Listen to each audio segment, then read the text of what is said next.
Gao Yi and Xiaoya had parked their car in a wasteland because there weren't surveillance cameras and no one would find them.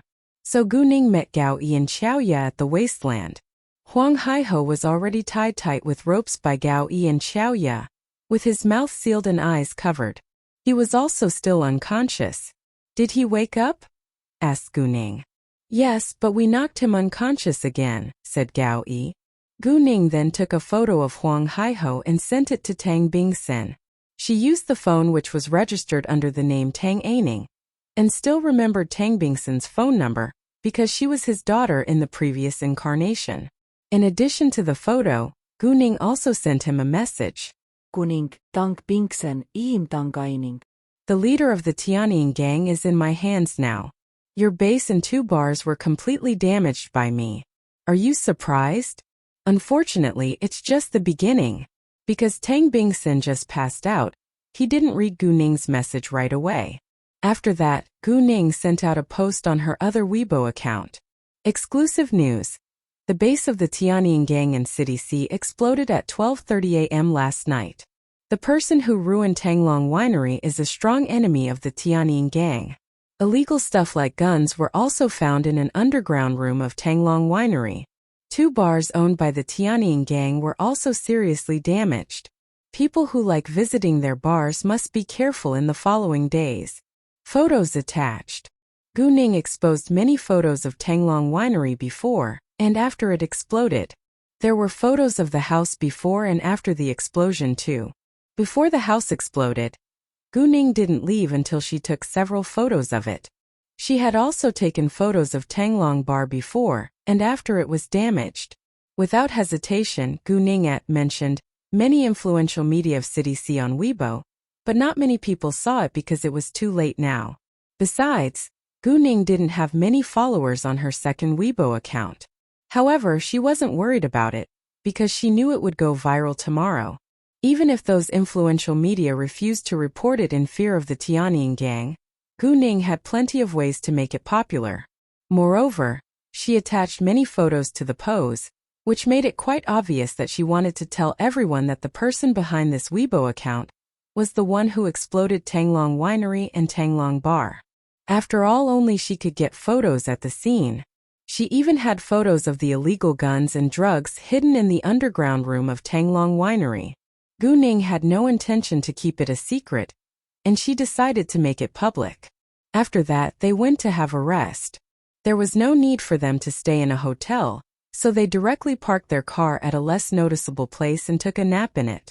That night, the members of the Tianyin gang didn't sleep at all. Its senior management had an urgent meeting overnight.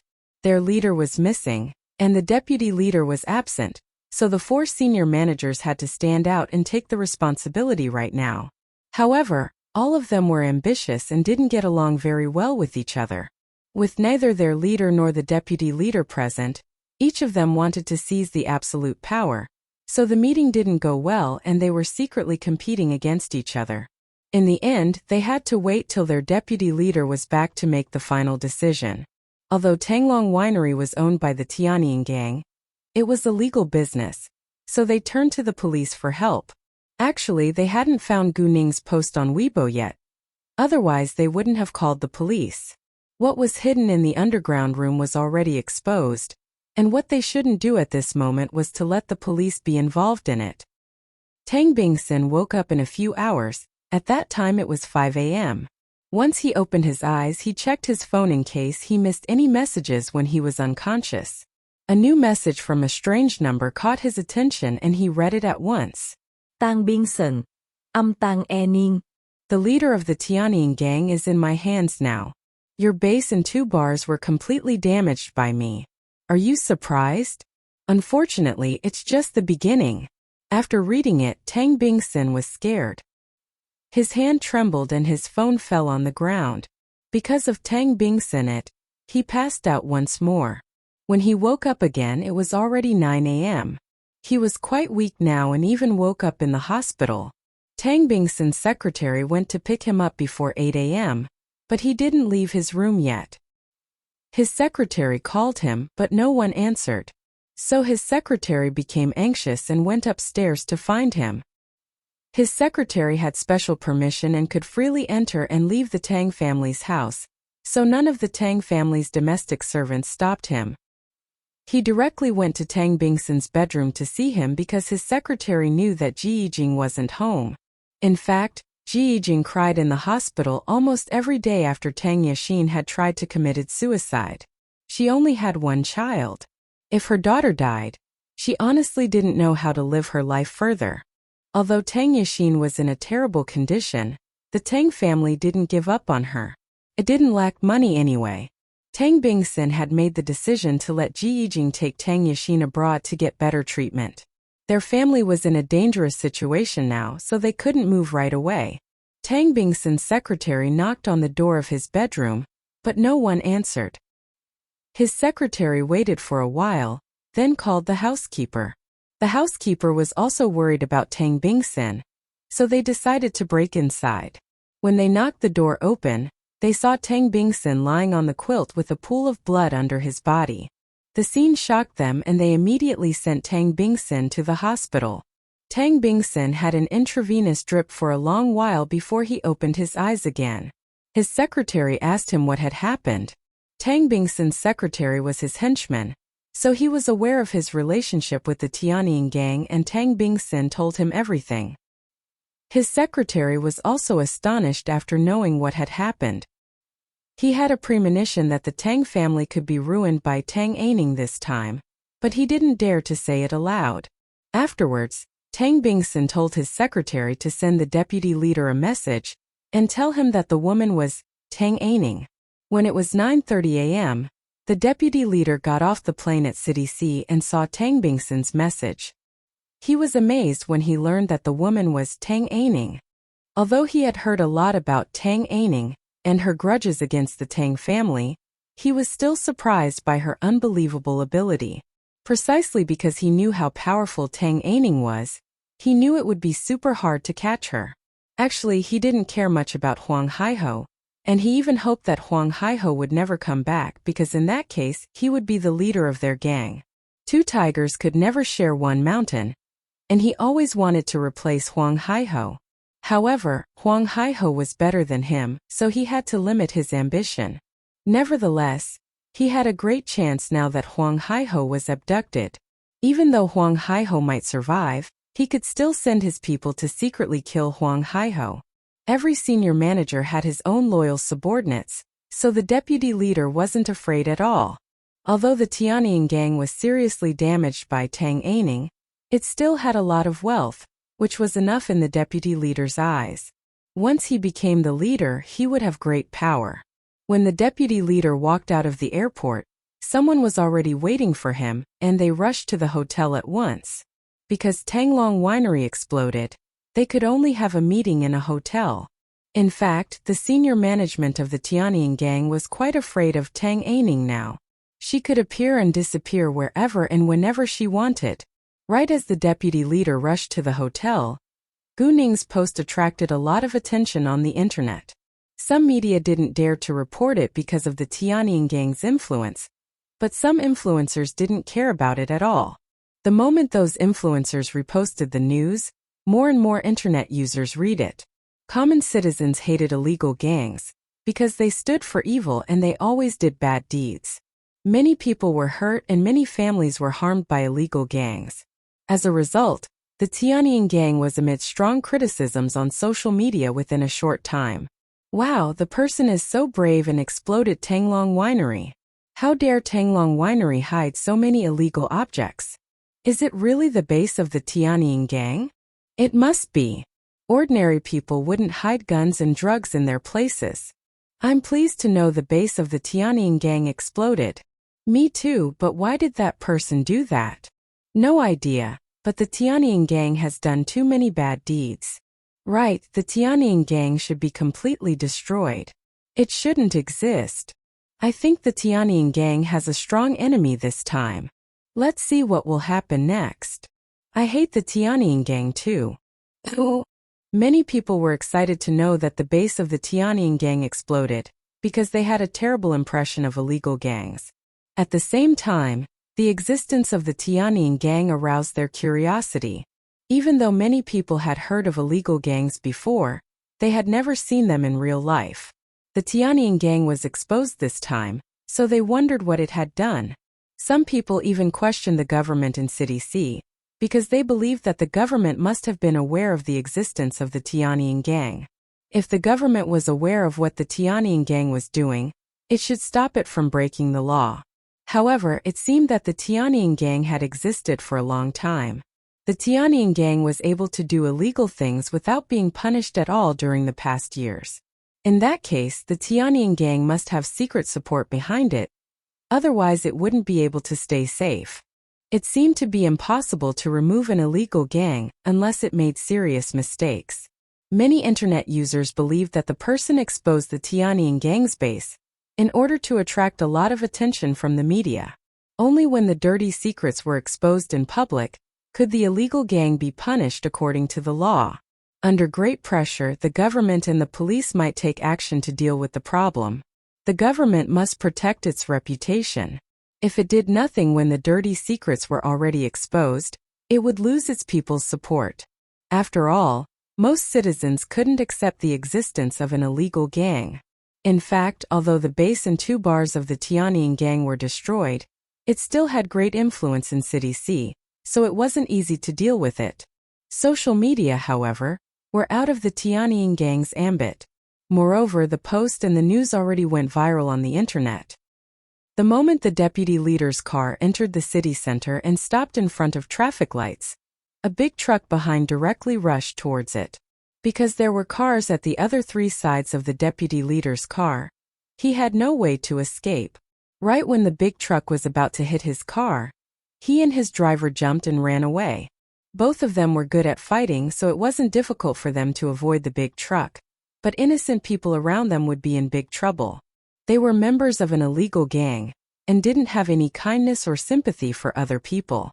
The next second, the big truck crashed into the deputy leader's car along with several other cars. Luckily, the big truck soon came to a halt and didn't cause a more serious car accident. Witnessing the scene, the deputy leader squinted. He didn't think it was simply an accident. Someone probably didn't want him to go back. He had that idea because he clearly knew that there was no real harmony inside the Tianjin gang. Huang Haiho was abducted at this key moment, and other senior managers could get an advantage if he was in trouble as well. The deputy leader had to go back to deal with the emergency the Tianjin gang was in right now, so he quickly took a taxi and left right away. He told his chauffeur to stay and find out the truth of this car accident. His chauffeur was also his henchman, so he trusted him. Before long, the traffic police along with an ambulance came. Luckily, although many people were injured, no one was killed. As for the driver of the big truck, he claimed that he was too tired and mistook the accelerator for the brakes. Because the driver of the big truck apologized with sincerity and was willing to take responsibility, the other people agreed to settle it out of court. The deputy leader's chauffeur agreed too, but he paid special attention to the driver. When the deputy leader arrived at the hotel and finally met the other senior managers, he observed their reactions, then saw a surprised look flash across the intelligence manager's face. He was sure that the car accident must have something to do with the intelligence manager. He was right. The intelligence manager had indeed planned the car accident to kill him. And although the intelligence manager was disappointed when his plan failed, he didn't show much of his emotions on his face. He had no idea that the deputy leader already noticed his reaction. Either way, he would be fine as long as there was no solid evidence. Many of them had schemed against each other in the Tianjin gang, and it was one of their unspoken rules not to leave any evidence. The deputy leader needed to deal with something more important now, so he didn't bother to argue with the intelligence manager right now. "Have you heard anything about our leader yet?" asked the deputy leader. "We have no clue because the woman left no trace and we can't find her at all. The house exploded and the surveillance cameras were all damaged too," said the elite manager. Even though the deputy leader didn't get along with Huang Haiho, he had to show his concern in front of the others. "Well, there is another thing I think you should know," said the finance manager and handed the deputy leader his phone. The news about the explosion of Tanglong Winery was shown on the screen. The deputy leader was furious the second he read the news. He became even angrier when he learned that they had already called the police. Idiots! The deputy leader didn't know what else he could say now. It was useless even if they called the police. To their surprise, Tang Aining exposed their dirty secrets on social media, and the police had to be involved in that case. Before long, the deputy leader had an idea and said, "Release an official explanation on the Weibo account of Tanglong Winery. Deny the rumor that illegal objects like guns and drugs were hidden in the underground room of the house owned by Tanglong Winery. It exploded, so no one will know whether the news is the truth." No problem. The finance manager went to do that at once. He was the general manager of the Tianjin gang's businesses, so he had to deal with the crisis in person. Elite manager, take some people to check the underground room to see whether any evidence was left there. If there is any, remove it right away. The deputy leader gave another order. Sure. The elite manager took the order. Although all the senior managers had the ambition to become the leader of their gang, they lacked good leadership skills and an agile mind, so they still had to do their own jobs well for the time being. They didn't come up with any good ideas until the deputy leader showed up, but all of them basically wanted to steal greater power. Even though they had to work together now, they wouldn't stop scheming against each other. The intelligence manager and the task manager kept on searching for Huang Haiho. The deputy leader then reported subsequent news to Tang Bingsen, and Tang Bingsen was full of anger again. Without delay, he called Tang Aining. At this time, Gu Ning and Xiaoya were waiting in an abandoned warehouse with Huang Haiho, while Gaoi left to follow the Tianjin gang. Huang Haiho was awake at this time, but couldn't move or say a word. He was in great despair. Gu Ning also told him what happened to Tanglong Winery and Tanglong Bar after he was abducted. He was furious but couldn't do anything about it right now, because Gu Ning didn't put her phone away in the telepathic eye space. She saw Tang Bingsen's call and put it on speaker so that Huang Haiho could hear their conversation. "Hi, Mr. Tang," said Gu Ning lazily, as if there was no grudge between them at all. Tang Bingsen was angry the second he heard the voice of Tang Aining on the phone. If it was possible, he wished to tear her to pieces. Unfortunately, it was impossible. "What do you want?" Tang Bingsen clenched his teeth. "Mr. Tang, don't be so mad at me. We're old friends, right?" Kuning Jokket. "You." Tang Bingsen didn't know what to say. "Tell me, when will you stop?" asked Tang Bingsen. "I need to think about it," said Gu Ning. "I can give you compensation as long as you can stop right now," said Tang Bingsen. If he didn't do that, he would lose even more money. "Compensation? What is it?" asked Gu Ning.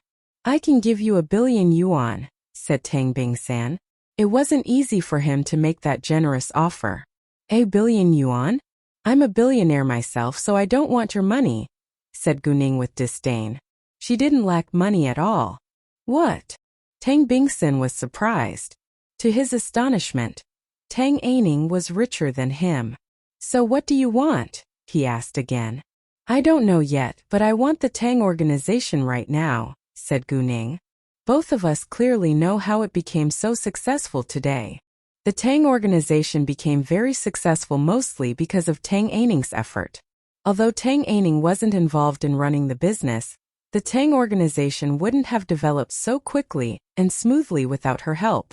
"Ridiculous, you're too greedy." Tang Bingsen was furious. "Well, of course you have the right to choose, but I'll steal it from you if you refuse to give it to me right now," said Gu Ning with confidence and pride. "You!" Tang Bingsen didn't want to talk with her any second longer, so he directly hung up on her. He even forgot to ask about Huang Haiho's condition. Given what Tang Aining had done till now, Tang Bingsen believed that she indeed had the ability to steal the Tang organization from him. However, it was impossible for him to give it to her right now. Gu Ning laughed out loud when Tang Bingsen hung up on her. "Leader Huang, did you hear what he said? He only cares about his own business, and he didn't even ask anything about you. Do you still want to be loyal to him?" From the beginning to the end, Huang Haiho listened to their conversation in silence, and he felt quite uncomfortable when their call ended. You should know Tang Aining's relationship with Tang Bingsan, right? As his biological daughter, Tang Aining never lived a good day after her birth. She was simply a helpful tool in Tang Bingsan's eyes, and was dumped once she was useless. Tang Bingsan is cruel and cold-blooded. You're also just a pawn for him. I bet you won't be surprised if I tell you that your people are busy scheming against each other for your position in the gang while you're absent. Gu Ning was stirring them up on purpose, although it actually was the truth. Huang Haiho had his loyal supporters in the Tianying gang, but more of the members didn't care about him. Besides, it was impossible for them to find Huang Haiho as long as Gu Ning wanted to hide him. Huang Haiho remained silent, but he knew that Gu Ning was telling the truth. He was the leader of the Tianying gang after all, and no one knew it more clearly than him. Huang Haiho struggled trying to say something, but his mouth was sealed. Pull off the tape on his mouth, said Gu Ning to Xiaoya. Since Gu Ning planned to stir them up, she had her own plan, and she needed Huang Haiho to talk with her. Besides, there was no one else around them within hundreds of meters, so it was impossible for him to ask for help. In addition, she used her jade eyes to look around once in a while, and would find any strangers if anyone came here. Xiaoya obeyed her order and pulled off the tape on Huang Haiho's mouth. Huang Haiho asked Gu Ning at once, "Since you know nobody cares about my safety, why did you abduct me? You have a long-standing grudge against Tang Bingsan, not me." Huang Haiho hoped that Gu Ning could let him go. "You're right, but you're Tang Bingsan's man," said Gu Ning. "If I don't prove my ability to you by exploding Tanglong Winery, you'll help him scheme against me, right?" "You're right." Huang Haiho was quite honest. If Tang Aining wasn't able to abduct him, he would certainly help Tang Bingsan get rid of her. He didn't believe that Tang Bingsan would be so ruthless until he was caught today. It turned out that Tang Bingsan didn't care about his life at all. Tang Bingsan was simply making full use of him, and he would be abandoned once he was useless. Actually, the Tianying gang had helped Tang Bingsan a lot, but Tang Bingsan had done nothing for it. "I like your honesty." Gu Ning smiled. She didn't feel displeased when Huang Haiho said that he would help Tang Bingsan hurt her. "So you're my potential enemy, so I should definitely abduct you." Huang Haiho fell in silence again, because he would do the exact same thing if he were Tang Aining. "Let me ask you another question. Will you still risk your life for Tang Bingsan after knowing that he can easily abandon you?" said Gu Ning. Huang Haiho didn't answer that question because he didn't know the answer. Although Tang Bingsan indeed hadn't asked about his condition just then, he couldn't turn his back on Tang Bingsan right away. Maybe Tang Bingsan was too angry to ask about him.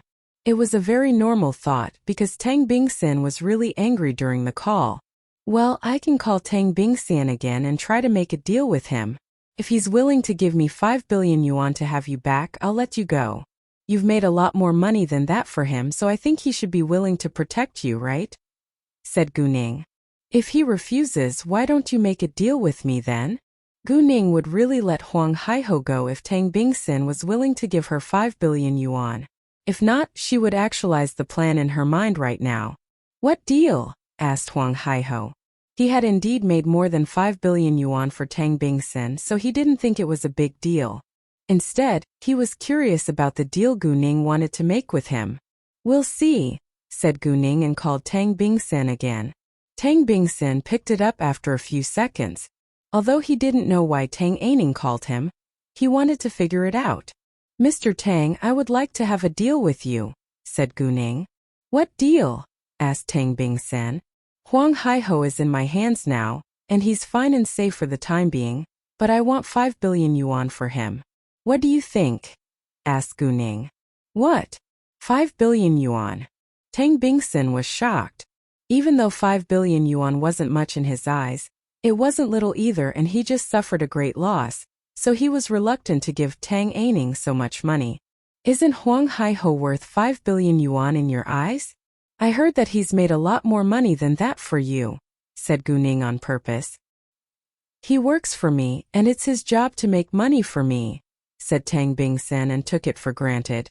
Hearing that, Huang Haiho felt disappointed.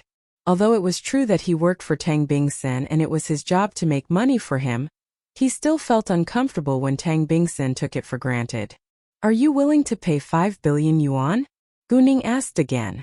Tang Bingsen was silent. It wasn't an easy decision for him to make at this moment. However, his silence broke Huang Haiho's heart. Actually, if Tang Bingsen was willing to pay 5 billion yuan for him, he would still be loyal to him. Ridiculous, he's replaceable and isn't worth 5 billion yuan at all. I have countless useful men to work for me, and I don't need him, said Tang Bingsen all of a sudden and hung up on Tang Aining once more. He was indeed cold-blooded. In fact, although Tang Bingsen was indeed unwilling to pay 5 billion yuan to free Huang Haiho, he purposely said that trying to lower the ransom. Either way, Huang Haiho was quite disappointed in him. Tang Bingsen. Huang Haiho clenched his teeth in anger and disappointment. Gu Ning stared at Huang Haiho. How do you feel now? Are you surprised? Yes, I am surprised, said Huang Haiho. Well, don't worry, you still can make a deal with me, said Gu Ning. Tell me what it is first and I'm sure that I'll agree, said Huang Haiho. Leave Tang Bingsen and bring the Tianying gang to work for me, said Gu Ning. She wanted the Tianying gang to work for her. Moreover, she would lead the Tianying gang to do legal business and wouldn't break the law again. Although Gu Ning wouldn't hesitate to do bad deeds when it was necessary, she wouldn't hurt innocent people. For example, she just exploded Tanglong Winery, which wasn't a good action to some extent, but she did it for a reason. Anyway, she had moral standards. Although most members of the Tianying gang had committed crimes before, Gu Ning could help them out. It was in their past and they could live a new life. Huang Haiho was surprised when Tang Aining proposed that. Do you want to help the Tianying gang? Asked Huang Haiho. I'm not the final decision maker in the Tianying gang, and I need to ask for the other senior members' opinions. Besides, aren't you afraid that I'll betray you in the future? He didn't refuse right away, which proved that he was considering it. Tang Bingsen just abandoned him, and he was reluctant to accept it. He was determined to take revenge. He had done a lot for Tang Bingsen after all. Most importantly, 5 billion yuan wasn't much for Tang Bingsen, and even the Tianying gang was able to afford it. They had made a lot more money than 5 billion yuan for Tang Bingsen by now. I wouldn't propose the deal if I was afraid, said Gu Ning. In fact, I don't think you have the ability to betray me. She said that, not because she disdained Huang Haiho, but because it was the truth and Huang Haiho admitted it. Gu Ning continued.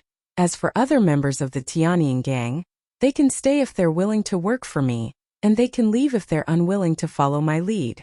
You have choices too. Even if Huang Haiho refused to work for her, she wouldn't kill him. However, she had a feeling that Huang Haiho would agree to her proposal. Huang Haiho didn't reply to Gu Ning right away, but thought about it carefully. He knew that Tang Aining wasn't a simple woman, and he shouldn't mess with her. Besides, he was unwilling to work for Tang Bingsen any longer, and he needed a better way to live his life. In his eyes, Tang Aining was even more powerful than Tang Bingsen, so he could have a brighter future if he followed her lead. Although the Tianying gang was built for Tang Bingsen, he had been managing it these years. It wouldn't be difficult for him to take the Tianying gang when he left Tang Bingsen. By the way, if you choose to work for me, I'll definitely do my best to protect you and I won't allow what happened today to happen again in the future. But I want your complete loyalty, said Gu Ning. Huang Haiho listened to her words and felt that Tang Aining was more reliable than Tang Bingsen. Fine, I agree, Huang Haiho said in the end. Very good. Gu Ning nodded with satisfaction. Untie him now, Gu Ning said to Xiaoya. Sure, said Xiaoya. She went to untie Huang Haiho at once. Huang Haiho felt great pain after being tied up for a night and a morning. He stood up and stretched his body to relax his muscles afterwards. When he had his freedom back, he had no intention to escape or attack Gu Ning. On the contrary, he showed great respect towards her. He didn't hate her at all.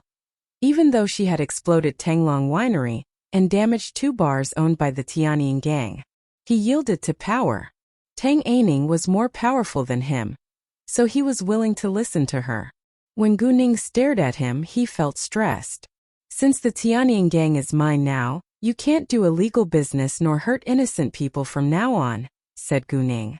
Huang Haiho was shocked as he looked at Gu Ning. It seemed that Tang Aining wasn't an evil person. He couldn't help but admire her more. Although he wasn't a good man, it didn't mean that he enjoyed doing bad deeds. In fact, most of the time he was forced to do what he had to do. He hadn't hurt innocent people before, but he wasn't sure whether his subordinates had done that. So since he didn't need to do bad things in the future, he felt relieved. He didn't feel good when he did bad things. Sure, I understand, said Huang Haiho. He was willing to be loyal to Tang Aining. Oh, I usually stay in the capital, so you'll be in complete control of the Tianying gang here, but I'll come once I'm free. Even if I don't come in person, I'll send someone. I want to trust you, but it takes time for us to trust each other, said Gu Ning. This was their first meeting, so it was impossible for Gu Ning to fully trust him. Therefore, both of them needed time. Huang Haiho wasn't dumb, and it wasn't likely that he would betray Gu Ning, but Gu Ning still needed to be careful. Of course, said Huang Haiho. He understood why Tang Aining said that. Since he was willing to follow her lead, he wouldn't betray her, and he also needed her protection. Oh, whose name are the Tianying gang's businesses under? Asked Gu Ning. She knew the Tianying gang's businesses couldn't be under Tang Bingsen's name, because it would expose their relationship. She was right. The Tianying gang's businesses are under my name, because Tang Bingsen doesn't want to have any connection with the Tianying gang, said Huang Haiho. The Tianying gang used to be a small gang, and the leader was Huang Haiho from the very beginning, but it didn't start to make a lot of money until Tang Bingsen became its real boss. Therefore, the Tianying gang relied on Tang Bingsen's money to develop at the beginning. Tang Bingsen registered the Tianying gang's businesses under Huang Haiho's name not because he fully trusted Huang Haiho, but because he was left no choice. He needed Huang Haiho to help him manage the Tianying gang. Actually, it took a long time for Tang Bingsen to fully trust Huang Haiho. However, their close relationship ended now. Since the Tianying gang's businesses are under your name, what would he do if anything terrible happens to you? He's even unwilling to pay 5 billion yuan to free you, said Gu Ning. I have an adopted son under my name too, and I already made the will. If anything terrible happened to me, the Tianying gang's businesses will be his. The son is actually Tang Bingsen's illegitimate son, so he can get his property back in that way. It's also the reason why he doesn't care about my safety, said Huang Haiho. Oh, we must give 50% profits to him every year, and the other 50% will be divided among the senior managers. His illegitimate son? Do you mean Feng Qile? Asked Gu Ning. Yes, it is Feng Qile, said Huang Haiho. He wasn't surprised that Tang Aining knew about Feng Qile. Well, I think you should change your will as soon as possible, said Gu Ning. Sure. Huang Haiho nodded. Since Tang Bingsen didn't care about his safety at all, he didn't want to help him any longer. No matter what will happen to Tang Bingsen in the future, the Tianying gang shouldn't be involved. Don't tell other people that the Tianying gang isn't under Tang Bingsen's control from now on. I need some time to deal with Tang Bingsen, said Gu Ning. I understand, said Huang Haiho. By the way, how should I address you? Call me Miss Tang, said Gu Ning. Sure, Miss Tang, said Huang Haiho. Since you already chose to work for me, we're on the same boat now. If you need any help, feel free to tell me, said Gu Ning. Although she didn't fully trust him yet, she should show her willingness to protect him in order to gain his loyalty. Therefore, Gu Ning was willing to do something for Huang Haiho too. I will, said Huang Haiho. Great, you can leave now, said Gu Ning. Sure. Huang Haiho turned around and walked away. Oh, wait a second. Gu Ning suddenly stopped him. You haven't told me your phone number yet. Hearing that, Huang Haiho realized that he and Tang Aining hadn't exchanged numbers with each other yet. Gu Ning gave him her name card later. By the way, the bills and gold bars stored in the underground room were taken away by me. Since we're in the same group now, I shouldn't take them away from you. Give me an address and I'll send them back to you, said Gu Ning. The whole Tianyin gang belonged to her now anyway. However, she wouldn't return those guns and bombs nor tell him that she had taken them away too. Huang Haiho was amazed when he learned that Tang Aining had taken away the bills and gold bars in the underground room because they were quite heavy. However, the next second he accepted it because Tang Aining was a woman full of surprises. Well, Miss Tang, if you want them, you can take them. I don't know how to explain it to the other members if they are given back all of a sudden, said Huang Haiho. He needed to give them to Tang Bingsin if Guning didn't take them. The paper money wasn't his, so he didn't care much about it. Although it was a lot of money, it wasn't very much for the Tianyin gang. The Tianyin gang made a lot of money every year through their legal businesses, so it didn't lack money at all. Great, I'll keep them then, said Guning. She wouldn't keep them for herself, and was willing to give them back to Huang Haiho if he needed them one day in the future. Although 2 boxes of gold bars and 2 boxes of paper money were a lot, she was super rich already. Of course, said Huang Haiho. He wouldn't ask Guning for them because he didn't need them. After that, Huang Haiho left. Xiaoya, you and Gaoyi can stay in City C to pay more attention to Huang Haiho for a while. Tell me whatever you find about him, and I'll go back to the capital before you, said Guning. She personally needed to deal with something about Tang Bingsin and Feng Qile in the capital. She wouldn't hurt Feng Qile, but he had to leave the capital and not be involved with the Tang family. As for Tang Bingsin, she wouldn't kill him, but she would remove him from his position in the Tang organization. Sure, said Xiaoya. Guning then left and Xiaoya went to meet Gao Yi. At the same time, the official Weibo account of Tanglong Winery released an explanation and said that all the photos about Tanglong Winery were fake. However, not many people believed it. Unfortunately, the Tianyin gang had powerful support behind it, so the internet users could do nothing to punish it. As time went by, people would forget the news. Tanglong Winery had good wines after all, and it had maintained a good reputation for years. Not many wine lovers would really stop buying wines produced by Tanglong Winery. Even though Tanglong Winery exploded, its underground room still stood. The elite manager took his people to the underground room before the police arrived, but it was already empty because Guning took most of the valuable things away. However, they didn't know that most of the valuable things were already taken away by Guning, so they were quite surprised when they saw nothing solid in the underground room. Most importantly, all the gold bars were gone. Moreover, there were many bombs left in the underground room, but the explosion wasn't as powerful as it should be. Everything was a complete mystery now. The elite manager reported it to the deputy leader afterwards, and the deputy leader was surprised too.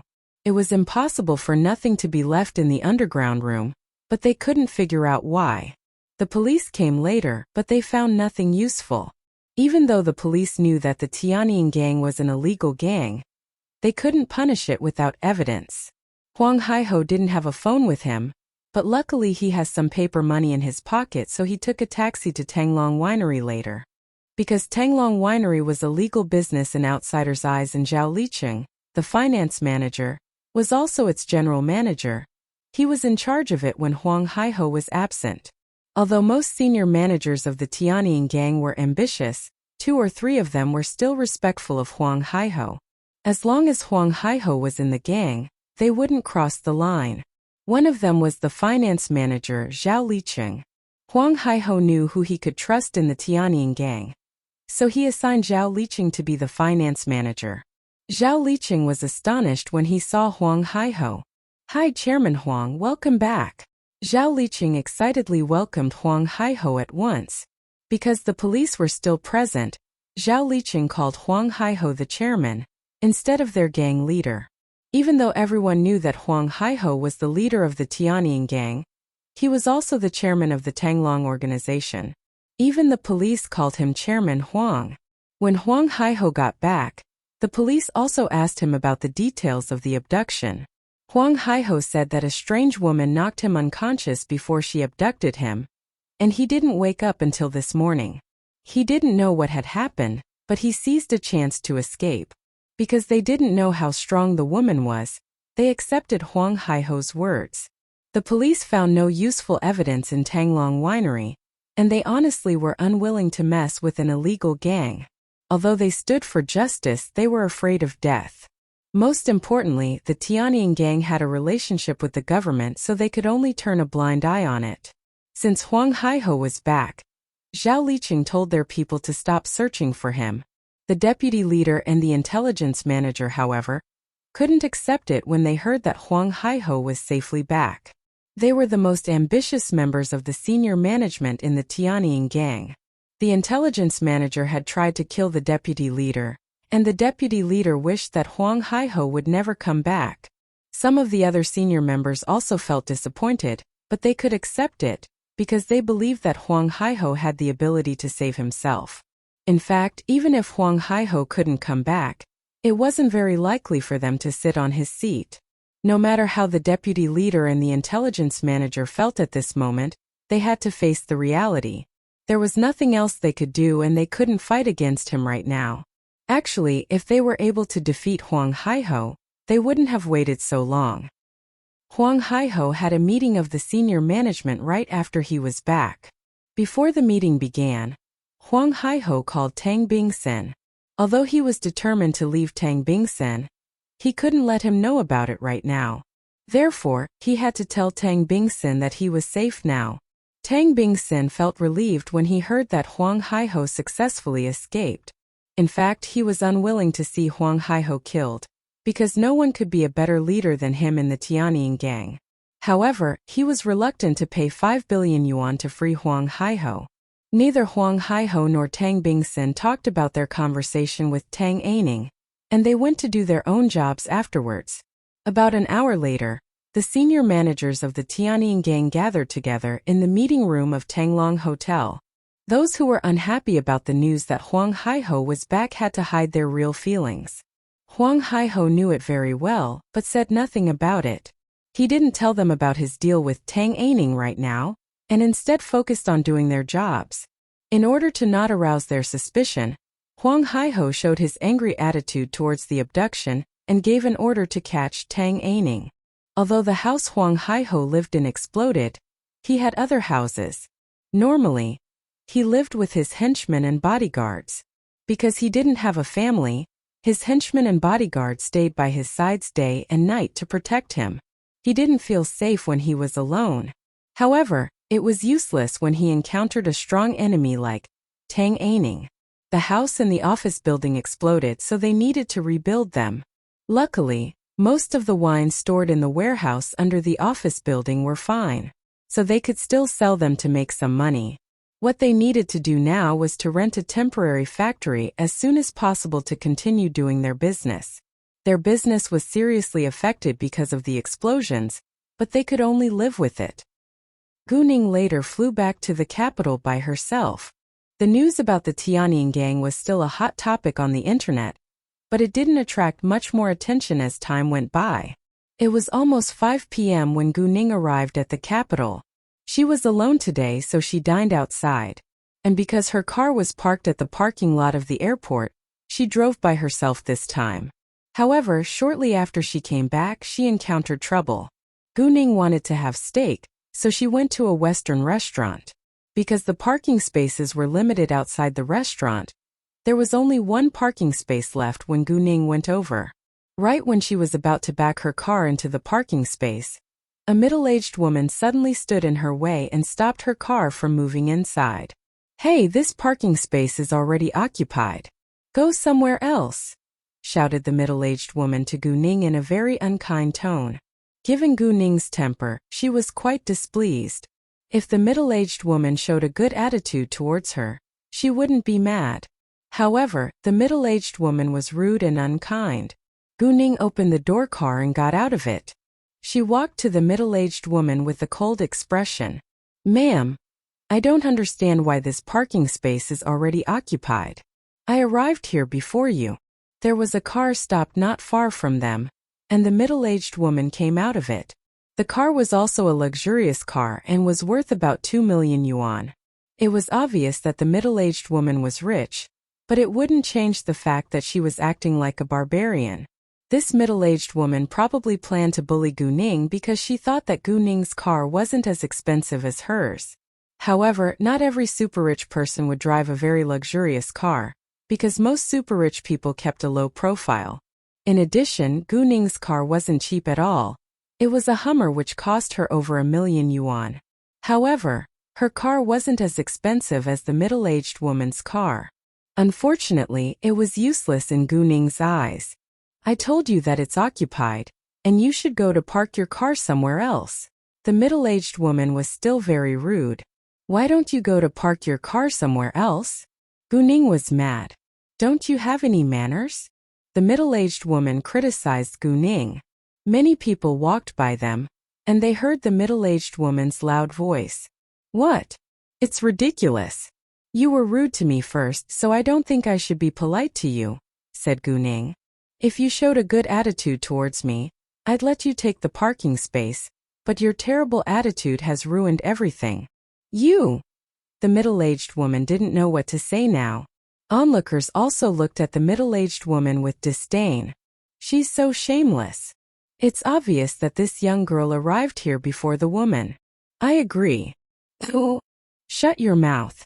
Do you know who I am? The middle-aged woman was angry from the humiliation.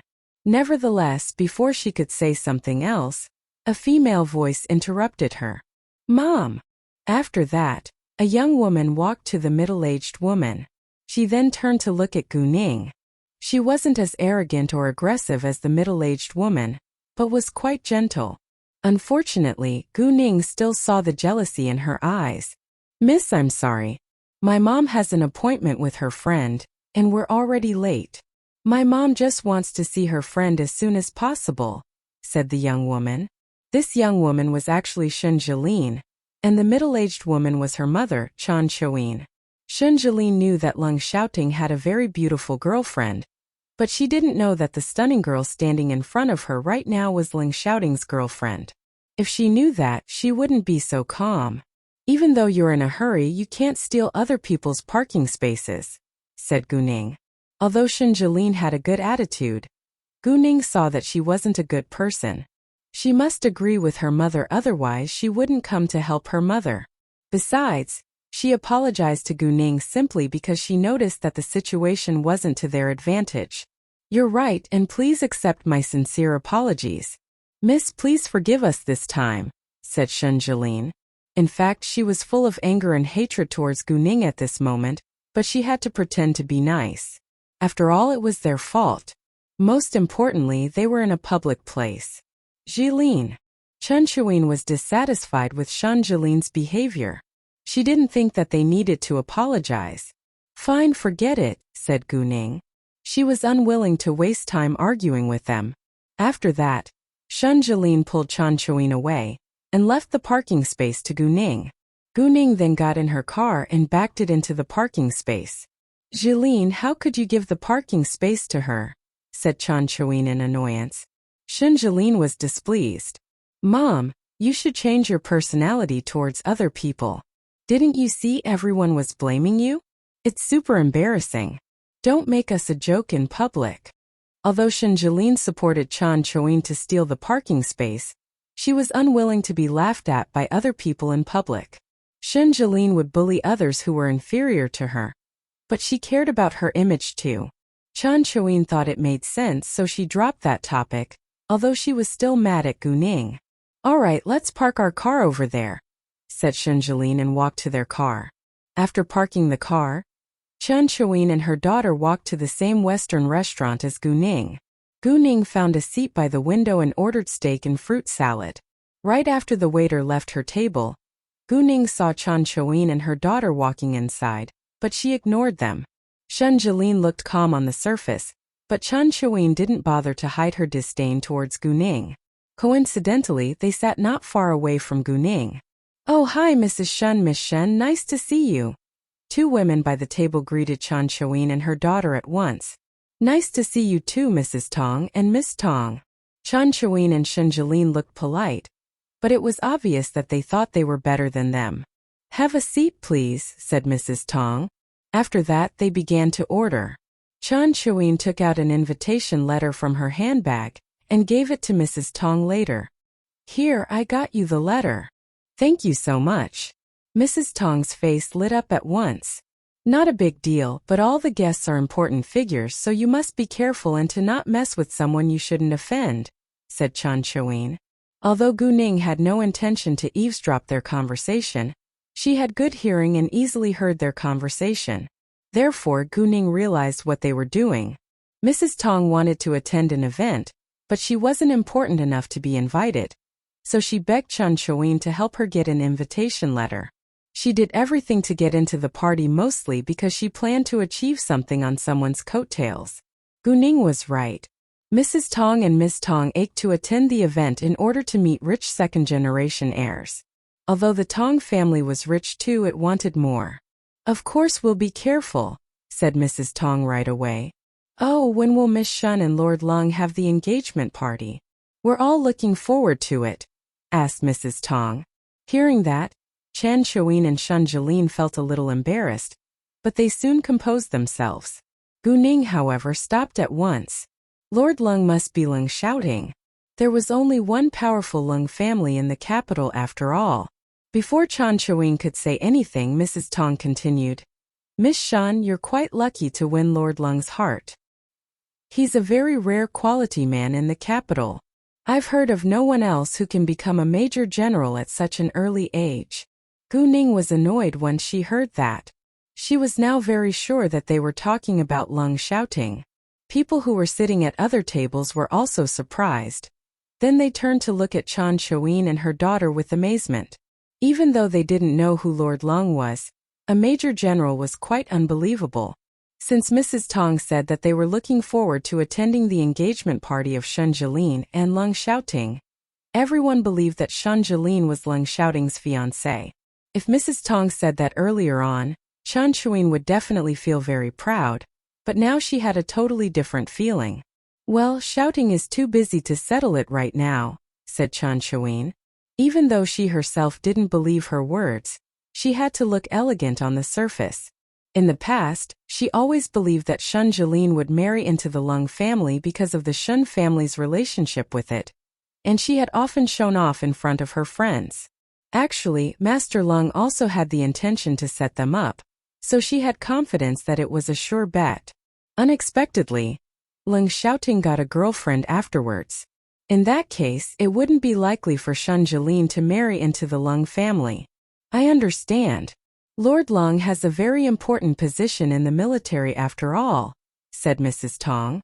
Gu Ning, however, sneered. She didn't think that Shun Jilin could have a romantic relationship with Lung Shouting, and they could only be acquaintances. Gu Ning faced Chan Chuyin and Shun Jilin across her table, so she could see their expressions. She knew that Chan Chuyin was lying. Nevertheless, she was displeased when another woman had an illusion about her man, so she stood up and walked towards them. Seeing Gu Ning walking over, Chan Chuyin was mad. What are you doing? Well, I simply want to ask you two madams. Is Lord Lung the unbelievable Major General Lung Shouting? Asked Gu Ning. Hearing that, they were all shocked. To their surprise, this young girl had heard of Lung Shouting. Do you know Lung Shouting? Asked Chan Chuyin. Lung Shouting always kept a low profile, and only a few people in the high society had met him. So Chan Chuyin was amazed that Gu Ning had heard of Lung Shouting too. Sure, and we're quite familiar, said Gu Ning. What? Impossible. Chan Chuyin said. Why? Asked Gu Ning. I also know Lung Shouting's girlfriend. Hearing that, Mrs. Tong turned to look at Shun Jilin with doubt. It sounded that Gu Ning wasn't talking about Shun Jilin. Mrs. Tong had thought that Shun Jilin must be Lung Shouting's girlfriend, but now it seemed that she was wrong. Chan Chuyin and Shun Jilin, however, panicked. They thought that Gu Ning could be a friend of Lung Shouting's girlfriend. I can tell you that Lung Shouting's girlfriend isn't Miss Shun who's sitting here, added Gu Ning. Hearing that, onlookers were surprised. It turned out that Shun Jilin wasn't Lung Shouting's girlfriend, and his fiancée was another girl. In that case, it would be ridiculous if they claimed to hold an engagement party for Shun Jilin and Lung Shouting. Therefore, onlookers looked at Chan Chuyin and Shun Jilin with disdain. Bullshit. Chan Chuyin was mad and snapped at Gu Ning. I didn't, said Gu Ning. If you don't believe it, I. Before she could finish, her phone rang. Coincidentally, the caller was Lung Xiaoting. Gu Ning was struck dumb for a second, and felt that Lung Xiaoting caught her doing something bad. Without delay, she picked it up right in front of everyone. Chun Chuyin and Shun Jilin, however, relaxed a little. They believed that Gu Ning would leave after she received a call. "Ning, what are you doing now?" asked Lung Xiaoting. "I'm about to enjoy my dinner, and you?" asked Gu Ning. "I'm going back to the capital. I'll arrive at 8:30 p.m., said Lung Xiaoting. He couldn't wait to see Gu Ning now, but he could only stay in the capital for a night and he had to go back to their military base tomorrow. Luckily, it wasn't far from the capital. "Great, and I need to ask you about something," said Gu Ning. "What is it?" asked Lung Xiaoting. "Well, I just ran into a lady whose surname is Shun, and she said that you two are going to have an engagement party. Is it true?" asked Gu Ning. Hearing that, both Chun Chuyin and Shun Jilin were shocked and couldn't believe their ears. Gu Ning must be talking with Lung Xiaoting right now. They couldn't believe that Gu Ning was able to talk with Lung Xiaoting. Mrs. Tong and Miss Tong were also stunned. Lung Xiaoting knew whom Gu Ning was talking about, although she simply told him a surname. Ridiculous. Of course it's not true. Even if I'm going to have an engagement party, it's about you and me. Gu Ning was satisfied. "I don't know, but you must deal with it yourself." "Sure I will," said Lung Xiaoting right away. He knew that Gu Ning wasn't really mad at him, but he hoped that it wouldn't happen again. Chun Chuyin and Shun Jilin were totally shocked at this time. It couldn't be more obvious that Gu Ning was actually Lung Xiaoting's girlfriend. "Great, we'll talk about it later tonight," said Gu Ning on the phone. "Sure," said Lung Xiaoting. After that, they hung up the call. "You?" Chun Chuyin didn't know what to say right now, but she refused to believe that Gu Ning was Lung Xiaoting's girlfriend. Shun Jilin at the same time showed obvious jealousy on her face. She was jealous of Gu Ning. She always dreamed of becoming Lung Xiaoting's girlfriend, but she was always disappointed. Shun Jilin was full of anger and jealousy, but couldn't leave right now because it would be more embarrassing. "If you have the ability, you can try to steal my boyfriend from me. But you better mind your words if you don't have the ability." Kuning Varnet. She was also a jealous girlfriend. After that, Gu Ning went back to her seat and began to enjoy her dinner. No matter what, Chun Chuyin and Shun Jilin were the joke right now. Mrs. Tong and Miss Tong were actually gloating over their bad luck. When Chun Chuyin and Shun Jilin were gone, Miss Tong said, "It was a total lie that Shun Jilin will marry Lung Xiaoting. I don't know, but the Shun family was indeed the Lung family's relative. And Mrs. Shun said that Master Lung has a very good impression of Shun Jilin. Maybe they believe it's enough for Shun Jilin to marry Lung Xiaoting," said Mrs. Tong. Honestly, she didn't know how to face Chun Chuyin in the future. Although Chun Chuyin loved bragging, the Shun family had indeed gained a lot of help from the Lung family. The Shun family wouldn't have become so successful without the Lung family's help. Even though the Shun family didn't have much influence in the capital, normally nobody dared to mess with it for the sake of the Lung family. Gu Ning wasn't annoyed when she heard that, because she knew it wasn't important even if Master Lung had a good impression of Shun Jilin in the past. In addition, Shun Jilin looked very gentle on the surface, so it was quite understandable that Master Lung had a good impression of her. Mississippi Tong glanced at Gu Ning once in a while. "Well, I think this girl is much prettier than Shun Jilin, and she looks very nice too." "Shun Jilin actually isn't as kind as she looks," said Miss Tong. Miss Tong wasn't very familiar with Shun Jilin, but they had mutual friends, so she had heard a lot about Shun Jilin's bad behavior. She had also contacted Shun Jilin a few times, and Shun Jilin indeed wasn't as kind and gentle as she looked on the surface. "All right, we shouldn't talk about others' personal affairs any longer," said Mrs. Tong. Miss Tong nodded and dropped the topic. Once Chun Chuyin and Shun Jilin left the restaurant, Chun Chuyin exploded. "That little by asterisk siege. How come she's Lung Xiaoting's girlfriend?" Although Chun Chuyin and Shun Jilin already left the restaurant, there were passers-by around them, so many turned to look at Chun Chuyin with surprise. Chun Chuyin, however, ignored other people's looks, because she was full of anger. Shun Jilin was also angry, but she controlled herself in public. She didn't scream out until she was in the car. No. Even though they already knew that Lung Xiaoting had a girlfriend, they were still angry when they saw Guning in reality. Especially when Guning had the call with Lung Xiaoting, Shen Jilin was more jealous than ever. It was very difficult for her to see Lung Xiaoting once, and she seldom could talk with him. Besides, Guning and Lung Xiaoting were girlfriend and boyfriend, so they must have slept with each other. Upon thinking of that, Shen Jilin almost went crazy, because she was in a terrible mood. Shen Jilin had a car accident on her way home. Luckily it wasn't serious. Guning went back to Lung Xiaoting's house afterwards because Bailey Zongyang and Bailey Zongxue were staying in Century City. Guning was worried that they might discover Lung Xiaoting. It was almost 8 p.m. when she arrived at Lung Xiaoting's house, and he came back half an hour later. The second Lung Xiaoting saw Guning, he hugged her tight and wanted to kiss her, but Guning pushed him away. Tell me, who's Miss Shan? Even though Guning knew that Lung Xiaoting had no special relationship with Miss Shan, she still wanted to learn more about her. Lung Xiaoting thought that Guning was mad, so he got nervous. Ningning, I promise that I have no special relationship with her. She's only one of my relatives and I rarely see her. What's her name? Asked Guning. Shen Jilin, I think, said Lung Xiaoting, but he wasn't sure about it. If Shen Jilin heard that Lung Xiaoting didn't even remember her name, she would be furious and quite disappointed. She liked him so much, but he couldn't remember her name. The Shen family is my family's relative, but they have done many bad deeds, so my grandfather and I are investigating it. As long as we find enough evidence, we'll take action. Shen Yemfeng's wife is Chen Chouyin, and her older cousin is Chen Jinpeng. Chen Jinpeng used to be the deputy mayor of City H, but suddenly died in a car accident 3 years ago. Everyone thought that he was dead, but I found him in Burma a while ago. From what I know till now, he became a senior manager of the Kirin gang, and he changed his name to be Long Tianhu. The car accident 3 years ago was a part of his scheme.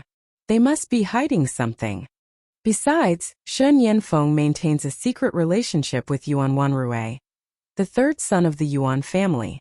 The Shen family wants to gain higher social status and greater success by relying on my family, but they found that it won't work, so they turned to the Yuan family. The 4 dominant families in the capital look kind to each other on the surface, but we're actually competing against one another, said Lung Xiaoting. He had no intention to keep secrets from Guning, because Guning could avoid unnecessary trouble if she was aware of it. Given Guning's social status now, she should be careful when she was socializing with other people. The powerful families in the capital had complicated relationships with each other, so Guning shouldn't make friends with the Lung family's enemies. What have you found till now? Asked Guning. Not much, but we'll take action after we find out more, said Lung Xiaoting. Feel free to tell me if you need my help, said Guning. Well, I do need your help now, said Lung Xiaoting with a serious expression. What can I do for you? Guning put on a serious face too. Help me fulfill my desire, said Lung Xiaoting and picked Guning up at once. He didn't give her any chance to push him away this time, and directly kissed her. He wanted her badly now. Guning was struck dumb for a second, then flushed. She thought it was really something important, but it turned out that he was simply horny. After having sex, 2 of them cuddled in bed. Oh, have you eaten yet? Asked Guning all of a sudden. Not yet, said Lung Xiaoting. He came back in a hurry and didn't even have time to eat. Do you want noodles? Asked Guning. Don't bother. I'm not hungry, and I'll make it myself later, said Lung Xiaoting. He wanted Guning to have more rest. Guning said, Does Grandpa Shengguan know that you're back? No, he'll ask me to keep on practicing once he knows I'm back, but I have to go back to the military base tomorrow at noon, said Lung Xiaoting. He knew that he needed to practice more diligently, but he wanted Guning more than anything now. Hearing that, Guning was amused. Actually, it was fine if Lung Xiaoting had a day free. However, Guning felt a little sad because he had to leave tomorrow for work. After resting for a while, Lung Xiaoting got up and went to cook for himself. Once he was full, he took a rest for another while, then began to kiss Guning again. Leng Xiaoting was back, so Gu Ning decided to keep him company tonight. The next day, Leng Xiaoting left after having breakfast with Gu Ning, and Gu Ning went to the hospital where Feng Qile stayed later. Because Feng Qile was seriously injured, he had stayed in the hospital for a long time till now, and Feng Lin was taking care of him. Feng Lin was fine, but Tang Bingxin cared about them a lot because Feng Qile was his illegitimate son. He allowed Feng Lin to have a long vacation so that she could stay in the hospital to take good care of Feng Qile. In outsiders' eyes, Tang Bingxin was Feng Lin's boss, so she needed to apply for a vacation. In order to not arouse other people's suspicion, Tang Bingxin only visited Feng Qile once after he was hospitalized. Feng Lin was a senior manager in the Tang organization, so it was very normal for Tang Bingxin to visit Feng Qile. Afterwards, he learned Feng Qile's condition through phone calls. Feng Lin didn't complain about it at all, because she clearly knew that she was only a mistress. She was also aware that Tang Bingxin had a sexual relationship with many other women, but she was more important than them because she gave birth to Tang Bingxin's son. Tang Bingxin never stopped playing around with other women, and she showed no dissatisfaction with it. She only wanted money, which was the reason why she chose to be a rich old man's mistress. In fact, her relationship with Tang Bingxin was simply a deal, and both of them got what they wanted from it. Therefore, she didn't care whether Tang Bingxin would divorce Ji Yijing after their son joined the Tang family. She would have whatever she wanted when her son inherited the Tang family's wealth. Feng Qile stayed in a VIP ward, so only the two of them were in the room. Gu Ning disguised herself as Tang Aining before she came. She knocked on the door after she found that only Feng Lin and Feng Qile were in the ward. At this time, Feng Qile was asleep, while Feng Lin was watching TV in the living room. Because Feng Qile had almost made a full recovery, there was no need for Feng Lin to stay by his bed all the time. Hearing the knock, Feng Lin thought it was the doctor, so she directly said, "Come in, please." It was during the day, so the door wasn't locked, and Gu Ning pushed it open and walked inside.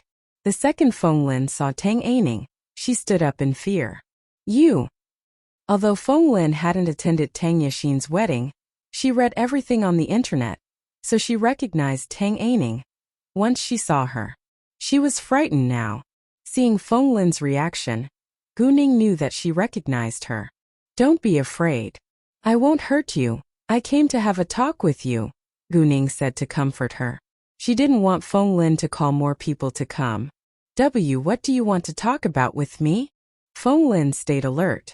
She didn't shout or yell for help, in case Tang Aining was irritated and hurt them. "Since you know me, you must be aware of my grudges against Tang Bingxin, and I came here because I know your relationship with him too," said Gu Ning. "Let me be honest with you. I'm the eldest daughter of the Tang family, and its wealth should be mine. If you and your son don't want to be involved, I can give you 100 million yuan. You should leave the capital and never come back again." "What?" Feng Lin rounded her eyes in shock. To her astonishment, Tang Aining wanted her to leave the capital and Tang Bingxin. It was impossible. If she left Tang Bingxin, she would have nothing. 100 million yuan was a lot, because even Tang Bingxin didn't give her that much money. However, once her son joined the Tang family, she would have over 1 billion yuan. "Why do you think that I'll agree? I can have much more money after my son joins the Tang family," said Feng Lin. Gu Ning sneered and said with obvious disdain, "Do you think your son can successfully join the Tang family after his real identity is exposed? If Ji Yijing hears it, she'll be the first one to kill him. She won't be as nice to you as I am." "You?" Feng Lin was scared. She knew that Ji Yijing wouldn't allow Feng Qile to live well. "Are you going to tell her?" asked Feng Lin. "She'll know it sooner or later, and what I'm going to do is to take the Tang family's wealth back. No one can stand in my way. I came here today simply because I think Feng Qile is innocent. However, if you want to be involved, you won't be innocent anymore and you will have to pay the price for your ambition," said Gu Ning. Feng Lin was surprised and didn't know what to say now. Even if no one told Ji Yijing would find it out sooner or later, and Tang Aining looked determined to grab the Tang family's wealth. Feng Lin didn't know that Tang Bingsun had an older daughter until she saw the news about Tang Yixin's wedding. Tang Aining was much more powerful than they thought, so it wouldn't be difficult for her to do what she wanted. Anyway, she and her son would be in great danger. She was too weak to protect herself and her son. Tang Yixin and Qi Ziyue are my enemies too. But both of them are suffering great pain right now. Do you want to be in the same pathetic condition as them? Asked Gu Ning. And no. Feng Lin rounded her eyes in shock. Qi Ziyue was in Tang Bingsun's hands now, and no one knew whether he was still alive, whereas Tang Yixin's brain was permanently damaged, and her life was totally ruined. You can turn me down or tell Tang Bingsun that I've come here, but you must be aware of the price of your decision, said Gu Ning. Feng Lin didn't know what to do. Although she loved money, she loved her son more. In fact, 100 million yuan was enough for them to live a good life.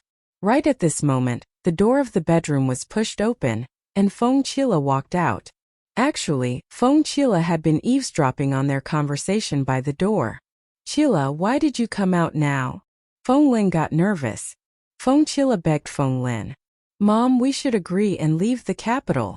Feng Qile was aware that he was Tang Bingsun's illegitimate son, but he didn't feel happy about it at all.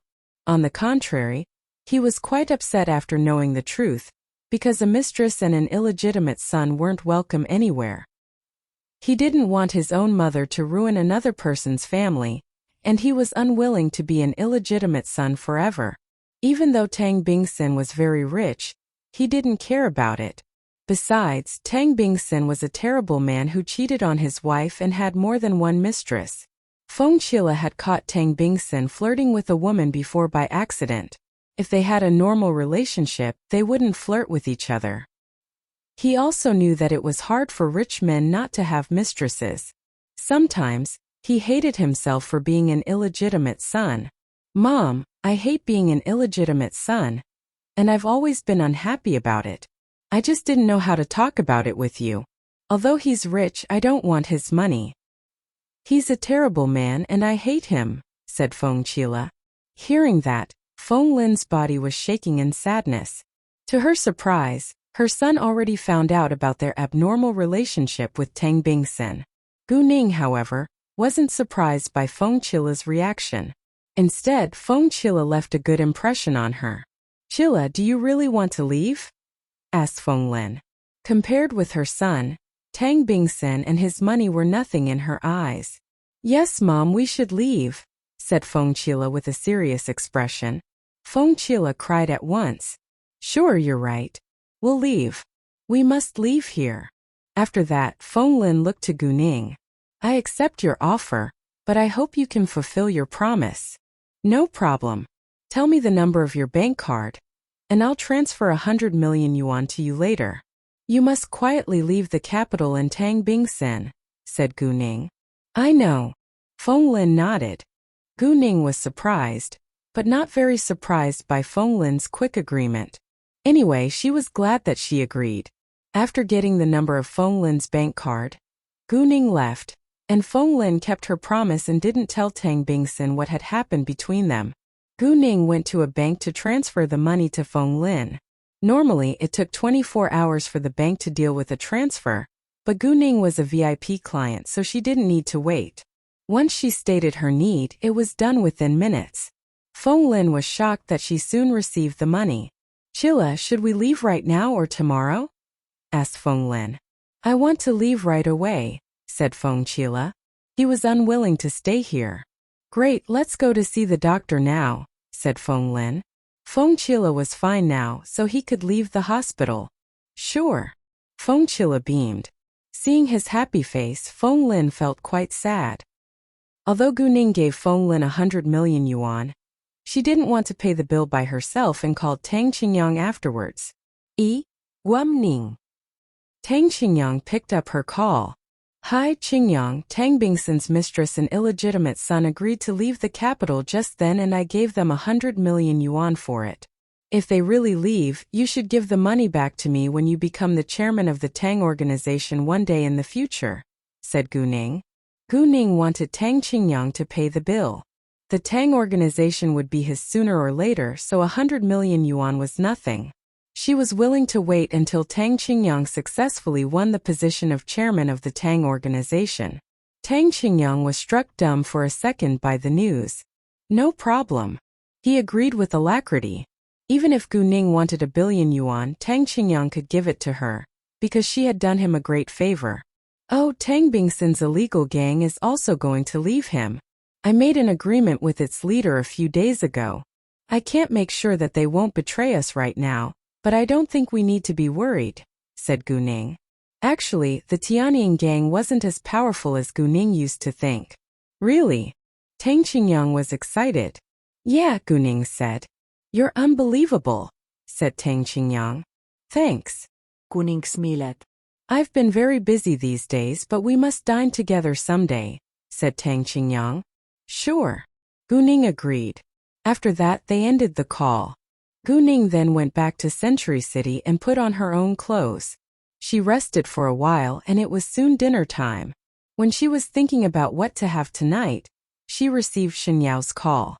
Shen Yao told her that she was in the capital right now and asked if they could share a meal together.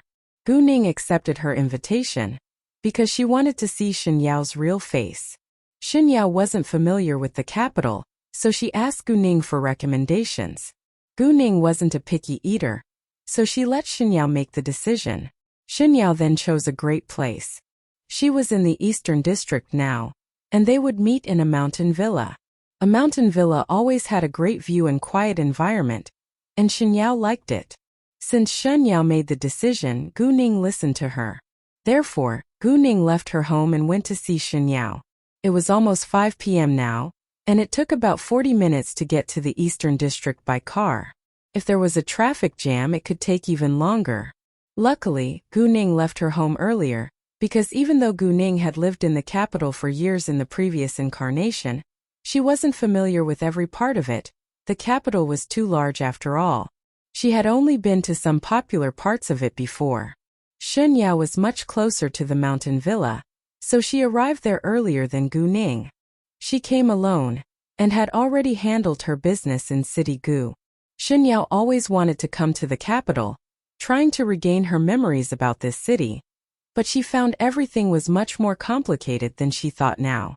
The big capital city looked totally strange to her. Shen Yao booked a private room once she arrived. Although there were only 2 of them, Shen Yao loved a quiet place, so she booked a private room. In addition, it wasn't polite to share the meal with her guest in the hall.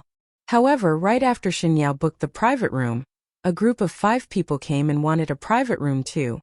But the last one was already booked by Shen Yao. Once they knew that Shen Yao booked a private room only for 2 people, they were displeased and told her to give the private room to them.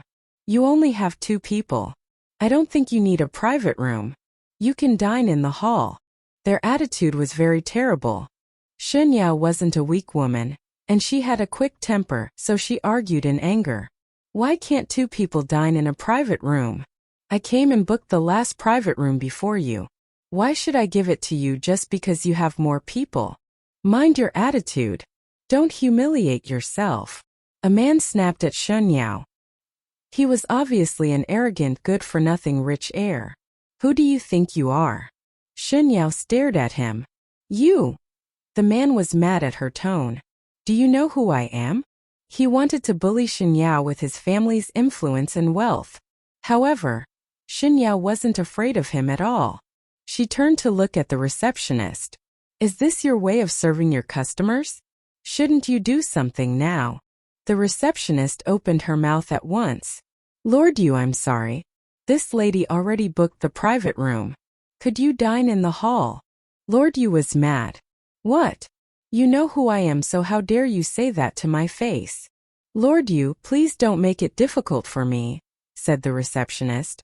Their boss had told them to treat every customer fairly. Whoever first came, he or she should be first served. So what? Lord Yu said in a very arrogant tone.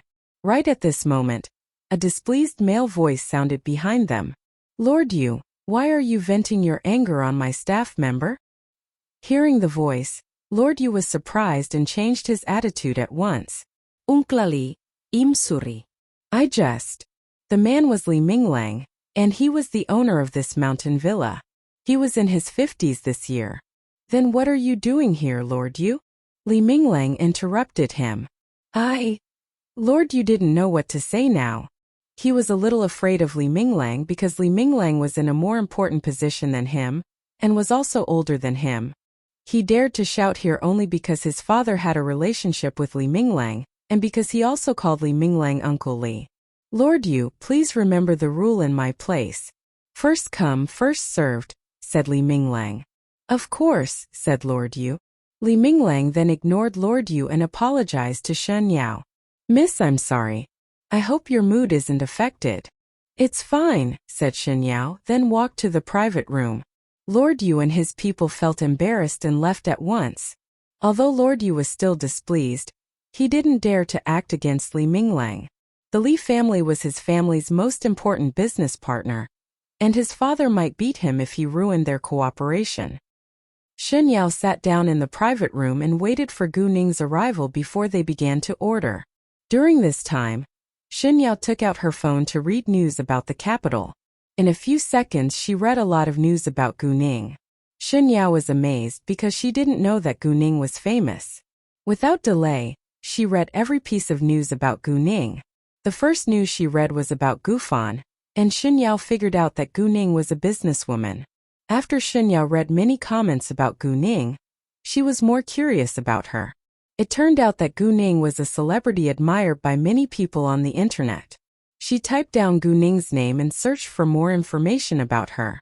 After that, she was totally amazed. Gu Ning was only 19, but she was already a billionaire. It was quite shocking. About half an hour later, Gu Ning came. When Gu Ning saw Shen Yao was still wearing a mask. Gu Ning didn't use her jade eyes to see Shen Yao's face under the mask, because she would see it later since they were going to dine together. Besides, Shen Yao was a senior cultivator, and Gu Ning didn't want to offend her. Miss Guam. Shen Yao smiled at Gu Ning. Hi, Miss Shen, said Gu Ning. Have a seat, please, said Shen Yao. Here is the menu. Please order whatever you want. After that, Shen Yao rang the service bell. Thanks, said Gu Ning with a smile. She took the menu and began to read it. Before long, a waiter came, and both Shen Yao and Gu Ning ordered 2 dishes. When the waiter was gone, Shen Yao said, Miss Gu, I know you probably are wondering why I'm wearing a mask all the time. To be honest with you, there is an ugly scar on my face and I don't want to scare other people. Because we're going to eat together, I have to take the mask off and I hope you won't be scared. Of course I won't, said Gu Ning. She had seen many scary scenes before, and wasn't afraid of a scar at all. Shen Yao nodded and felt relaxed. She knew that Gu Ning wasn't an ordinary girl. After that, Shen Yao removed her mask and showed Gu Ning her real face. However, the second Gu Ning saw Shen Yao's real face, she rounded her eyes in shock. You! Gu Ning didn't know what to say now. What? Are you scared? Shen Yao felt upset when she saw Gu Ning's reaction. No, of course not. Gu Ning denied it at once but didn't know how to explain it at this moment. Shen Yao noticed her reaction and suddenly got nervous. Do you know me?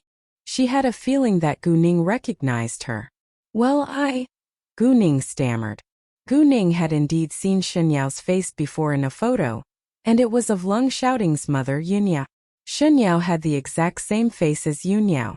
Gu Ning thought it was highly possible that Shen Yao was Yunyao, because both of them were a cultivator. Even though Shen Yao looked quite young now, a cultivator could live much longer than a mortal. However, if Shen Yao was Yunyao, why didn't she come to the capital to meet Lung Xiaoting during the past years? Tell me, do you know me? Do you remember anything about me? Shen Yao got anxious. Did you lose your memories? Asked Gu Ning with hesitation. Although Shen Yao had told Gu Ning that this was her first time to be in the capital, Yunyao had stayed in the capital for 7 years. If Shen Yao was Yunyao, it was impossible that she had been absent for over a dozen years and didn't come to see Lung Xiaoting at all. In addition, it seemed that Shen Yao ached to find out more about herself. Shen Yao must have lost memories about something. Yunyao had been seriously injured a dozen years ago, so it was understandable if she lost some memories. Xinyao said. Right, I was injured 15 years ago, so I couldn't remember something. Guning was right. In that case, Xinyao could be Yunyao. Did you lose all your memories or just some of them? Guning continued. Just some of them. I didn't forget my original identity, said Xinyao. Is Xinyao your real name? Asked Guning. Hearing that, Xinyao was surprised. Well, Xinyao isn't my real name is Jing Yunyao, said Xinyao. Jing Yunyao. Guning was now sure that Xinyao was Yunyao. You know me, right? Asked Jing Yunyao with anxiety. I know a woman named Yunyao, and she has the same face as you. She was lost 15 years ago, so I believe that you could be the same person, said Guning. Jing Yunyao was excited. She always wanted to get her lost memories back. And now she finally found a clue. Can you tell me more about her? Asked Jing Yunyao. Guning didn't answer that question right away, but showed Jing Yunyao a photo in her phone. It was Leng Xiaoting's photo. Look at him. Do you have any feelings? Leng Xiaoting was only 11 when Yunyao had the accident. Luckily Leng Xiaoting resembled his father, Leng Yunhan, so Jing Yunyao probably could feel familiar with his face. Even if she didn't think his face looked familiar, they were connected by blood and she must feel something different. Jing Yunyao had mixed emotions the second her sight fell on Leng Xiaoting's photo. What's my relationship with him? Asked Jing Yunyao. His name is Leng Xiaoting and he's Yunyao's son, said Guning. Hearing that, Jing Yunyao was startled. In that case, she had married in the mortal's world and even had a family. All of a sudden Jing Yunyao burst into tears. My son, he's my son.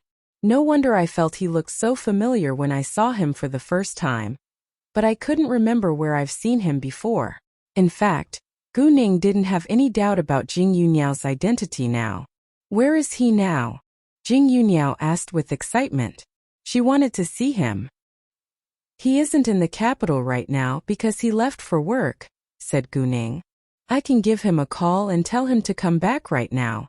It was a big thing that Jing Yunyao was back, and Guning wanted to tell Leng Xiaoting the good news as soon as possible. Saying that, Guning took out her phone and was about to call Leng Xiaoting. Wait. Jing Yunyao stopped Guning. I'm not mentally prepared yet. Can you take me to where I've lived before? I want to see whether I can remember anything. No problem. Guning respected Jing Yunyao's decision. We can go to the Leng family's old house, and you can put on your mask if you don't want to expose your identity. As for the reason to visit the Leng family's old house, Guning had her own idea. Great. Jing Yunyao nodded. I still need to call Xiaoting now, but I won't mention you. You don't need to be worried, said Guning. Great. Jing Yunyao nodded. After that, Guning called Leng Xiaoting. Ningning, what's wrong? Leng Xiaoting asked once he picked up her call. Normally, Guning only called him for something important. Jing Yunyao was a senior cultivator, so she had good hearing and cried the second she heard Leng Xiaoting's voice.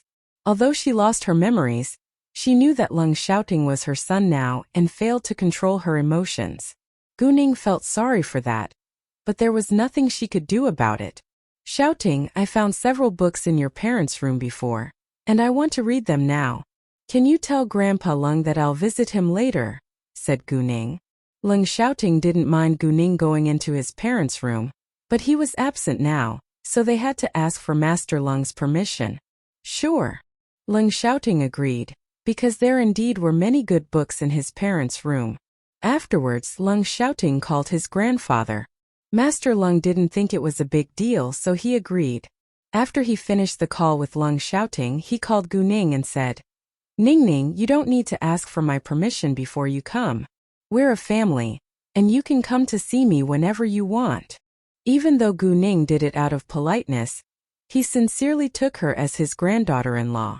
Jing Yunyao also heard Master Leng's voice and she felt his voice sounded familiar too. Thanks, Grandpa, Guning said. All right, why don't you come earlier so that we can dine together? Master Leng said. I just remembered that, said Guning. Fine, come to see me now, said Master Leng. Sure, I'm on my way, said Guning. After that, they hung up the call. The dishes were already placed on the table, so Gu Ning began to enjoy the meal. Jing Yuniao, however, lost her appetite. Gu Ning tried to persuade her to have some food, but Jing Yuniao couldn't have any. Gu Ning understood that she wanted to go to the Lung family's old house, so she quickly finished the meal. Jing Yuniao knew that she had affected Gu Ning's appetite, and apologized to her, but Gu Ning didn't mind it at all. Actually, Gu Ning wanted to help Jing Yuniao get her memories back too. When they were leaving, Gu Ning paid the bill before Jing Yuniao. Since she realized that Jing Yuniao was Lung Xiaoting's mother, she shouldn't let her pay the bill. Jing Yuniao wanted to pay the bill by herself, but Gu Ning did it first, so she had to give up. After that, they went to the Lung family's old house together. Jing Yuniao was quite nervous upon thinking that she was going to where she had lived before. Although we're not very sure of your relationship with the Lung family yet, I believe that you're Xiaoting's mother. I'm Xiaoting's girlfriend, and we'll be together forever if no accidents happens. In that case, you'll be my mother-in-law. Can I directly call you mother? Asked Gu Ning. Sure. Jing Yuniao agreed. She wasn't surprised that Gu Ning was Lung Xiaoting's girlfriend, because they had traveled alone together. Because she wasn't aware of the purpose of Gu Ning and Lung Xiaoting's travel to Kunlun Mountain, she believed that they traveled for fun. Many mothers-in-law had a lot of standards for their daughters-in-law, but Jing Yuniao was an exception. She hadn't seen Lung Xiaoting for years, and she had been an absent mother for years too. All of a sudden, Jing Yuniao thought of an important question and asked Gu Ning, "Why do you believe that I'm Yuniao?" "Because you two have the same faces and experiences," said Gu Ning. "Do you have any questions about my age?" Jing Yuniao asked with confusion. She looked quite young now, and nobody would believe that she was already a mother of a 27-year-old man. Gu Ning thought it was time to tell Jing Yuniao that she knew she was a cultivator. "Well, I know you're a senior cultivator, and cultivators live longer than mortals," said Gu Ning. "It's understandable that you look much younger than your real age in my eyes." "What? You know I'm a cultivator." Jing Yuniao was shocked. "Even though I'm not a cultivator, I can feel the air of a cultivator," said Gu Ning. "Xiaoting is a cultivator too now, but we just found out a few days ago. He's still at a low level." Jing Yuniao was amazed. To her surprise, Gu Ning could feel the air of a cultivator. She wasn't surprised that Lung Xiaoting was also a cultivator, because he was her son after all. "Do you know why I had the accident?" asked Jing Yuniao. She forgot everything she had been through in the mortal's world after she woke up.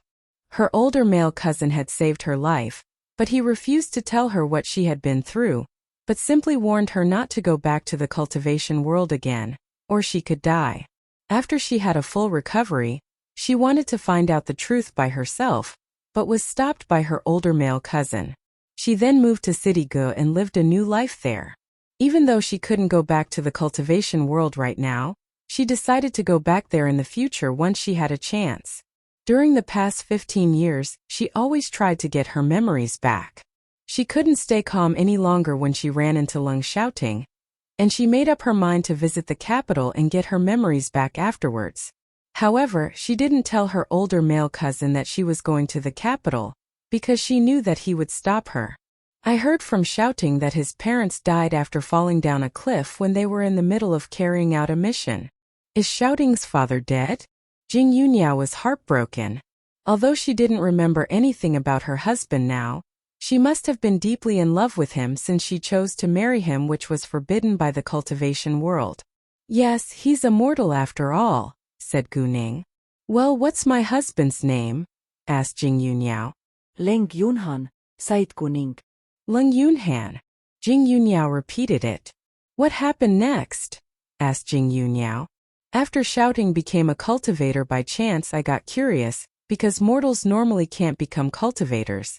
An idea came into my mind that one of his parents must be a cultivator, so we did an investigation, then found out that Xiaoting's mother could still be alive. We had that hope and kept on searching for more clues. We went to Kunlun Mountain last time because we heard there was dense magical power which was good for Xiaoting's cultivation.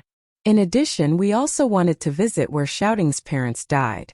We ran into you when we left the Supreme Deity's abode, and felt the air of a cultivator from you. We had a suspicion that Shouting's mother could have been killed by her enemies in the cultivation world. So we had to be careful. I don't want Shouting to be chased by his father's enemies, said Gu Ning. Jing Yuniao was seriously injured by another senior cultivator, and she always knew it. She was a senior cultivator herself, so an ordinary mortal didn't have the ability to hurt her. Besides, precisely because her enemy was a senior cultivator, her older male cousin warned her not to go back to the cultivation world again. Even though she didn't know why she suffered the painful accident, she knew that she must have offended someone. However, she still couldn't figure out why her older male cousin kept it a secret from her. Therefore, she thought that her enemy wouldn't stop chasing her if they found out that she was still alive. Since her older male cousin said that she could die if she went back to the cultivation world right now, she decided to give up the idea for the time being. As for her enemy, she was suspicious of the Jing family first, because many members of the Jing family wanted her dead. Jing Yuniao almost figured out why she had suffered the painful accident, but she didn't have evidence now. She broke the rule of the cultivation world and married a mortal and even gave birth to their son. She had humiliated her family, and her family wanted to kill her. If her guess was the truth, her family was indeed cold-blooded. Although she had indeed broken the rule and would be punished, she shouldn't be sentenced to death. She should be imprisoned and forbidden to leave the cultivation world again, or be deprived of her cultivation and chased out of the cultivation world according to the rules. However, the Jing family directly gave an order to kill her and her husband. If it was really the Jing family's order, Jing Yuniao wouldn't let them get away with it even if it was her family. Since the Jing family didn't care about her life and happiness, she didn't think she should be nice to them. If her older male cousin hadn't saved her life, she would have been killed already. Because of the Jing family, she lost her husband and had been separated from her son for years. She was full of hatred towards her family now. In her family, she only had affection towards her older male cousin. As for the other members in the Jing family, she didn't care about their feelings. When she was a little girl, she made slow and difficult progress, so her father didn't like her and the other members of her family were unwilling to accept her too. Her mother passed away at an early age, and her father quickly married another woman. His second wife gave birth to a son and a daughter afterwards, and they had great potential, so they won their father's love. Jing Yuniao was like a thorn in their side, and they always bullied her, but their father never asked about it. If her older male cousin hadn't protected her, she could have been bullied to death. Unfortunately, even if her older male cousin was willing to protect her, he was always absent from home, so she lived a very hard life. As time went by, she started to make great progress and her half-sister and half-brother didn't dare to bully her again. Their father also began to pay attention to her. Sadly, her father only wanted to make use of her. That was the reason why she left her cruel family without hesitation. When she met Leng Yuanhan, she fell deeply in love with him and married him later, even though she had to break the rule of the cultivation world. That was all that Jing Yuniao could remember now. Although she didn't have clear evidence to prove that her family wanted to murder her, she thought it was highly likely. Anyway, she had to get her memories back before she took revenge. Gu Ning sensed Jing Yuniao's emotional changes, and she knew that Jing Yuniao must have an idea in her mind. Even though Gu Ning knew the criminal's features, she couldn't tell Jing Yuniao right away, because she didn't know how to explain to her that she had seen the strange pictures. Jing Yuniao was Ling Shouting's mother, but they had only known each other for a short time, so she decided to wait for the right time. Jing Yuniao wasn't in a good mood now, so Gu Ning felt that she might need some quiet. After remaining silent for a while, Jing Yuniao asked Gu Ning again, "How's Shouting's life during the past years?" She and Leng Shouting were related, so she cared about him. Shouting is very outstanding, and he became a major general at a very young age, but his job as a soldier is very dangerous, said Gu Ning. Gu Ning knew that Jing Yuniao would be worried if she told her that, but she knew she shouldn't keep it a secret from her. A major general? Well, he must have been through a lot, said Jing Yuniao. She knew that Lung Xiaoting must have risked his life countless times for the unbelievable honor, so her heart ached for her child. Every parent wanted his or her child to be outstanding, but every parent wanted his or her child to be healthy and safe more. What relatives does he have in the Lung family? Xiaoting lost his parents at a very young age. Does he have a good treatment in his family? Asked Jing Yunyao. He has a grandfather, 2 uncles and 2 aunts and their children. They live together, said Gu Ning. Xiaoting didn't want to talk or socialize with other people after he lost his parents, but his grandfather took good care of him. Xiaoting also cares a lot about his loving grandfather, said Gu Ning. Oh, my poor child. Jing Yunyao almost cried again. Anyway, Lung Xiaoting still had a loving grandfather to take care of him. By the way, what does the Lung family do? Asked Jing Yunyao all of a sudden. She suddenly had an idea that the Lung family couldn't be an ordinary family. The Lung family is the leading family of the 4 dominant families in the capital, said Gu Ning. What? Jing Yunyao was astonished. To her surprise, the Lung family held such high social status. When Gu Ning and Jing Yunyao arrived at the Lung family's old house, it was about 7:30 p.m. However, because it was summer, the sky wasn't very dark. As soon as they approached the Lung family's old house, Jing Yunyao felt that its surroundings looked a little familiar. Although over a dozen years had passed by, the surroundings didn't have a big change. There were security guards standing at the gate of the Lung family's old house, and they all knew Gu Ning, so they opened the gate once she came and there was no need to do a security check. However, Jing Yunyao felt everything looked more and more familiar around her after she stepped into the spacious house. At the same time, she was also very nervous and couldn't move a step forward. Gu Ning comforted her. It's fine. Don't be nervous. You're wearing a mask so no one will recognize you. Jing Yunyao nodded and followed her. Master Lung was alone in the Lung family's old house because Lung Yuanqian had gone to see Lung Xiaojia, while Lung Yuanjin's family went to the Yu family's house. Lung Changji walked out at this moment and saw Gu Ning coming. Without delay, he went to tell the good news to Master Lung, and Master Lung walked outside to welcome her at the door. In front of Gu Ning, Master Lung was like an ordinary kind old grandpa, and he never thought that Gu Ning was inferior to him. When Jing Yunyao saw Master Lung and Lung Changji, she felt nervous and stiffened again. She knew that they knew each other, but she just couldn't remember who they were. It wasn't a pleasant feeling. Grandpa Leng, Uncle Leng. Gu Ning smiled at Master Lung and Lung Changji. Ning Ning, welcome home, said Master Lung with a broad smile. Nice to see you, Lady Ning, said Lung Changji. In fact, Gu Ning still felt a little uneasy when Lung Changji called her in that way, but she accepted it in case Master Lung became unhappy. She was going to marry Lung Xiaoting anyway. Jing Yunyao, on the other hand, hid behind Gu Ning's back. Gu Ning knew that she was nervous, but since she was already here, she couldn't hide all the time. Grandpa Lung, I came with a friend today, but she's amazed by the Lung family's high social status and doesn't dare come out, said Gu Ning. Why? The Lung family's old house isn't a tiger den, said Master Lung. Gu Ning then caught Jing Yunyao's hand and said to her, It's fine. Trust me. Jing Yunyao took a long breath in and walked out from behind Gu Ning. This is Grandpa Lung. Gu Ning introduced Master Lung to Jing Yunyao. Jing Yunyao didn't dare to meet Master Lung's eyes, and lowered her head. Honored to meet you, Master Lung. Nice to meet you too. Master Lung did his best to look kind and easygoing. He didn't understand why the girl was wearing a mask.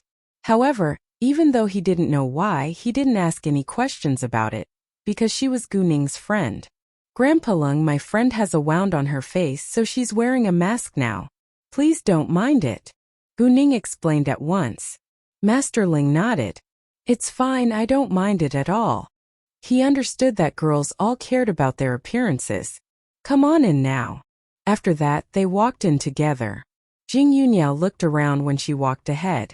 She still felt like everything looked familiar, but couldn't remember anything. Gu Ning couldn't go to Lung Yuanhan's room right after she got there, so she casually chatted with Master Lung for a while. Grandpa Lung, are you alone at home? Asked Gu Ning. Yeah, your uncle Yuanqian went to the hospital, and your uncle Yuanjin along with Aunt Yin went back to the Yu family's house today. Your Aunt Yin's nephew was accepted by the capital university, so they need to celebrate it, but his total score is over 100 points lower than yours, said Master Lung. He didn't bother to hide the pride on his face. Gu Ning, however, felt a little embarrassed. Although the gap of over 100 points was big, very few high school students were able to be accepted by the capital university. Besides, she won the top scorer position with the help of her jade eyes, which actually wasn't fair. After chatting for a few minutes, Master Lung said, "Don't you want to get the books? You can go now." Master Lung didn't know whether Gu Ning was busy today, and didn't want her to waste too much time. "Great, I'll go get the books first and we can talk later," said Gu Ning. In fact, she couldn't wait for it. "Grandpa Lung, do you mind if my friend goes upstairs with me?" asked Gu Ning. "Of course not. You can go together," said Master Lung. After that, Gu Ning went upstairs with Jing Yunyao. The layout of the Lung family's old house stayed the same, so Jing Yunyao easily found the room where she had lived with Lung Yuanhan in the past. Many parts of the Lung family's old house attracted her to have a look. She didn't know why but couldn't resist the attraction. "Is it this room?" asked Jing Yunyao. "Yes, let's go inside," said Gu Ning. Gu Ning wasn't surprised that Jing Yunyao found the correct room by herself, because she had lived here before. Jing Yunyao pushed the door open and they walked into the room. Everything was covered by white cloth inside, but it was in the same position as usual. Nothing had changed from before, which surprised Jing Yunyao. She looked around, then walked to the study desk. "Can I lift it?" Jing Yunyao pointed at the white cloth. "Sure." Gu Ning nodded. "I want to pull out this drawer," said Jing Yunyao.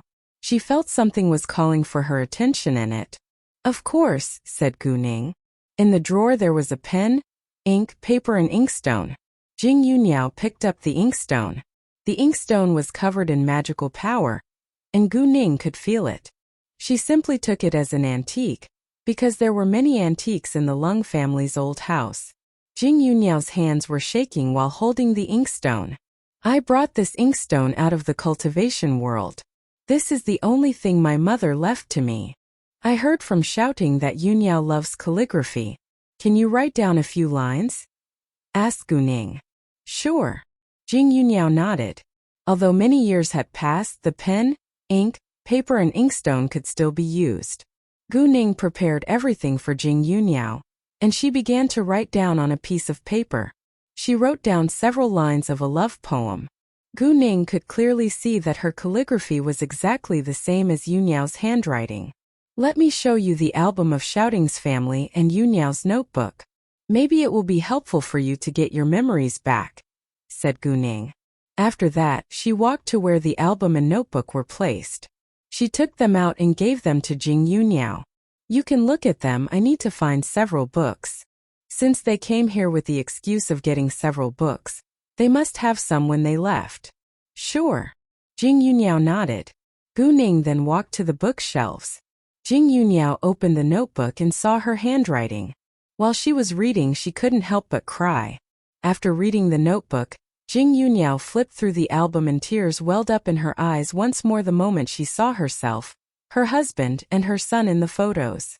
However, she didn't cry aloud, because she didn't want Gu Ning or other people to hear her.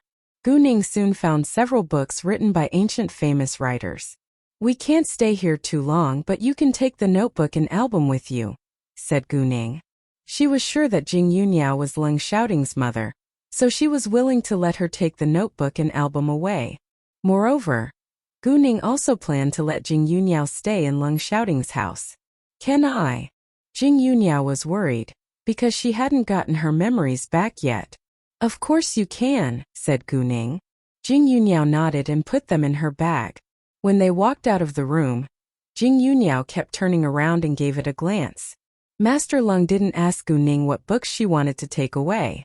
Gu Ning chatted with Master Lung for a while longer before she left. However, once Gu Ning was gone, the smile disappeared from Master Lung's face, and he was lost in thought. "Master Lung, what's wrong?" Lung Changji carefully asked Master Lung. I think the girl who came with Ningning looks familiar, said Master Lung. I even feel like I know her. Unfortunately, Jing Yuniao had a mask on her face, so Master Lung wasn't able to see her whole face. However, he felt that they had met before.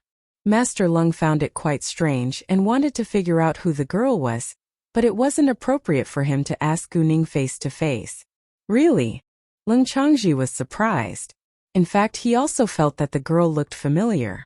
Master Lung, I actually have the same feeling, said Lung Changji. Do you feel she looks familiar too? Master Lung was surprised too. Do both of us know the girl? I think it's possible, said Lung Changji. Anyway, no matter who she isn't a bad person since she's Ningning's friend, said Master Lung. Maybe both of them really knew the girl, but it wasn't important now. Once Jing Yuniao and Gu Ning left the house, Jing Yuniao took out the notebook and album to look at again. However, Gu Ning had something to talk to her about, so she had to interrupt her. Mother, I plan to let you stay in Shouting's house. Do you have other opinions? You don't need to worry about Shouting. He seldom comes back and he normally won't use that house. Unless Gu Ning was in the house, Lung Shouting normally wouldn't go there. If you don't want him to know about your existence for the time being, I won't let him know. If you want to go somewhere else, I can help you too.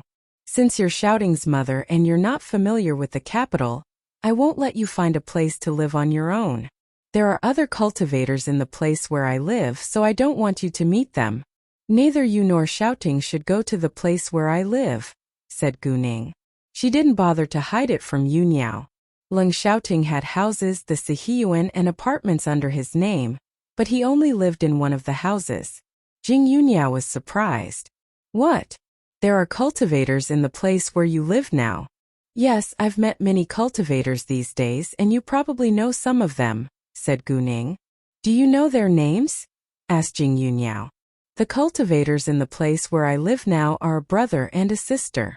Their names are Bailey Zongyang and Bailey Zongxue, said Gu Ning. Jing Yuniao only forgot what she had been through in the mortal's world, and still remembered what had happened to her in the cultivation world.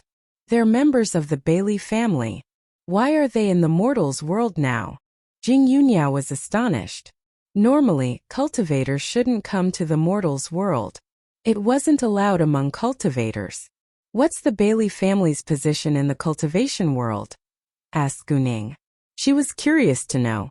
It's one of the 4 dominant families in the cultivation world. The other 3 are the Dongfang family, the Yin family, and the Jing family, said Jing Yuniao. Since Gu Ning was aware of the cultivation world, it didn't matter that she told her more about it. The Dongfang family? Is Dongfang Ziyu a member of the Dongfang family? Asked Gu Ning. Do you know Dongfang Ziyu too? Jing Yuniao was surprised once more. I've met her a few times before, but we're not familiar, said Gu Ning. You're right. Dongfang Ziyu is a direct descendant of the Dongfang family, said Jing Yuniao. That was all she knew because she had left the cultivation world years ago. I also know a cultivator who shares the same surname as you. His name is Jing Jining, said Gu Ning. Actually, she already had the feeling that Jing Yuniao and Jing Jining were from the same family. What? Jing Jining? Jing Yuniao was shocked. Seeing Jing Yuniao's reaction, Gu Ning was sure that they knew each other. I've met him only twice. Where is he right now? Asked Jing Yuniao. Last time I saw him was in the last month, and he told me that he was going to Province Yun, but I don't know where he is right now, said Gu Ning. Don't mention me at all if you see him again.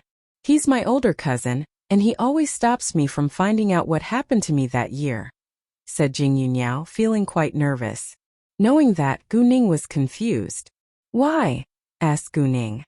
He told me that I could die if I entered the cultivation world again.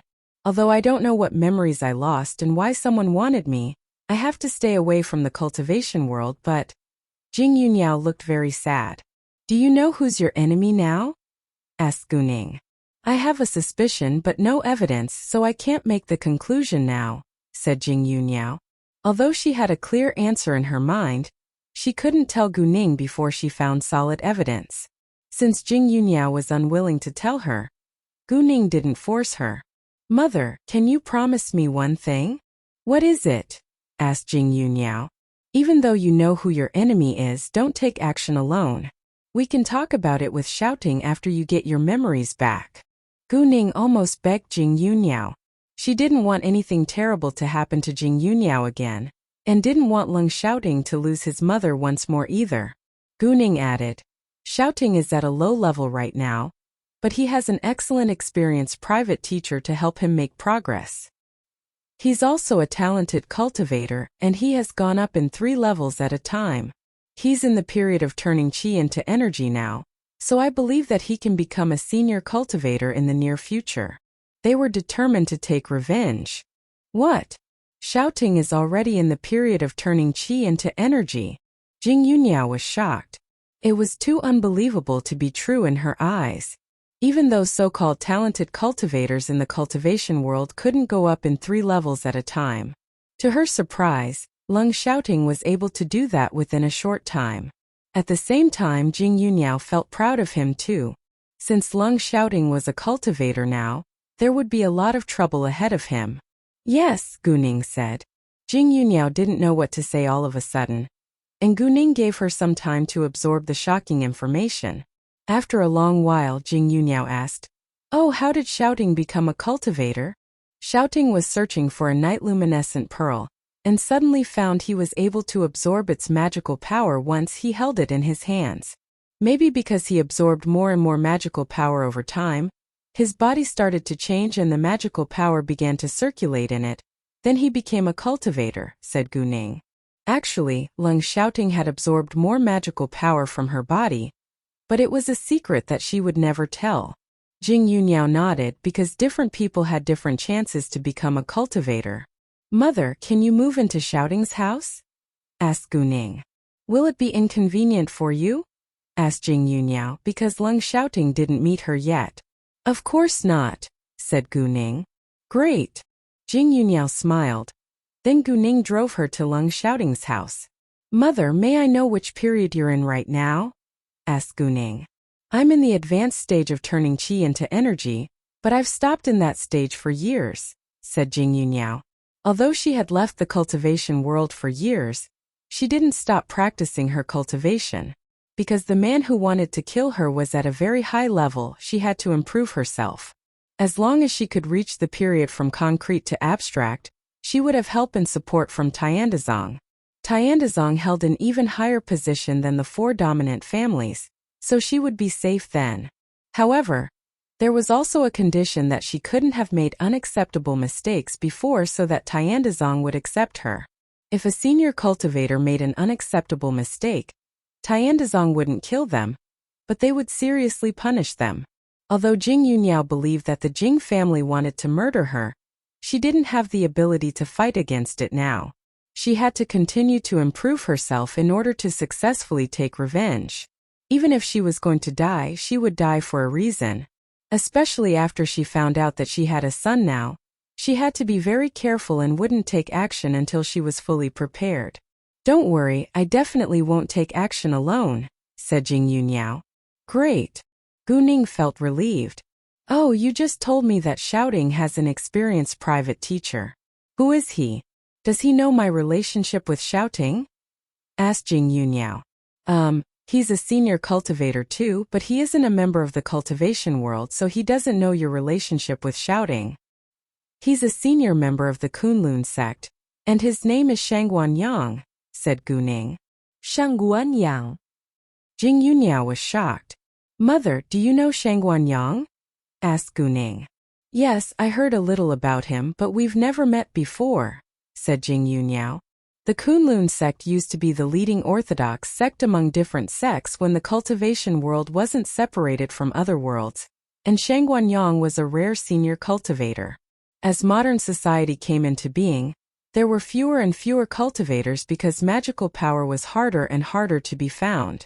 The heavenly tribulation was more and more difficult, so cultivators gathered together in order to survive.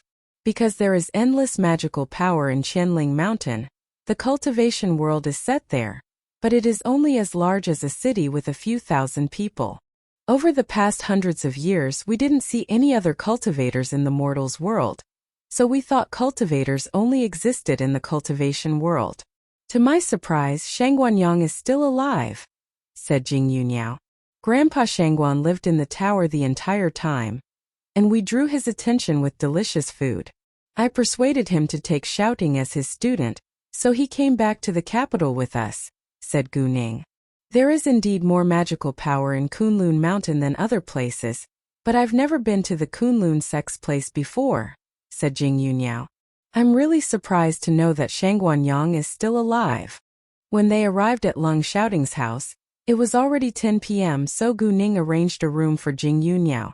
Before long, the room was tidied up and Jing Yuniao had everything she needed with her, because she planned to stay in the capital for a long time. Gu Ning told her to go to sleep early while she went to sleep in the master room. She could hear Jing Yuniao if Jing Yuniao needed anything. Gu Ning was alone wherever she lived, so she decided to stay in Lung Shouting's house for the time being. She wanted to take good care of Jing Yuniao, and she had nothing important to deal with right now. It didn't matter whether she went to her company or not, but the capital was a strange place for Jing Yuniao. Jing Yuniao, however, couldn't sleep at all that night. She needed more time to digest what she learned about her husband and son today. At 11 p.m., Lung Shouting called Gu Ning, and they chatted for a while, but Gu Ning said nothing about Jing Yuniao. Since she promised not to mention Jing Yuniao, she had to keep her promise. During this time, Jing Yuniao kept on reading her notebook and flipped through the album. Gu Ning couldn't sleep either because she had her own worries. Finding Jing Yuniao was a good thing, but there was more they needed to consider afterwards. Since they already found Jing Yuniao, they were closer to their plan of taking revenge. She wanted to enter the cultivation world with them and help them take revenge. However, she had to become a cultivator before entering the cultivation world, which meant that she had to be purified and transformed and had to risk her life.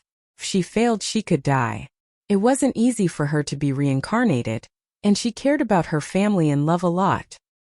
Because Gu Ning fell asleep very late, it was already 7 a.m. when she got up the next day, so she went to prepare breakfast for Jing Yuniao. Jing Yuniao didn't get to sleep until daybreak, so she was still in bed at that time, but she was a light sleeper, so she heard the noise when Gu Ning got up. She saw Gu Ning busy cooking in the kitchen and walked over at once. "Are you preparing breakfast?" asked Jing Yuniao. "Yeah." Gu Ning turned around to look at Jing Yuniao and found her bloodshot eyes. "Mother, you didn't have a good sleep last night. Why don't you stay in the bed for a while longer?" "I couldn't sleep at all, so I got up," said Jing Yuniao and looked upset. Gu Ning understood her. "Have a seat. The breakfast will be ready soon." It wasn't complicated. Gu Ning just boiled eggs, steamed buns, and poured 2 glasses of milk. "Let me help," said Jing Yuniao and went to fetch the plates. She would be embarrassed if she sat there and did nothing.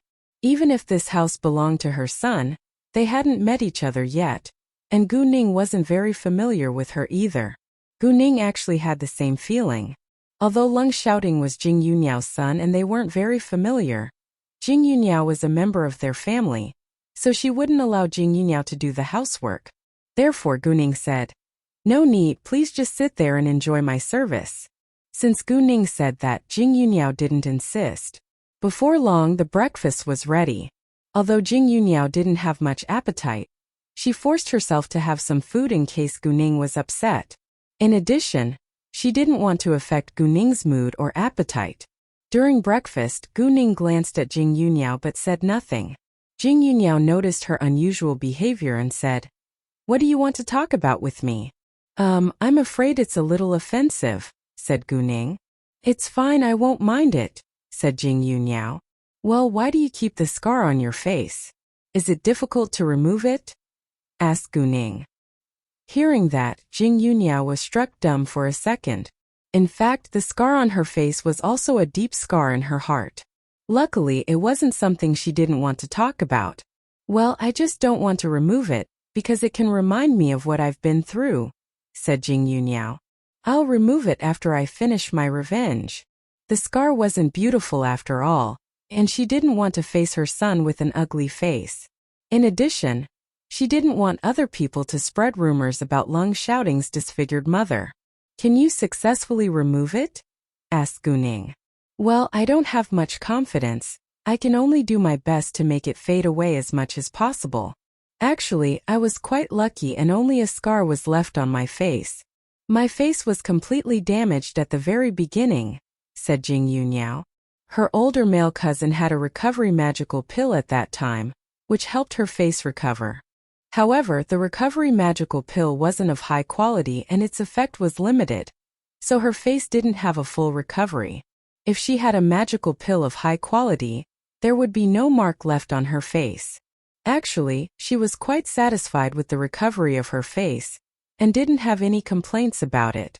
It was rare to find an alchemist right now, and there were fewer than 3 in the cultivation world, so it was hard to find magical pills too. Gu Ning suddenly remembered that Jing Yuniao had fallen to the ground with her face down in the pictures she saw at the door to hell.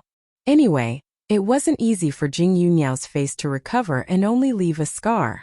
Gu Ning also knew that there were all kinds of effective magical pills in the cultivation world. Whenever you want to completely remove the scar, you can tell me. I have medicine, but I'm not sure that it can help, because I've never treated a cultivator before, said Gu Ning. Gu Ning asked Jing Yuniao for details about the scar on her face in order to help her.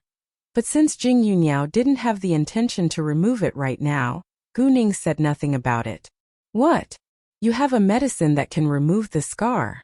Jing Yuniao was surprised. Common medicines weren't helpful, and only magical pills could do that, but they were hard to find. Yeah, it's a power crystal which is solidified magical power. It has great effects and is able to cure many diseases, said Gu Ning. She didn't keep it a secret that she had power crystals, but she wouldn't tell the source. Well, it's not helpful in any situations. If the person's organs are all damaged or it's a deadly disease, it can't help. Seriously injured people needed Gu Ning to directly put her magical power into their bodies to help them recover. I have only treated mortals, so I'm not sure whether it'll be helpful for cultivators. Can I see it? Asked Jing Yuniao. This was the first time that she had heard of a power crystal. It sounded quite incredible. Sure, please wait a second. Gu Ning stood up and went back to her room to get power crystals for Jing Yuniao. Although they were stored in her telepathic eye space, she couldn't expose that in front of Jing Yuniao. Let's finish breakfast first. Jing Yuniao realized that they hadn't had breakfast yet. It's fine. I'm almost full, said Gu Ning. After that, she walked upstairs. In her room, Gu Ning took out a porcelain bottle with power crystals. Then she went downstairs and back to the dining room. She walked to Jing Yuniao and handed the porcelain bottle to her. There were about 10 power crystals in the bottle. Once Jing Yuniao opened the porcelain bottle, she smelt pure magical power and her eyes lit up with excitement. Wow, it's really good. I don't know how helpful it is to remove the scar on my face, but I believe it will have a positive effect on it. Saying that, Jing Yuniao put on a serious expression and closed the porcelain bottle. You must take care of it and don't let other cultivators find out, or you'll be in big trouble. I understand, said Gu Ning. Afterwards, Jing Yuniao gave the porcelain bottle back to Gu Ning. Although power crystals were very good and precious, she wouldn't take them as her own. Gu Ning, however, had no intention to take it back. Mother, if you don't mind, you can take it. Even though 10 power crystals might not be very helpful, they can improve your physical condition anyway. I have plenty of power crystals with me, so you don't need to worry about it, said Gu Ning. What? You have plenty of power crystals? Jing Yuniao was shocked.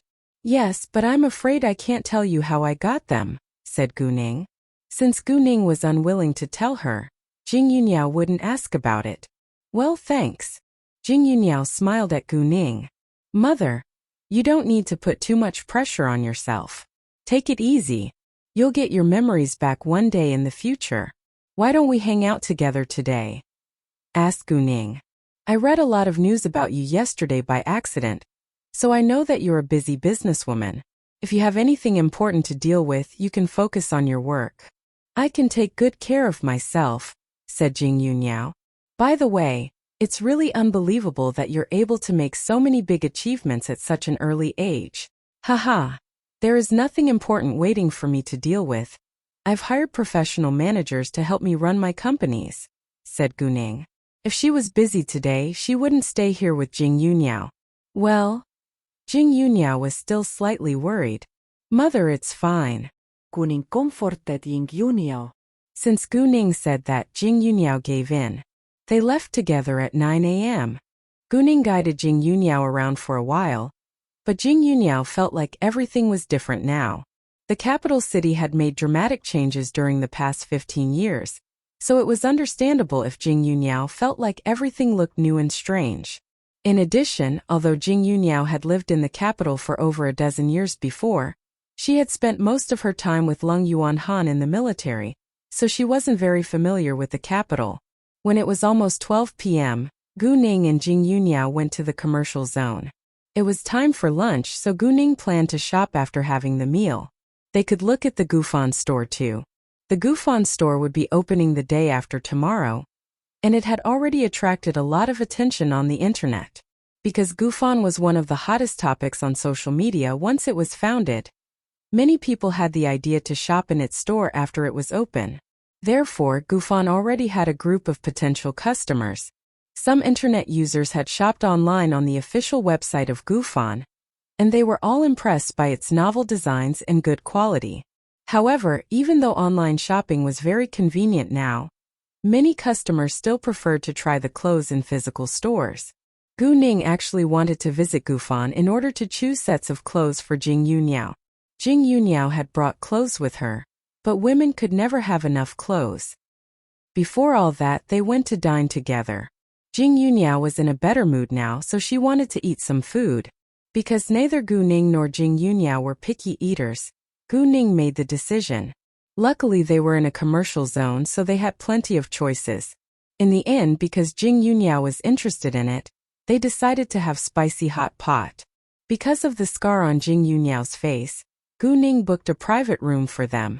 Jing Yunyao was unwilling to show her real face in public, because although she was already used to the scar, she didn't want to hear other people's discussion about her. Jing Yunyao didn't eat much at breakfast, but she enjoyed the spicy hot pot very much. Gu Ning also noticed Jing Yunyao's good mood, and felt happy for her. After eating, Jing Yunyao rushed to pay the bill, because Gu Ning had done that before her yesterday. Since Jing Yunyao insisted on that, Gu Ning didn't compete with her. Mother, let's go shopping now, said Gu Ning. Sure. Jing Yunyao agreed. Then they walked towards the Gufan store. However, after walking for a while, both Gu Ning and Jing Yunyao stopped suddenly and exchanged a knowing glance. There are cultivators. Let's go another way, said Gu Ning. Jing Yunyao nodded. Then they walked on another road. Both of them felt cultivators ahead of them, but they didn't know their levels. Right when Gu Ning walked away, she used her jade eyes and saw Bailey Zongyang and Bailey Zongxue. Gu Ning didn't know their levels, but it seemed that they failed to sense Jing Yunyao. Bailey Zongyang and Bailey Zongxue didn't sense another cultivator was on the same street as them. Although Bailey Zongyang was a well-known talented cultivator of the young generation in the cultivation world, he was still a level lower than Jing Yunyao, so there was a huge gap between them. Well, I didn't expect to run into other cultivators in the capital, and I hope that they didn't notice us, said Jing Yunyao with worries. It's fine. We can do our best to avoid them. If we can't, let nature take its course, said Gu Ning. She couldn't tell Jing Yunyao who the two cultivators were, but she wasn't worried at all, because they had Shangguanyang's help and she had the flood dragon too. Even though she was unwilling to expose the flood dragon, her safety was more important. You're right. Jing Yunyao agreed. When they arrived at the Gufan store, all kinds of male and female clothes, shoes and bags were already placed on most of the shelves. Although it wouldn't be open until the day after tomorrow, there were several customers in the store. After all, no salesman would shut customers out. The customers in the store now were several young women, and they all had a good impression of Gufan and Gu Ning. They coincidentally saw the store of Gufan today, so they walked inside to have a look. They were attracted to the products and kept on trying them. The staff of Gufan were familiar with Gu Ning's face, so they walked ahead to welcome her once she showed up. Nice to see you, Chairman Gu. Nice to see you too, and you can go ahead with what you need to do. I'll look around by myself, said Gu Ning. Sure. The staff went back to their jobs afterwards, and a saleswoman went to pour 2 cups of tea for Gu Ning and Jing Yuniao. Gu Ning and Jing Yuniao walked around in the store, and they soon attracted the attention of several young women. Look, the girl looks so familiar. I heard they call her Chairman Gu. Is she the boss of Gufan Gu Ning? I suppose. Should we go to say hello to her? Why not? She's very famous and I hope we can take photos with her. Without delay they walked towards Gu Ning. When they proposed taking photos together, Gu Ning agreed. Because of Gu Ning's good personality, they had a better impression of her and even asked for her opinion when they were trying the clothes. Gu Ning was also willing to give them advice, and they actually shared the same taste. Therefore, the several young women had a stronger desire to shop. In the end, each of them bought 3 or 4 sets of clothes and shoes, which added up to 50,000 yuan. Gufan aimed to become a high-end clothing brand. Although it was still very new, its quality wasn't worse than any other clothes brands of the same price level. Actually, many international clothing brands couldn't make sure that the quality of their products could match their prices. Gu Ning, however, paid a lot more attention to quality than to fame. Even if Gufan became popular and famous in the future, she wouldn't allow its quality to worsen. She wanted to build a brand which could last forever. Although the sales of many international brands still rose these days, they relied on their fame to survive. However, as more and more new brands with better quality came out, they were losing their advantages. Once new brands became famous, they could lose their positions in the fashion industry. Gu Ning had the ambition, but she also knew it wasn't an easy goal. Her ability was limited, and she still needed more time to achieve her goals. When the several young women left, they posted their photos with Gu Ning on social media, drawing a lot of envy from their friends.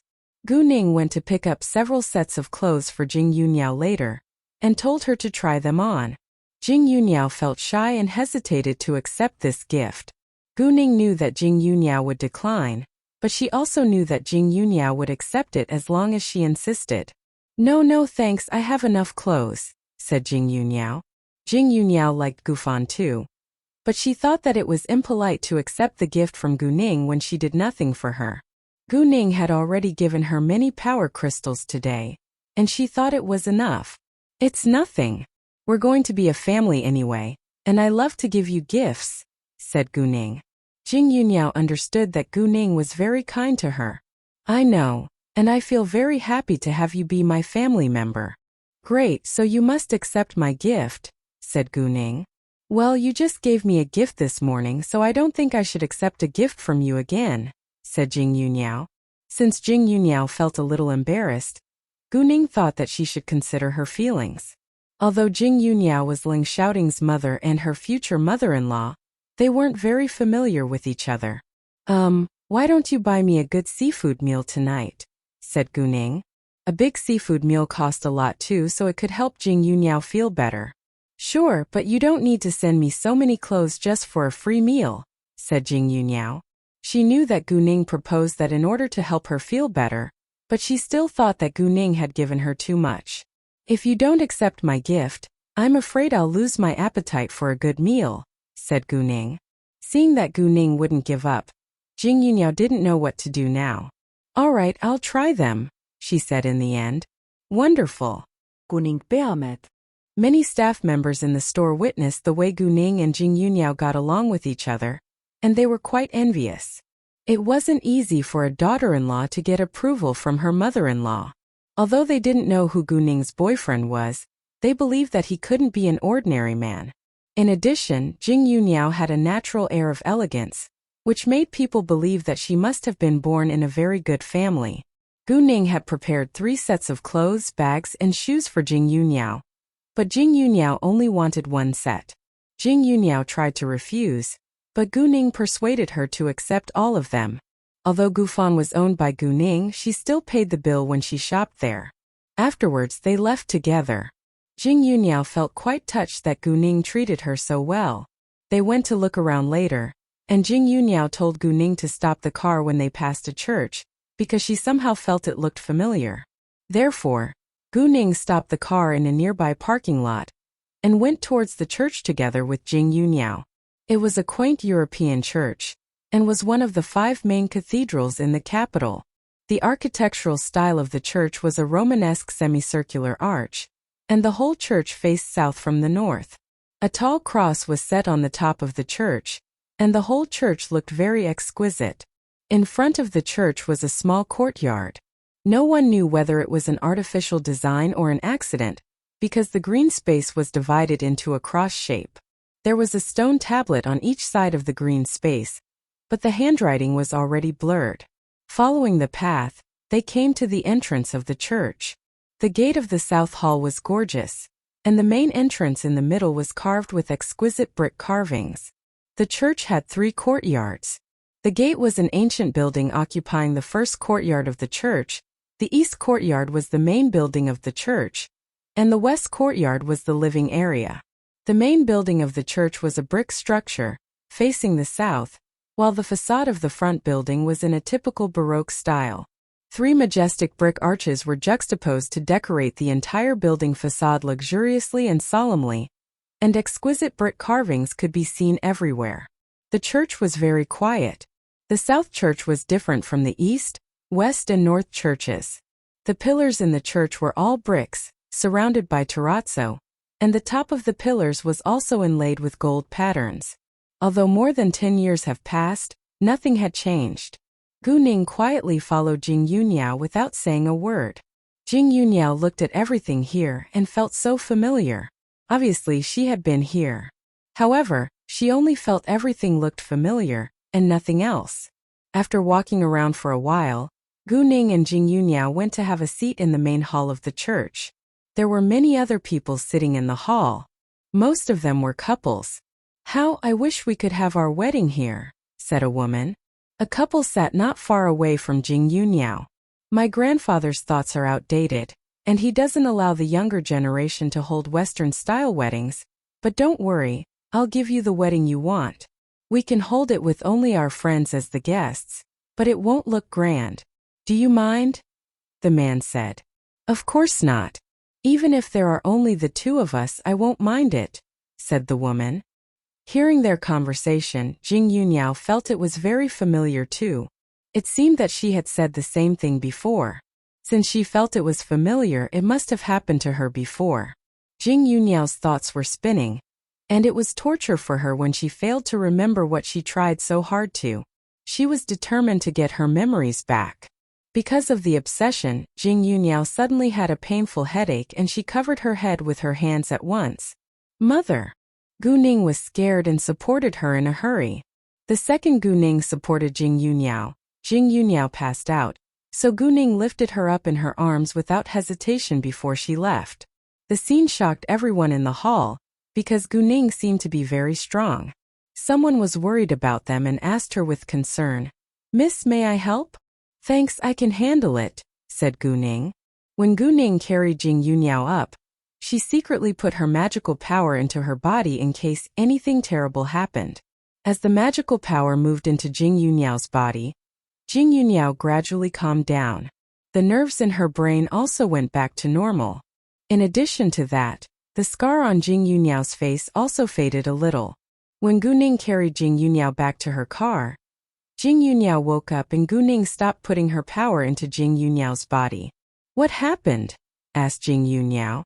"You just fainted in the hall, so I carried you back to the car," said Gu Ning. "Oh, thanks," said Jing Yuniao. She had suddenly had a strong headache when she tried to get her memories back in the church. "I'm sorry for the trouble I caused." Jing Yuniao apologized to Gu Ning. "Not at all, I'm just worried about you," said Gu Ning. She honestly didn't think it was a big deal, and only cared about Jing Yuniao's health. Although Jing Yuniao was a cultivator, it was hard to cure one's mental scar. Jing Yuniao sighed, because she couldn't stop herself from trying to get her memories back. "Why don't we go home and have a rest?" said Gu Ning. "Thanks, but I'm fine. We can go home after we have the seafood for lunch this afternoon," said Jing Yuniao and tried to cheer herself up. Although she just passed out, she felt very well now. I think we can go buy some seafood and cook at home by ourselves. What do you think?" said Gu Ning. It was still early, and they would have to drive around for a few more hours if they decided to eat outside before going back home, and Gu Ning was worried that Jing Yunniao might faint again. "No problem, but I'll be the cook today, and you can't compete against me for that," said Jing Yunniao. "I can be your assistant," said Gu Ning. After that, Gu Ning went to shop for seafood with Jing Yunniao. Gu Ning and Jing Yunniao went to the largest aquatic products mall in the capital. However, when they arrived at the aquatic products mall, something unpleasant happened. Although there were all kinds of seafood in the mall, not every species was available all the time, especially the rare species. For example, there were only a few red king crabs left now. Gu Ning and Jing Yunniao saw a red king crab weighing about 10 kilograms. Red king crabs weren't real crabs. They were mainly distributed in cold waters and were named after their huge size, and so were known as the king of crabs. Since it was the famous the king of crabs, Gu Ning and Jing Yunniao decided to taste it. A red king crab was much more expensive than other crabs, and this huge red king crab cost them thousands of yuan. Gu Ning didn't allow Jing Yunniao to pay for this red king crab because it was too expensive. Actually, it alone was more expensive than a good seafood meal. Although Jing Yunniao could afford it, Gu Ning still paid the bill before her.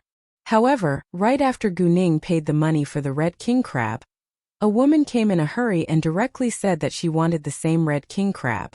Seeing the woman, the owner of the seafood stand looked a little displeased. "I'm sorry, this miss just paid for this red king crab." "What?" The woman was upset. "I told you I want this crab, and I just went to look around for a while. Why did you sell it to another person?" Hearing that, the owner of this seafood stand was angry too. "You said that you want it, but you also told me it's too expensive. You didn't pay for it. Why should I keep it for you?"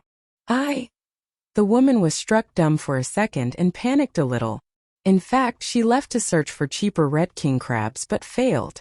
Besides, other red king crabs were smaller, and the lady of their house disliked small crabs. This red king crab in Gu Ning's hands was very suitable. If she didn't go back with a big red king crab, the lady of their house would criticize her, which made her feel quite anxious. "I'm back now and I'm willing to pay," said the woman. "It's useless because it's sold already," said the owner. The woman suddenly turned to Gu Ning. "Hey you, give this red king crab to me, and I can give you the same amount of money." Her attitude was very rude. "Sorry but no," said Gu Ning, disliking the woman's attitude. "You!" The woman was mad but couldn't do anything about it. Gu Ning then ignored the woman and left with Jing Yunniao.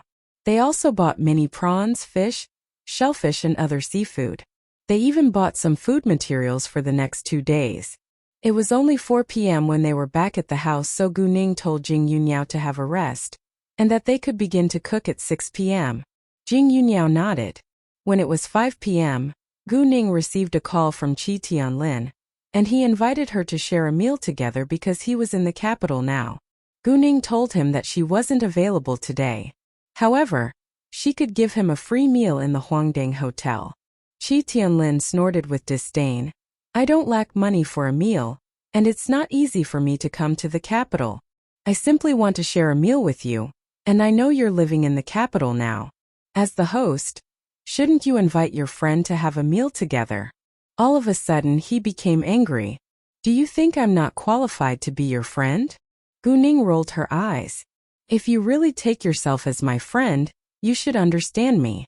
I'm not free today, even though I'm willing to share a meal with you." "When will you be free?" asked Qi Tianlin.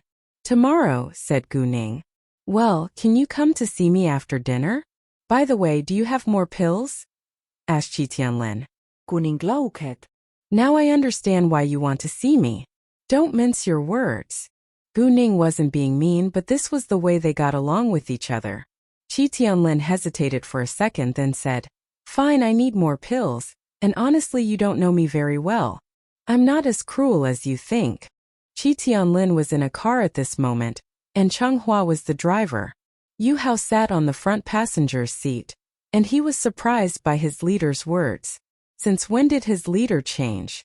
Actually, he only changed his behavior after meeting Gu Ning, because he had failed to treat her cruelly once before. Because Gu-ning aroused his interest and he even liked her, he became tolerant. In fact, he used the excuse of asking for more pills to see Gu-ning, because they were leaving tomorrow. I don't care what kind of man you really are because it has nothing to do with me, but I can give you more pills when I'm free, said Gu-ning.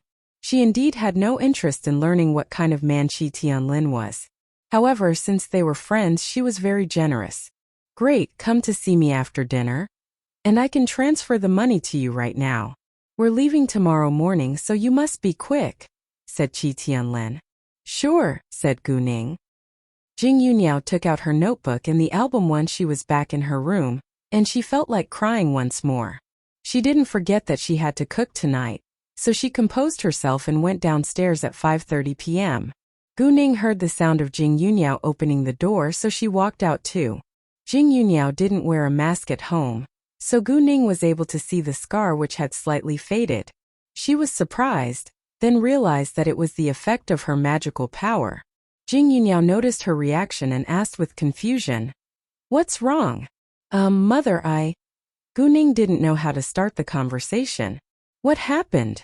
asked Jing Yuniao. "Well, because you just passed out in the church, I helped you take a power crystal and the scar on your face has faded a little," said Gu-ning.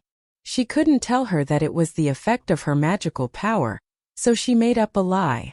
"What?" Jing Yuniao was surprised too. Without delay, she went to look at herself in the mirror. She indeed found that the scar on her face had slightly faded. To her surprise, the power crystal was much more useful than she thought. Because she was too surprised, it took her some time to accept it. Gu-ning was anxious looking at Jing Yuniao, so Jing Yuniao comforted her at once. "Don't be worried about me. Of course I can't blame you for that. I know that you helped me take a power crystal for my body, and I should thank you for that. Anyway, I already figured out who I am and who's my enemy, so this scar isn't very important." Jing Yuniao had no intention to blame Gu-ning, although she kept the scar to remind herself not to give up on taking revenge. She had already learned what she needed to know right now, so it didn't matter even if the scar disappeared. Gu-ning relaxed when she realized that Jing Yuniao really didn't care about it. It wasn't a big thing, but Gu-ning thought that she should still apologize to Jing Yuniao. "I'm sorry for that, and I can help you completely remove it if you don't need it now," said Gu-ning. "Sure, but we should cook first," said Jing Yuniao with a smile. After that, they went to cook together. Although they decided to have a big good meal, they didn't cook much food because there were only two of them. Jing Yuniao was a great cook, and a mouth-watering aroma soon came out of the kitchen. She had been a cook for over a dozen years, so she had confidence in her cooking skills. After finishing the seafood meal, Jing Yuniao wanted to wash the dishes by herself, but Gu-ning stopped her. Gu-ning told her to have a rest and that she would wash the dishes. Jing Yuniao already cooked for her tonight, so she thought that she should do something too. Since Gu-ning insisted, Jing Yuniao left to deal with the scar on her face. This time she truly felt the great and unbelievable effect of Gu-ning's power crystal. Because as soon as the power crystal liquid touched the scar, it started to fade. After Gu-ning washed the dishes, she went to chat with Jing Yuniao for a while in the living room. When it was 8 p.m., Gu-ning told Jing Yuniao that she needed to go outside to deal with something. If Jing Yuniao needed any help, she could call her. Gu-ning gave Chi Tianlin a call when she left the house and found out that he was in the Huangding Hotel right now. Gu-ning then told him to book a table in the cafe on the top floor of the hotel. They would meet there. The cafe on the top floor of the Huangding Hotel was semi-outdoor, and most of the walls were glass so that people could see the beautiful view of the surroundings. There weren't private rooms, instead there were partitions in the cafe. And although there wasn't much private space, it wasn't very open either. Because it wasn't the rush hour, Gu-ning soon arrived at the Huangding Hotel. The moment she walked into the lobby, she saw Tang Bingsen walking outside with several other businessmen. Tang Bingsen looked haggard now because of what had happened to his family recently, but he still had to deal with his business. He didn't know what Feng Lin had done behind his back yet, because he didn't have enough energy to pay attention to her. Gu-ning didn't disguise herself for Tang Aining today, nor did she have any conflict against Tang Bingsen. So Tang Bingsen ignored her and walked straight to the outside.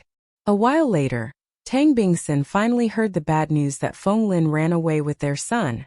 He couldn't believe it and went to the hospital where Feng Qila had stayed. Qi Tianlin was already waiting for Gu Ning when she came. Yu Hao and Chang Hua politely greeted her. "Since you don't have time to dine with me, buy me a cup of coffee," said Qi Tianlin. "No problem." Gu Ning agreed and called an attendant to serve them. Although Yu Hao and Chang Hua were Qi Tianlin's bodyguards, they were like friends when they were alone together. Gu Ning also treated them equally, so they ordered their favorites too. In a few minutes, 4 cups of coffee were placed on the table. Afterwards, Gu Ning gave Qi Tianlin a porcelain bottle. Qi Tianlin already paid Gu Ning the money after he had the call with her, making it seem that he was afraid that she wouldn't come. Gu Ning knew it as well, but she thought that he only cared about the pills. Actually, Qi Tianlin just wanted to see her. Because they ordered coffee, Gu Ning couldn't leave right away, so she stayed to chat with Qi Tianlin. About half an hour later, she told him that she had a relative in her place, and that she couldn't leave her relative alone for too long, so she had to go. Qi Tianlin knew Gu Ning had to leave for a reason, so he didn't keep her.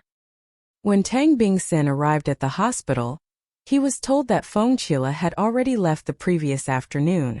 Tang Bingson was angry and called Feng Lin at once, but couldn't get through to her. Without hesitation, he went to Feng Lin's apartment.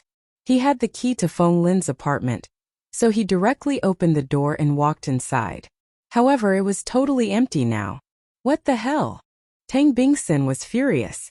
He thought that Feng Lin ran away with their son because he had terrible luck these days and Feng Lin might be worried that he would lose everything.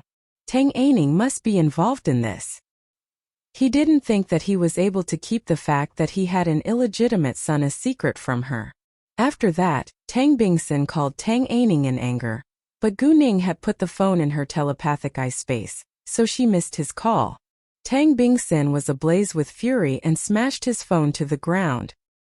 Jing Yunyao was in her own room when Gu Ning got back, so Gu Ning didn't bother her, but went back to her room too.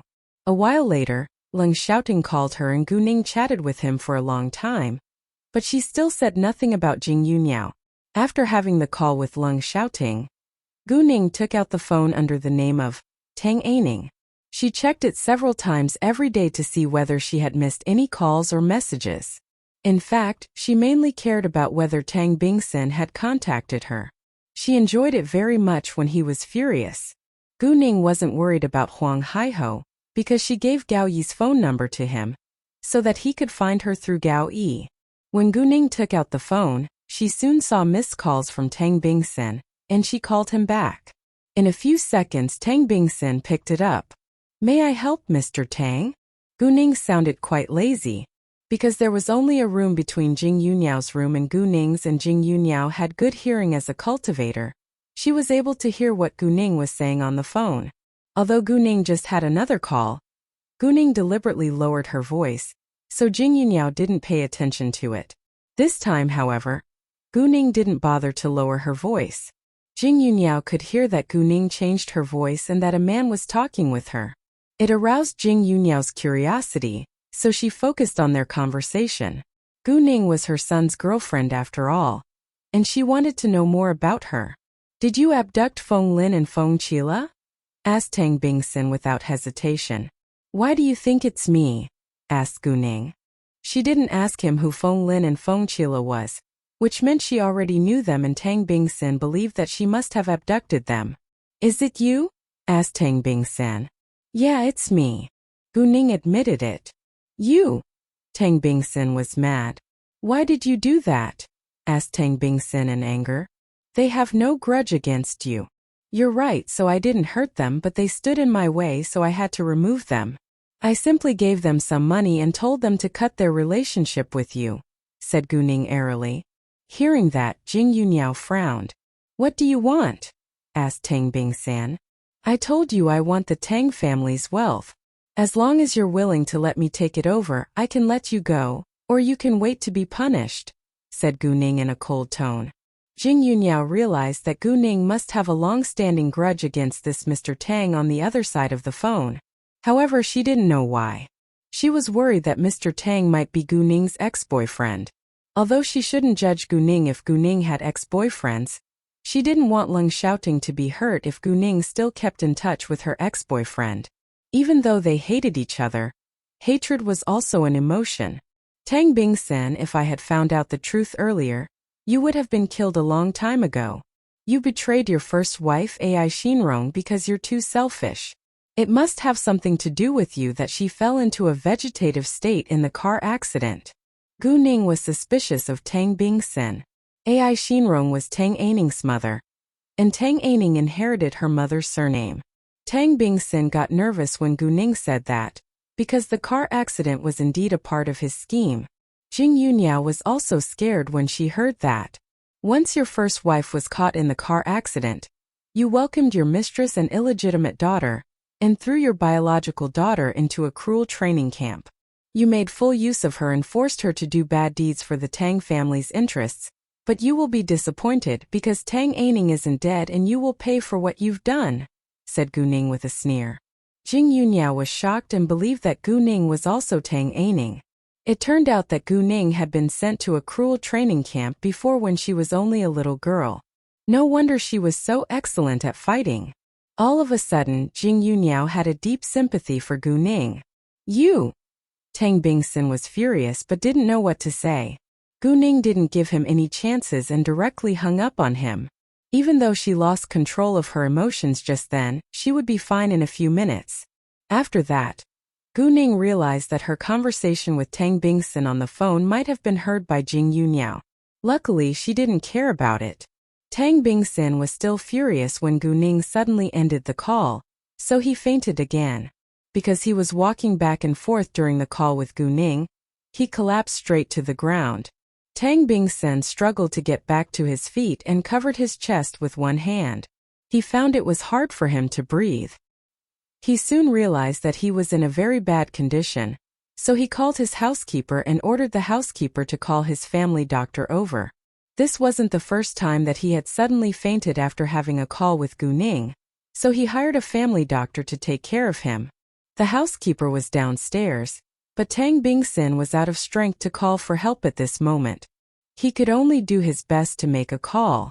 The second the housekeeper received Tang Bingsen's call and heard the word doctor, he called the doctor and went upstairs together. They saw bright light from Tang Bingsen's study, so they ran to find him there. Master Tang. The housekeeper and the doctor ran to help Tang Bingsen at once. The doctor found that Tang Bingsen had a heart problem, so they immediately sent him to the hospital. After the medical check, it turned out that Tang Bingsen had a heart disease and his blood pressure was also very high. In that case, he had to stay calm and never lose control of his emotions, because it might cause a serious problem to his health. Tang Bingsen understood it very well, so he did his best to calm down. At the same time, he hated Tang Aining to death. The richer a man was, the more afraid he was of death. Because of Tang Aining, Tang Bingsen had fainted twice and his body was in a bad condition now. Therefore, Tang Bingsen hated her very much, but he hated her even more because he couldn't do anything to pay her back. Jing Yuniao didn't fall asleep until it was 3 a.m., but she got up very early the next morning and went to prepare breakfast for Gu Ning after knowing what she had been through. When she washed her face, she noticed that the scar had completely disappeared, which amazed her. She finally realized that Gu Ning's power crystals were as effective as magical pills. Gu Ning got up when she heard that Jing Yuniao was already up. Before she went downstairs, she heard sounds from the kitchen and knew that Jing Yuniao was preparing breakfast. Gu Ning sped up and walked into the kitchen at once. "Mother, please let me do it." "It's fine. I can handle it, you just need to wait outside," said Jing Yuniao. Gu Ning didn't insist and walked out. She also noticed that the scar already disappeared from Jing Yuniao's face, but it wasn't a surprising result. Before long, breakfast was done, and Jing Yuniao took the plates out. During breakfast, Gu Ning felt sympathy, love, and care from Jing Yuniao's eyes. She was amused and knew why Jing Yuniao looked at her in that way. "Mother, what's wrong?" asked Gu Ning. "Nothing." Jing Yuniao shook her head because she didn't want to bring it up in case Gu Ning was heartbroken. "Well, did you hear my conversation on the phone last night?" asked Gu Ning. Jing Yuniao stopped for a second then said, Um, yeah. Gu Ning nodded and didn't look surprised. Do you believe that I'm Tang Aining? Asked Gu Ning again. Aren't you? Jing Yunyao was surprised instead. Actually, it was quite obvious that Gu Ning denied that she was Tang Aining.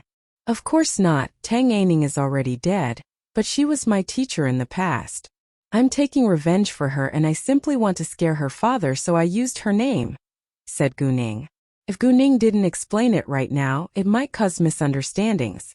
Although Tang Aining was born again in Gu Ning's body, she was Gu Ning now and she must make other people believe that.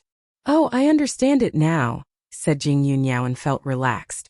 After breakfast, Jing Yunyao said to Gu Ning, Ning Ning, you can go to deal with your business, and I can take care of myself. Jing Yunyao was aware that Gu Ning stayed in order to keep her company. She knew that Gu Ning was very kind to her, but she couldn't occupy more of Gu Ning's time. I'm free these days and I'll leave to deal with my business if it's necessary. Please don't be worried, said Gu Ning. Jing Yunyao nodded. Even though Gu Ning didn't go anywhere, she didn't pay much attention to Jing Yunyao either. Everyone needed privacy after all. At noon, Gu Ning received a call from Ning Changkai, who told her that Lanio, the world's largest cosmetics company, wanted to acquire Cozy. The vice president of its branch in their country, Peng Zijia, always wanted to meet him, but he refused, so Peng Zijia began to threaten him and even tried to bribe him. Lanio was a very famous cosmetics company, and it had developed activities in the field concentrating on hair color, skin care, sun protection, makeup, perfume and hair care. There were 9 makeup brands in Lanio now, but only 2 of them were top brands. So Gu Ning wasn't surprised that they could attract attention from Lanio. Cozy grew rapidly within a very short time, and it was quite profitable too. Gu Ning was curious what Lanio would do after acquiring it. Anyway, she disliked coercion and bribery. What did he say? He said that he's a relative of the Yuan family in the capital. If we don't agree, we'll be shut out of the capital city, said Ning Changkai. If Peng Zijia didn't have much influence, Ning Changkai wouldn't bother to call Gu Ning. Knowing that, Gu Ning was unhappier. Very good, I want to see what he can do to us. If he dares harass you again, give him my number and I'll deal with him in person. Sure, said Ning Changkai. Although he was slightly worried about Gu Ning, he believed that she had the ability to solve this problem. Peng Zijia was only a relative of the Yuan family, but Gu Ning had the support of the Lung family in the capital. Gu Ning called Kei afterwards and told him to help her find out more information about Peng Zijia, especially his relationship with the Yuan family in the capital. She had to know her enemy very well in order to win the battle in business. Before long, Kei had the result. Peng Zijia indeed had a relationship with the Yuan family, but it wasn't close. In other words, Peng Zijia was the Yuan family's distant relative. Although the Peng family had chances to socialize with the Yuan family, they weren't close at all. Gu Ning found it ridiculously funny that Peng Zijia used his distant relationship with the Yuan family to put pressure on her company. Although he held an important position in the branch of Lanio, Lanio was a foreign company after all, so it wasn't enough for him to achieve his goal by using Lanio's influence. It was probably because Peng Zijia had heard a lot about Gu Ning that he tried to use the Yuan family's influence to compete against her. After lunch, Gu Ning decided to walk around with Jing Yunyao again, because it wasn't good for her health if she stayed at home all day. Mother, why don't we go to see Xiaoting's corporation? Said Gu Ning. Since Jing Yunyao already knew that she was a very successful businesswoman, they could go to see her company today. Sure. Jing Yunyao was excited. My company hasn't officially been founded yet, and the office buildings are still under construction, said Gu Ning. Well, it's already unbelievable because you're only 19, said Jing Yunyao. Although she lived in Citygood during the past few years, she knew a lot about the latest news. Haha, actually Xiaoting is much more successful than me. He has a corporation with hundreds of billions of yuan in assets, but not many people are aware of it, said Gu Ning. Even though the Shangshe organization wasn't comparable to the Jinlin organization and the Tanghuang organization, it was ranked among the top 10 corporations in their country. In fact, they didn't have a big difference in assets, but they all held a very important position in their industries. What? Jing Yuniao was stunned. Leng Xiaoting's title of Major General in the military already shocked her. But she was even more surprised to know that he also had a corporation with hundreds of billions of yuan in assets. Have you heard of the Shangshi organization? Asked Gu Ning. Sure, do you mean it's owned by Xiaoting? Jing Yuniao was amazed. Yes. Gu Ning nodded. I heard from Xiaoting that the corporation used to be his maternal grandfather's property, but his maternal grandfather only had one daughter who was his mother, so his mother inherited it. However, neither his father nor his mother liked the capital. Both of them went to work in the military base, so his maternal grandfather arranged his henchmen to manage the corporation. Xiaoting's maternal grandfather? Jing Yuniao was confused. I think he must be your adopted father in the mortal's world, said Gu Ning. Since Jing Yuniao wasn't a mortal, she didn't have a family in the mortal's world, but Leng Xiaoting had a maternal grandfather, which meant that Jing Yuniao had an adopted father in the mortal's world. Jing Yuniao agreed with Gu Ning. Gu Ning continued.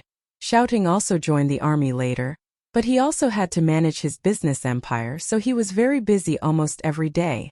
Within 5 years after he took over Shangshi, it grew rapidly and became much more successful. It was a legend in business.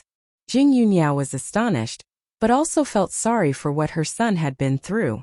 Even Gu Ning's heart ached for Leng Xiaoting too. Although Gu Ning was also busy with her work now, she didn't think that it was tiring. Well, let's go to visit Shangshi now, said Gu Ning. It isn't far from here. Great. Jing Yuniao smiled. About 20 minutes later, they arrived outside the headquarters of the Shangshi organization. The headquarters of the Shangshi organization was located near the city center. It was a 32-story office building, covering an area of nearly 2,000 square meters. It wasn't very big, but it was actually only the office building of the headquarters of the Shangshi organization. Shangshi had many other branches in major cities around the country. Jing Yuniao felt very proud of her son when she saw such a grand office building. But she also knew that her son must have worked very hard for this incredible success. Gu Ning parked the car outside the office building, because there was a spacious square which could be used as a parking lot. Gu Ning and Jing Yuniao stayed in the car and didn't get out of it. About 10 minutes later, when they were about to leave, a car drove into the parking space next to Gu Ning's car. Gu Ning didn't pay much attention to it until she noticed a fruit knife about 20 centimeters long in the driver's hand. Gu Ning was surprised and immediately used her jade eyes to look at him. The driver was a young man in his early 20s. He was in a courier's suit, but there was obvious hatred shown on his face. Although Gu Ning didn't know why he held a long knife in his hand, she had to do something since they were outside Leng Xiaoting's corporation now. She didn't want Leng Xiaoting's corporation to be affected. Even though Shangshi was able to deal with it, Gu Ning still wanted to stop the young man from doing anything harmful. Therefore, Gu Ning said to Jing Yuniao in a low voice, "Mother, the driver in the car next to us has a sharp knife in his hand. He is dressed like a courier, but there is obvious hatred on his face.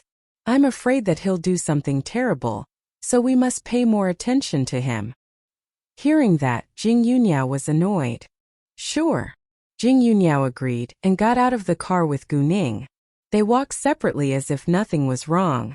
A minute later, the young man left his car too with a package in his hand as he walked straight to the office building of Shangshi. His knife was hidden in the pocket of his coat. At this moment, Gu Ning used her jade eyes to see what was in the package. Since he had a knife with him, there could be more dangerous things in the package.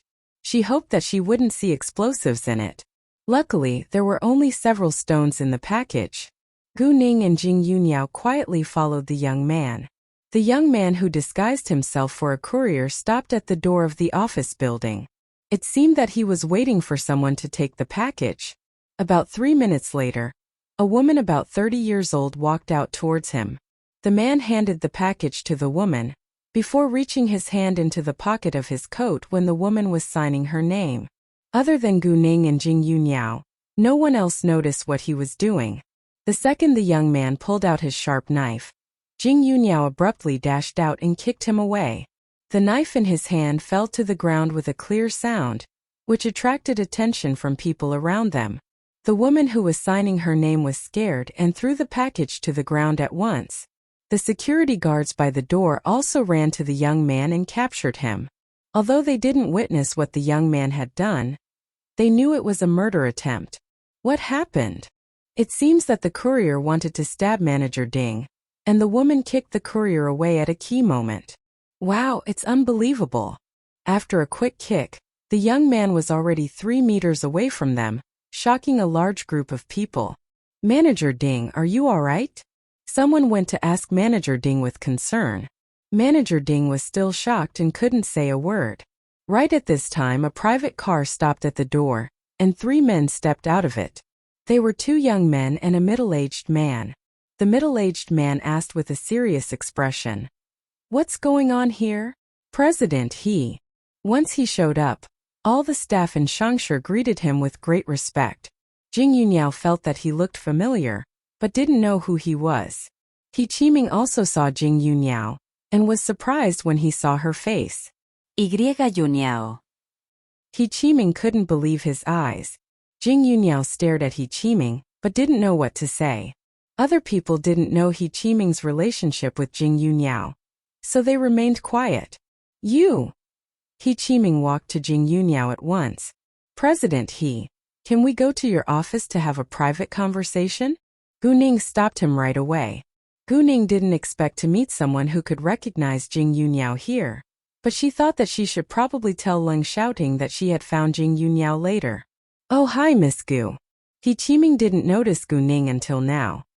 He Qiming knew that Gu Ning was Leng Xiaoting's girlfriend, so he was very polite to her. Please follow me to my office, said He Qiming. Sure. Gu Ning agreed. Afterwards, He Qiming left one of his secretaries to deal with what had happened by the door, before he walked into the office building with Gu Ning and Jing Yunyao. Along the way, He Qiming glanced at Jing Yunyao once in a while, but he knew it wasn't time for him to ask any questions yet. Gu Ning said nothing and Jing Yunyao remained silent too. They went to the president's office later, and the secretary poured a cup of tea for Gu Ning and Jing Yunyao before he walked out. He Qiming immediately opened his mouth and asked, "Are you really Yunyao?" He Qiming didn't think that it was possible because Jing Yunyao looked much younger. Besides, it seemed that she didn't know him.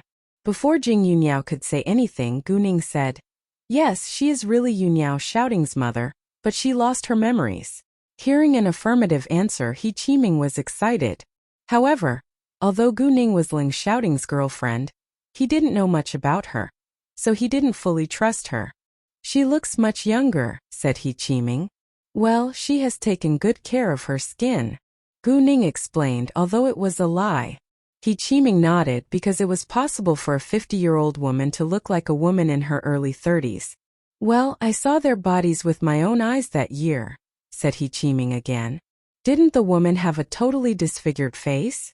asked Gu Ning. "Yes." He Qiming nodded. He began to think that the woman who died with Leng Yunhan might not be Yunyao. Well, because she already lost her memories, no one knows what really happened that year. "We must be patient until she gets her memories back," said Gu Ning. As long as Yunyao got her memories back, people would believe her no matter what excuse she gave them. He Qiming thought that Leng Yunhan probably did something on purpose to make people believe that the woman who died with him was Yunyao. Leng Yuanhan and Yunyao were deeply in love, so they were absolutely willing to sacrifice themselves for each other. However, only they knew the real reason. Gu Ning continued, "Although Yunyao lost her memories, she feels familiar with people and places she used to know. I can promise that she's really Xiaoting's mother, and we won't hurt Xiaoting." Gu Ning understood that He Qiming couldn't fully trust her right now, so she could only explain it to the best of her ability. If he couldn't understand, it might cause misunderstandings. In addition, no one could easily hurt Leng Xiaoting. He Qiming nodded. "I know." Although he still had doubts about Jing Yunyao, he tended to believe that Gu Ning wouldn't hurt Leng Xiaoting. Even though he didn't know much about Gu Ning, he had heard a lot about her, and he believed that she was a good girl. Anyway, Gu Ning was Leng Xiaoting's girl, so he should trust Leng Xiaoting's choice. After that, He Qiming apologized to Jing Yuniao. Yuniao, please forgive me. I only had doubts about you to protect Shouting. Although he didn't see the evidence to prove Jing Yuniao's identity yet, he decided to trust her and took her as Yuniao. And since he took her as Yuniao, he should be respectful of her. It would be embarrassing if he treated her badly, and it turned out that she was really Yuniao. Anyway, if she wasn't Yuniao, Leng Shouting would deal with it by himself then. It's fine, I understand why you have doubts, said Jing Yuniao. He Qiming wasn't a dumb man after all. Hearing Jing Yuniao's tone, He Qiming felt quite familiar. Maybe she really was Yuniao. President He, can you keep it a secret from Shouting before Yuniao gets her memories back? Asked Guning later. Sure. He Qiming also thought that it was a better idea. President He, could you tell me whether Shouting's maternal grandfather is Yuniao's adopted father? Asked Jing Yuniao. Because He Qiming wasn't very sure of her identity yet. Jing Yuniao still separated herself from Yuniao.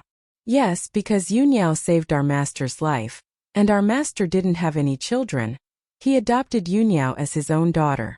Not many people were aware of it, and Yuniao married into the Leng family as our master's biological daughter, said He Qiming. Hearing that, both Jing Yuniao and Guning nodded. Actually, Jing Yuniao wanted to know more about Leng Shouting's maternal grandfather. She wanted to know his name and the address of his place he used to live. Guning had the same questions in her mind, so she decided to ask Leng Shouting later. Because they were searching for Yuniao, it was very normal for her to ask him these questions. After having the private talk with He Qiming, Guning and Jing Yuniao left. He Qiming wanted to walk them out, but Guning told him to stay. Therefore, He Qiming ordered his secretary to walk them out. When they were gone, He Qiming sat on his seat and gazed into the space. He hoped that Jing Yuniao was Leng Shouting's biological mother. Even though Yuniao wasn't his master's biological daughter, they were very close. Yuniao had saved his master's life, and as his master's henchman, he was very grateful to Yuniao. He also treated Yuniao as his master's biological daughter. No matter what, he would keep it a secret from Leng Shouting for the time being. He Qiming's secretary came back later and reported what had happened by the door to He Qiming. The young man was Manager Ding's husband's younger brother, and he aimed to murder Manager Ding. The reason was because Manager Ding just divorced her husband because he cheated on her, and their only house became Manager Ding's property. Manager Ding's husband's younger brother and mother were unwilling to accept the result and wanted to share the house, because even though it was a small house, the housing price in the capital was extremely high. Manager Ding and her ex-husband paid the down payment of the house together, but Manager Ding had been paying the housing loan alone after they got married, and she still needed to pay about 1,000,000 yuan. Manager Ding was the HR manager of Shangshi, and her monthly salary was about 40,000 yuan, while her ex-husband's salary was much lower than hers. In fact, her ex-husband was a loser and a coward. So in order to share the house, her ex-husband's younger brother and mother kept harassing her. However, whenever they came, the security guards would chase them away. Manager Ding was scared, so she didn't go back to her place these days, and instead stayed in her friend's place. So her ex-husband's younger brother became furious and planned to murder her. Fortunately, he would be put in jail now. Manager Ding was unwilling to settle it out of court in order to protect herself. In addition, Manager Ding was a staff member of Shangshi, and Shangshi was willing to support her after knowing what she had suffered. As a result, her ex-husband's younger brother was punished according to the law. Jing Yuniao wore an absent look after leaving Shangshi. "Mother, are you all right? Do you want to go home right now?" asked Guning. "Oh, I'm fine," said Jing Yuniao. "Ningning, can you help me ask Shouting for more information about her maternal grandfather? I wanted to visit the place he used to live. Although she was only his adopted daughter, she had been treated very well. In fact, she wanted to visit her adopted parents' graves, but she was afraid it might arouse Leng Shouting's suspicion. Therefore, she had to postpone it." "Sure, I'll ask him tonight," said Guning. Leng Shouting was busy during the day, and she didn't want to interrupt him when he was at work. Jing Yuniao agreed. When they arrived at the headquarters of the Shengning organization, Jing Yuniao asked, after looking at the main office building that was without a sign, "What's the name of your corporation?" Kuninglauget. I gave the name Shengning to my corporation before I found out that Xiaoding's corporation is Shengshi. It's a romantic coincidence. Whenever she thought of that, she couldn't help but laugh with happiness. Jing Yuniao also smiled. Wow, you're meant to be together. Gu Ning parked her car outside the main office building of Shengning, then got out with Jing Yuniao. Nice to see you, Chairman Gu. The security guards at the door greeted her with great respect once she showed up. Gu Ning guided Jing Yuniao into the building, and all the staff greeted her respectfully as Chairman Gu along the way. Gu Ning simply nodded at them. Her office was on the 18th floor. Looking at the empty 18th floor, Jing Yuniao asked, "Don't you have a secretary?" Gu Ning said, "Although I already have many companies under my name, my corporation hasn't formally established yet, and I don't come here often, so I don't have a secretary. I have 2 bodyguards though, who are also my chauffeurs and subsidiaries." Saying that, Gu Ning poured a cup of tea for Jing Yuniao. A few minutes later, Chen Songyi and Kei came to say hello to Gu Ning. "This is my friend Shen Yao." Gu Ning introduced Jing Yuniao to Chen Songyi and Kei. She then turned to Jing Yuniao. "This is the executive president of Shengning, Chen Songyi, and this is our tech supervisor, Mu Yi. Nice to meet you, Miss Shen." "Nice to meet you too, Mr. Chen, Mr. Mu." They greeted each other. After sitting for a while, Chen Songyi and Kei left, and Gu Ning gave Jing Yuniao a tour around the building. When they went to the floor of Fenghua Entertainment, Gu Ning felt the different atmosphere because everyone looked serious in their cubicles. Couldn't be because of her. She had stayed here for a while, and she knew that her staff wouldn't be so scared of her. When Gu Ning walked inside, they greeted her one after another and relaxed a little, which proved that they didn't get nervous because of her. "What happened?" asked Gu Ning. "Chairman Gu, Manager Lu is very angry at something right now. Maybe you should ask him," said a staffer. Gu Ning cocked her eyebrow, then walked to Lu Zhao's office. Once she walked near, she heard Lu Zhao's angry voice. "Song Shuyan, you're my damn close bro. How dare you chase the artist of my company? I warn you to stop now, or you'll be shut out of this industry," said Lu Zhao in great anger. Hearing the name Song Shuyan, Gu Ning frowned. He was a good-looking and popular young singer who was also good at acting. Gu Ning had heard of him before. It sounded as if he was chasing an artist who worked for Fenghua Entertainment. Gu Ning believed that only Xia Yichu could make Lu Xiao so furious. She knew that Lu Xiao had a very good impression of Xia Yichu, but she didn't know which stage they were at now. However, it seemed that Lu Xiao hadn't made any progress yet. Anyway, if it was his personal affair, Gu Ning didn't think she should get involved. Lu Zhao's secretary wanted to inform Lu Xiao that she came, but Gu Ning stopped her and went to wait in the lounge. The secretary then poured 2 cups of tea for Gu Ning and Jing Yuniao. "Lu Xiao, I don't understand why you're so mad at me about that. Although you're managing Fenghua Entertainment now, you'll leave sooner or later, right?" said Song Shuyan. He actually said that to purposely annoy Lu Xiao. "Even if I'm going to leave Fenghua Entertainment in the future, I'm its general manager now, so I have the power to manage my artists," said Lu Xiao. "Well, I know it'll affect an artist's development if her relationship is exposed, so I promise that I'll keep it a secret after Ichu becomes my girl. Don't worry, I'll protect her well," said Song Shuyan.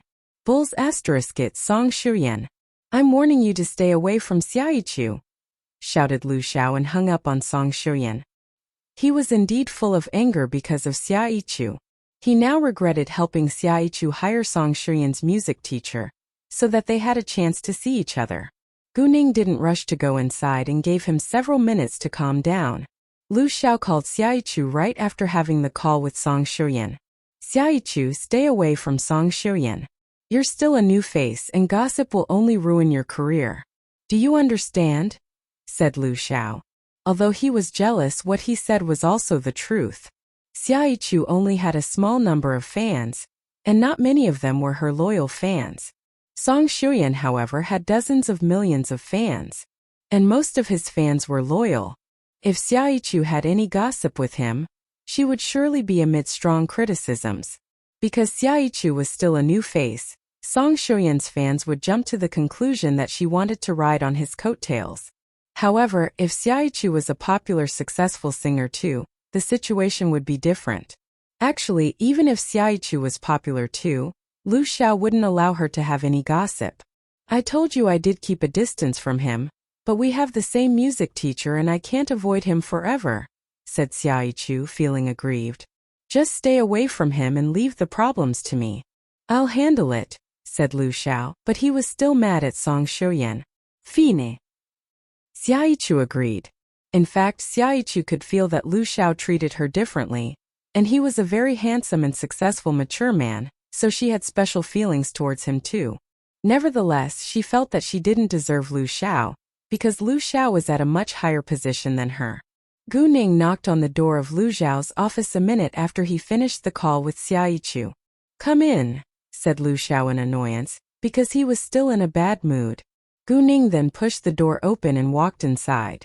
Lu Xiao changed his expression the moment he saw Gu Ning. Please have a seat, boss. Lu Xiao was Leng Xiaoting's man, but he didn't know Yun Yao, so he had no reaction when he saw her. Oh, I've already solved the problem Tang Xiaoxiao suffered, said Lu Xiao. A few days ago, Tang Xiaoxiao kept receiving strange messages and calls. Someone even stalked her to her home. Tang Xiaoxiao was scared, but didn't know who the person was. She told the company, who found out that the person was Tang Xiaoxiao's fan. So they warned the fan not to do that again. The fan remained quiet for only 2 days, before suddenly claiming that he wanted to kill himself on Weibo, because Tang Xiaoxiao had betrayed him. Internet users didn't know the truth, and Tang Xiaoxiao became their target. Although Tang Xiaoxiao did nothing wrong, and it was purely slander, it still affected her reputation. Even Gu Ning was amid criticisms too. However, Gu Ning's loyal fans defended her as always. Gu Ning didn't care about it, but Tang Xiaoxiao was an actress, so she had to clear her name. Therefore, Fenghua Entertainment posted evidence of the fans' terrible behavior on Weibo to stop the rumor getting worse. The fan actually had a mental problem, so he had many delusions. The hospital and his family could prove that. Although some haters refused to believe it, most of the internet users accepted the evidence. Glad to know that, said Gu Ning.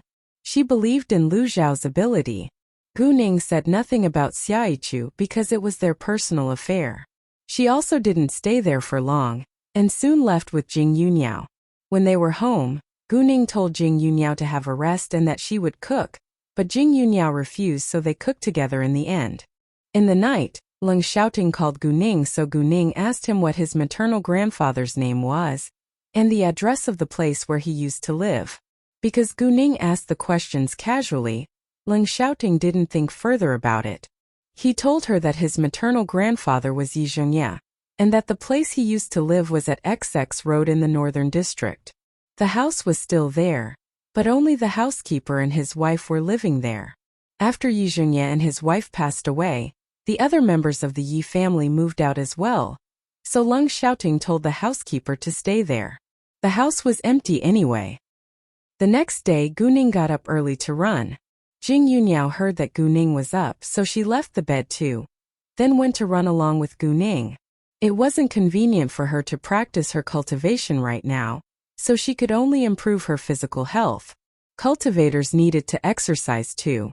When they walked outside, Gu Ning said to Jing Yunyao, "Mother, Xiaoting told me that your adopted father's name is Yi Zhongye, and that the place he used to live is at XX Road in the Northern District. The house is still there, but only the housekeeper and his wife are living there. We can visit it after having breakfast."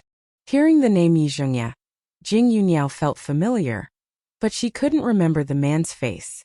Sure. Jing Yunyao nodded. Oh, what's the name of the Yi family's housekeeper? Asked Jing Yunyao. Mänks hängte, sait Gu Ning. Gu Ning ran into Jiang Ruiqin that morning. Although Jiang Ruiqin knew that it was impossible for him to be together with Gu Ning, he still wanted to see her. Therefore, as long as it wasn't rainy, Jiang Ruiqin would go out to run in the morning trying to meet Gu Ning. He would also run in the morning even if Gu Ning didn't live here, but he wouldn't be as diligent. Hi Guning, been a while. Jiang Ruiqin was excited to see her. Hi Ruiqin, been a while, said Guning. Jiang Ruiqin saw Jing Yuniao who ran next to Guning. He was struck dumb for a second, and felt that she looked familiar, but couldn't remember where they had met before. Hi, nice to meet you, ma'am, said Jiang Ruiqin politely. Nice to meet you too. Jing Yuniao smiled at him. She noticed Jiang Ruiqin's reaction when he saw her, but said nothing about it. After that, Jiang Ruiqin ran with them till he was out of strength. When they were running together, Jiang Ruiqin glanced at Jing Yuniao once in a while, trying to remember who she was. Jing Yuniao asked Guning after Jiang Ruiqin was gone. Ning, who is he? Why do I feel like he knows me? Oh, his name is Jiang Ruiqin, the grandson of Master Lung's good old friend Jiang Zhongyu. The Jiang family and the Lung family have been allies for generations, so I bet they must know you, but he was too young when he last saw you, said Guning. Jing Yuniao nodded.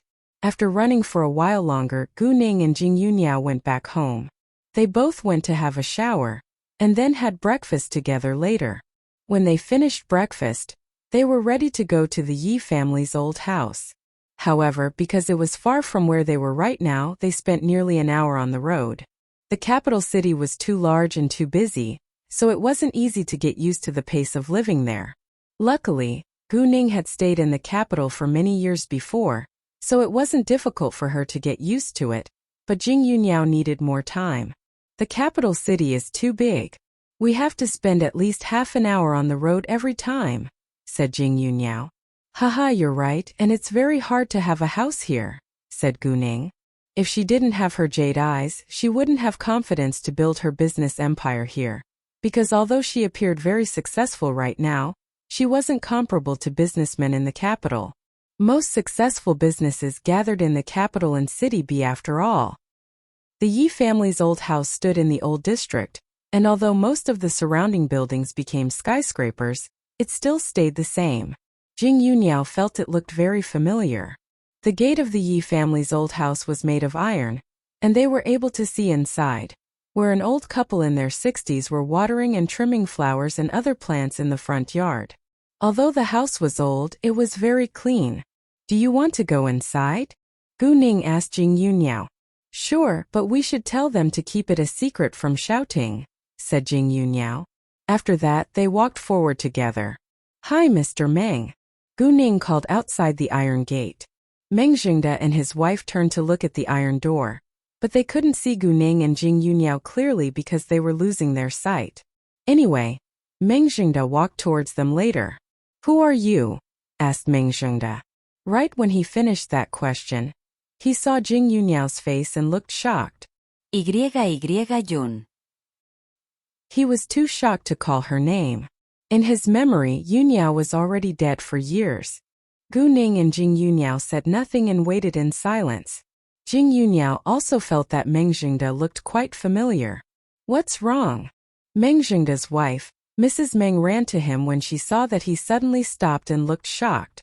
Meng Jingde and his wife weren't very old, and they often exercised, so they were both very healthy. When Mrs. Meng ran over, she saw Guning and Jing Yuniao. Woyun. She had the same reaction as Meng Jingde. Are you really Yuniao? Asked Meng Jingde. Yuniao had passed away for 15 years, so he couldn't believe the woman standing in front of him was exactly Yuniao, although they looked the same. In addition, if Yuniao was still alive, she would be 50 years old, but the woman in his sight looked like she might be in her early 30s. Nice to see you, housekeeper Meng. I am Yuniao, said Jing Yuniao. Really? You look much younger, said Mrs. Meng. She has taken good care of herself, so she looks much younger, said Guning at this moment. Very nice to meet you, Mr. Meng and Mrs. Meng. My name is Guning. I'm Shouting's girlfriend. What? You're Lord Shouting's girlfriend? Meng Jingde and his wife turned to look at Guning with doubt, because they didn't know anything about Lung Shouting's personal affairs. Yeah, you can ask Shouting to verify it if you don't trust me, said Guning. Hearing that, Meng Jingde and his wife nodded. Do you mean she's really Yuniao? Asked Meng Jingde again. Of course she is Yuniao, But she lost her memories, so she wants to visit places she used to live to see whether she can get her memories back, said Guning. I haven't told Xiaoting yet, because we decided to share this news with him after Yunyao successfully gets her memories back. So Mr. Meng, Mrs. Meng, please keep it a secret. Oh. Meng Zhengde and his wife were still greatly surprised. Well, is it convenient for you to let me burn an incense stick for my adopted parents? Asked Jing Yunyao with sincerity. Meng Zhengde exchanged a glance with his wife. Neither of them gave a response right away. Although they still had doubts about Jing Yunyao's identity, they tended to believe her. So they opened the gate for Gu Ning and Jing Yunyao. Meng Zhengde guided them to the front hall, where there was a picture of Yi Zhengye and his wife hanging in the middle. Jing Yunyao felt like crying when she saw the photo of Yi Zhengye and his wife. It was hard for her to control her feelings towards them. Meng Zhengde and his wife lit incense sticks for Gu Ning and Jing Yunyao. Gu Ning and Jing Yunyao took the incense sticks and Jing Yunyao said before they prayed to them, Master Yi, Mistress Yi, I'm Jing Yunyao, your adopted daughter. I lost my memories in an accident 15 years ago, so I couldn't remember you and I feel terribly sorry for that. I promise I'll visit your graves once I get my memories back. After that, Jing Yunyao and Gu Ning bowed to the photo of Yi Zhengye and his wife 3 times before they inserted the incense sticks into the incense burner. Right after Jing Yunyao finished doing that, a picture flashed by her eyes. She saw a young man with a long knife chasing a middle-aged man in a narrow alley. The young man then picked up a wooden stick and threw it at the middle-aged man. The middle-aged man was hit heavily in the back and fell on the ground. When he tried to get back to his feet and continue to run away, it was too late, and the young man already raised the long knife in his hand. At this key moment, a young woman appeared out of blue and kicked the young man away. Afterwards, another young man showed up and controlled the man who was kicked away. The picture ended here, and Jing Yunyao had a feeling that she was the young woman in it. He Qiming had said that Yunyao had saved Yi Zhengye's life, so the middle-aged man in the picture could be Yi Zhengye. Jing Yunyao was a cultivator, not a mortal, so she knew that there were many strange things which couldn't be explained by science in this world. However, she was curious to know who the young man was. She was sure that the young man who appeared behind her was in the same group as her. She decided to figure out what the picture meant. Was Master Yi chased by a young man with a knife in a narrow alley before? The young man hit him with a wooden stick and he fell. Then a young woman appeared to save his life and kicked the young man away. Jing Yunyao asked Meng Zhengde all of a sudden. Meng Zhengde was surprised and said, Yes, you're right. Mother, did you get your memories back? Asked Gu Ning with excitement. No, a picture just flashed by my eyes, said Jing Yunyao. Although she was a little disappointed, it was a good sign anyway. Gu Ning nodded. Great. It seems that familiar places indeed can help you remember something. Meng Zhengde and his wife confirmed that Jing Yunyao was Yunyao after she told them the story. They were also willing to help her get her memories back. Mr. Meng, did Yunyao live here too? Gu Ning asked Meng Zhengde.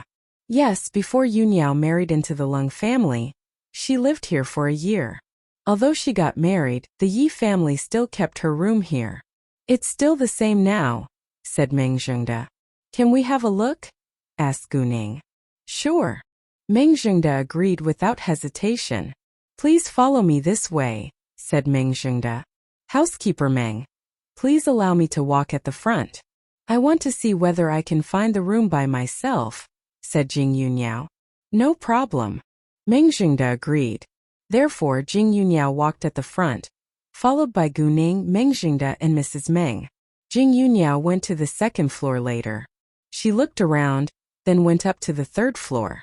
There were 4 rooms on the third floor, and Jing Yunyao stopped outside the second from the right.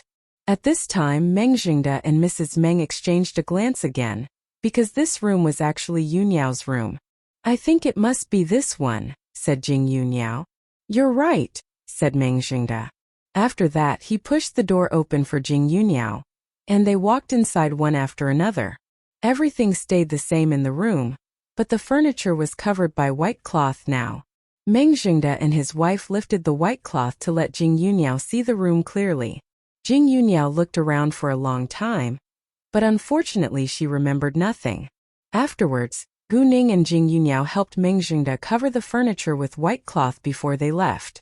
Before they left, Jing Yunyao reminded Meng Zhengde and his wife not to tell Leng Xiaoting that she had been here for the time being.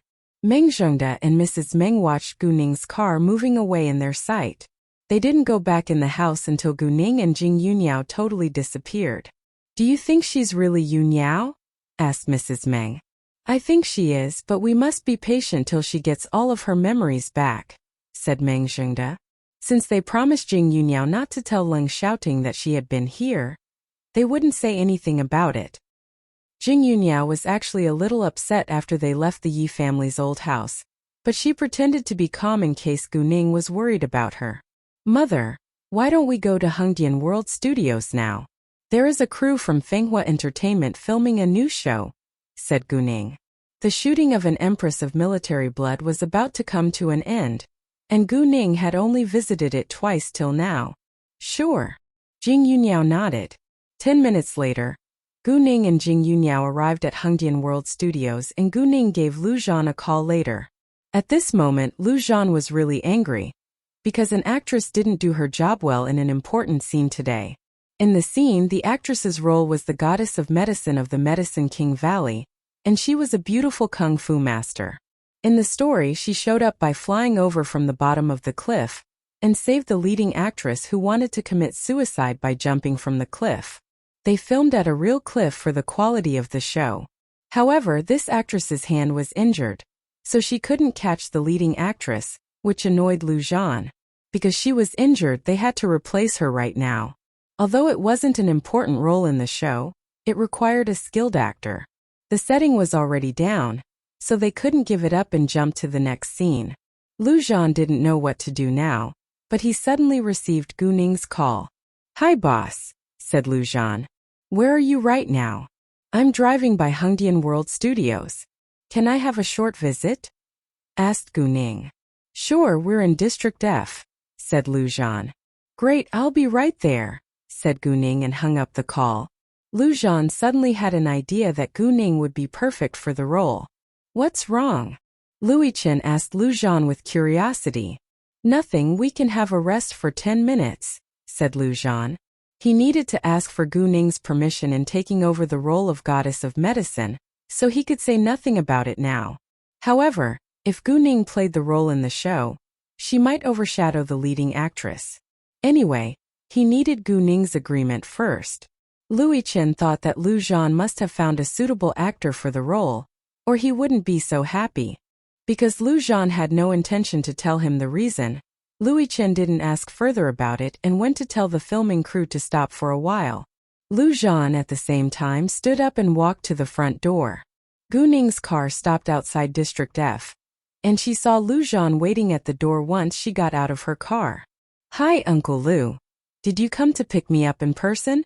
Do you need my help?" asked Gu Ning with a smile. Lu Zhan was surprised, then said, "You're really smart. I do need your help." "What can I do for you?" asked Gu Ning. "Well, the thing is..." Lu Zhan told Gu Ning about the trouble he encountered today and hoped that she could play the guest role. The role only appeared in a few scenes, so it didn't matter even if she wasn't good at acting. Lu Zhan simply hoped that Gu Ning could help him, but he wouldn't force her. Gu Ning thought for a while, then agreed because it was a show produced by her own company after all, and several scenes wouldn't cost her much time. Anyway, Lu Zhan said that her acting skills weren't important. Lu Zhan was happy to hear an affirmative answer.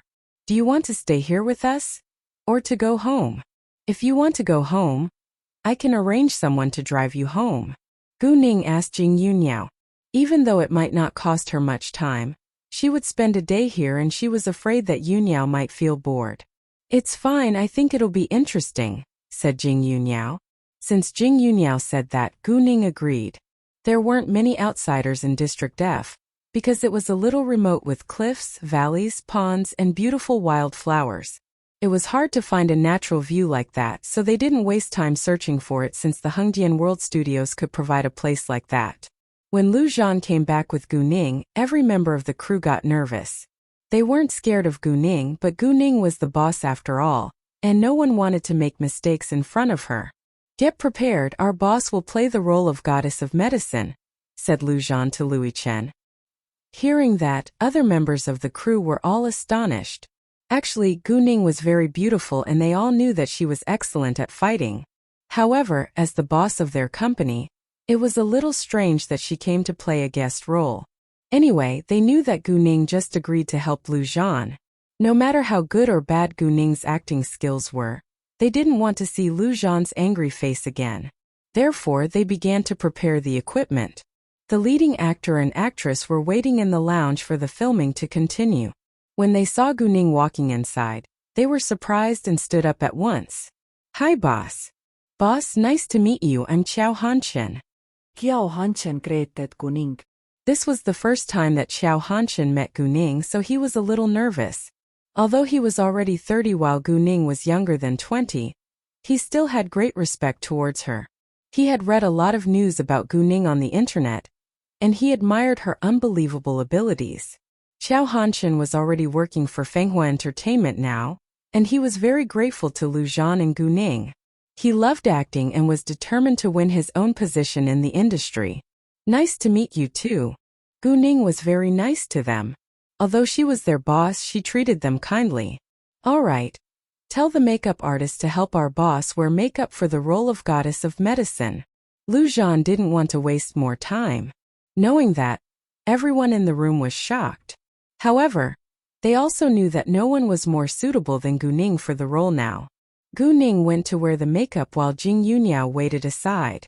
Wow, boss, your skin is so good that I thought you were wearing foundation. I can't believe that you have no makeup on your face at all, said the makeup artist. Haha, I'm only 19 this year and I'm using Cozy too, said Gu Ning. I'm using Cozy as well, and I really like it. The makeup artist admired Gu Ning more after knowing that Cozy was owned by her. All the actors are using Cozy right now so that we can look better in front of the camera, said Tang Xiaoxiao. Although actors looked glorious before the cameras, they lived a very tiring life and often needed to work overnight. Luckily, with Cozy's help, they were able to maintain a good appearance. When Gu Ning was wearing makeup, Lu Zhan introduced her to the story and scene she was going to act in. Once Gu Ning put on makeup and hair accessories, she was too stunning to be ignored. Boss, I think you should be the leading actress in the show because no one will pay attention to me when you appear, said Tang Xiaoxiao just joking. I have the same worry, said Lu Zhan. He was very satisfied with Gu Ning's appearance, but it wasn't a good thing if the leading actress of the show was overshadowed. However, they couldn't tell Gu Ning to quit right now, nor could they tell her to deliberately act badly in the show, because it would affect her reputation. The audience would criticize her if she didn't do her job well. Therefore, Gu Ning still needed to do her best. Anyway, the quality of the show was more important. Well, I know I'm beautiful, so I'm afraid you can only overshadow me with your outstanding acting skills, said Gu Ning. She was joking too. Before long, Gu Ning changed her clothes and walked outside. Everyone believed that she was the perfect choice for the role of goddess of medicine in the show. Tang Xiaoxiao felt quite stressed at this moment. Even though Tang Xiaoxiao wasn't less noticeable than Gu Ning, she didn't have much confidence in herself. Luckily, they dressed in different styles today. Gu Ning was a goddess while Tang Xiaoxiao was a female general, so they were gorgeous women of different types. Boss, it's very easy for you to be popular if you want to be an actress, said Lu Zhan. As a director, Lu Zhan knew the entertainment industry very well, and he believed that Gu Ning could gain a lot of fame by only using her outstanding appearance. Lu Zhan personally preferred an actress with excellent acting skills rather than a beautiful face. I think I'm already a celebrity now, said Gu Ning with a smile. It was the truth because she was always one of the hottest topics on social media. Haha, you're right. Lu Zhan laughed. All right, let's begin now, said Lu Zhan. Wait a second, I need to take a photo with boss, said Tang Xiaoxiao and gave her phone to her assistant. Lu Zhan agreed and waited for a while. Me too. Xiao Hanchen joined them later. Boss, would you mind if we posted your photos with them on Weibo to attract more attention for the new show? I think it's a great chance, said Lu Zhan. Why not? Gu Ning nodded. Very good. I'll arrange someone to take photos of you during the filming, said Lu Zhan. If it's possible, boss, you can help us do the publicity on Weibo. No problem, said Gu Ning. After that, they walked out. The setting was ready outside, and everyone was waiting for the actors. Many people were curious about Gu Ning's look after she wore makeup and clothes for the role. Therefore, they kept glancing at the dressing room, hoping to see her when she walked out. Lu Zhan walked out first and everyone cheered up because Gu Ning was about to walk out too. The next second, Gu Ning showed up, and everyone was stunned by her beauty. She looked quite different from her previous look, but people were still able to recognize her immediately. Wow, she's gorgeous. She looks amazing. I think she's prettier than the leading actress. Both of them are great beauties. People kept complimenting Gu Ning. All right, quiet, let's begin shooting, said Lu Zhan with a loudspeaker, and the crowd fell into silence at once. Lu Zhan told the action director to teach Gu Ning what she should do in the following scenes. Although Gu Ning was very good at fighting, she still needed to learn how to look beautiful in the show. Gu Ning was a quick learner, so she soon knew what she should do. Lu Zhan then let Gu Ning try the wire, because it was the first time that she had done wire work. Tang Xiaoxiao and Gu Ning would act together in the scene. Tang Xiaoxiao would fall from the cliff, while Gu Ning flew up from the bottom. Action! When everything was ready, the shooting began. With a loud scream, Tang Xiaoxiao fell down from the cliff. At the same time, Gu Ning flew up from the bottom and caught Tang Xiaoxiao halfway, then flew straight to the top of the cliff. Afterwards, she stood by the edge of the cliff. Everything looked perfect in the camera, causing the people at the scene to almost even believe that it was real. Tang Xiaoxiao had done wire work many times before, but this was her first cooperation with Gu Ning, so she was still very nervous. When Gu Ning steadily caught her, she was surprised and relaxed. Actually, it wasn't a difficult thing in Gu Ning's eyes. Good, said Lu Zhan with satisfaction. Because several framing positions were required but there was only one camera position, they needed to do it twice more. It was impossible for them to look exactly the same every time they moved and acted in the camera, but Gu Ning and Tang Xiaoxiao did their best to make every time look the same. They passed in one go, which surprised everyone. After that, the leading actor joined them in the second scene. In the second scene, the leading actress was abducted by the supporting actress who started to hate the leading actor after she failed to get him. The supporting actress then tried to force the leading actor to hurt himself because she wouldn't allow the leading actress to get what she couldn't have. The leading actor was willing to sacrifice himself for the leading actress, and the leading actress had the same idea, so she chose to jump off the cliff. The leading actor then killed the supporting actress in grief. Although the supporting actress was able to abduct the leading actress, she was no match for the leading actor. Right after the leading actor killed the supporting actress, the leading actress was rescued by the goddess of medicine, and they finally reunited. After that, they thanked the goddess of medicine. At the same time, the leading actor recognized the goddess of medicine and asked her whether she came from the Medicine King Valley. Goddess of medicine nodded, and the leading actor begged her to help his master, because his master was poisoned and many good doctors failed to cure his shifu. The goddess of medicine was interested, so she agreed. Although the conversation was simple, it required a high level of acting skills. It was a very simple scene, but Lu Zhan noticed that Gu Ning was a talented actress. She wasn't a professional actress and didn't have acting experience at all, which proved that she was a talented actress. Lu Zhan felt very excited and asked Gu Ning when the scene was done, "Boss, I think you're a talented actress. Why don't you consider becoming an actress?" However, Lu Zhan was just joking because Gu Ning was a very successful businesswoman and she was very busy every day. Nevertheless, Gu Ning had a lot of fame and she could attract a huge audience. Haha, I think I shouldn't compete against them for their job, but I can play more guest roles if there are chances in the future, said Gu Ning. She thought acting was very interesting. No problem, it's easy, said Lu Zhan. Aren't you afraid that I'll overshadow the leading actors? Asked Gu Ning. Not at all. I'm more afraid that you don't want to play a role in my shows, said Lu Zhan. Gu Ning would only have a guest appearance in the show, so it wouldn't be a big problem. Moreover, the leading actors picked by him were all excellent at acting. In the third scene, the goddess of medicine went with the leading actor and leading actress to a wooden room in a bamboo forest. In it there was an old man in his 70s lying on the bed with a pale face and slightly purple lips. However, the second goddess of medicine saw the old man. She discovered that it was her father who had abandoned her mother and her. She immediately became enraged and refused to heal him.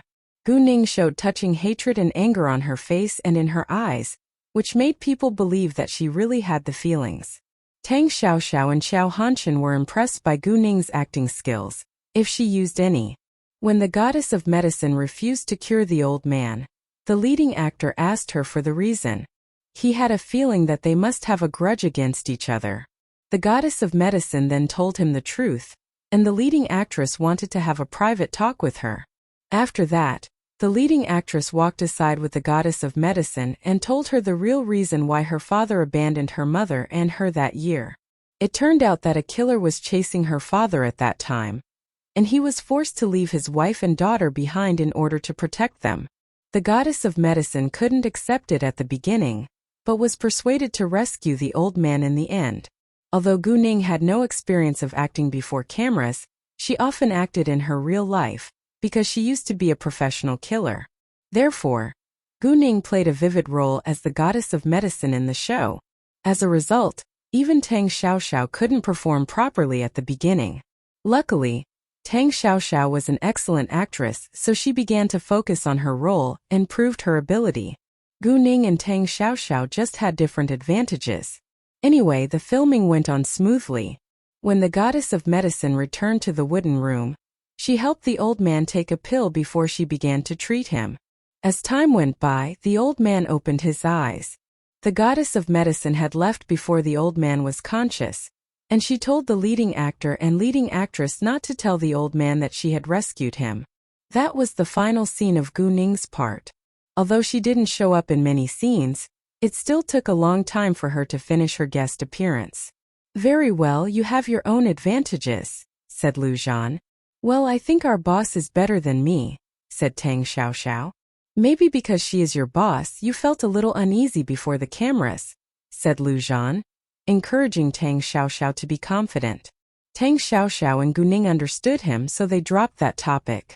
Anyway, Gu Ning wasn't an actress, so she didn't need to be good at acting, but Tang Xiaoxiao was different. "All right, today's shooting is over," said Lu Zhan, and the other people went to pack up at once. When Gu Ning and the other actors had just walked into the dressing room, Lu Zhan came and asked her, "Boss, do you have time to dine with us later?" "My treat." "Wait a second." Gu Ning didn't give Lu Zhan an answer right away, but walked to Jing Yuniao. "Do you want to go with us?" She was busy filming today and even ignored Jing Yuniao. "Sure," said Jing Yuniao with a smile. "Great." Gu Ning nodded. She then told Lu Zhan that she would pay for the meal tonight. After that, they changed clothes and went to the Huangding Hotel together. On the way, Lu Zhan sent out a post on Weibo, the official account of an empress of military blood. "We have a boss who's also our lifesaver. An actress's hand was injured today, so she couldn't play her role in the show. We couldn't find another suitable actress until our boss showed up. She was perfect for the role and left us all stunned." There were photos of Gu Ning behind the scenes attached to the post, and she indeed looks stunning in the pictures. Although the official Weibo account of an empress of military blood didn't have many followers, Gu Ning had a lot of fans on Weibo. So before long, the post attracted a lot of attention. Lu Zhan also reposted it on his own Weibo account. Tang Xiaoxiao and Xiao Hanchen chose several photos and sent out a post by themselves. Tang Xiaoxiao, "Our boss is unbelievable." Xiao Hanchen, "First meeting with our boss and she's amazing."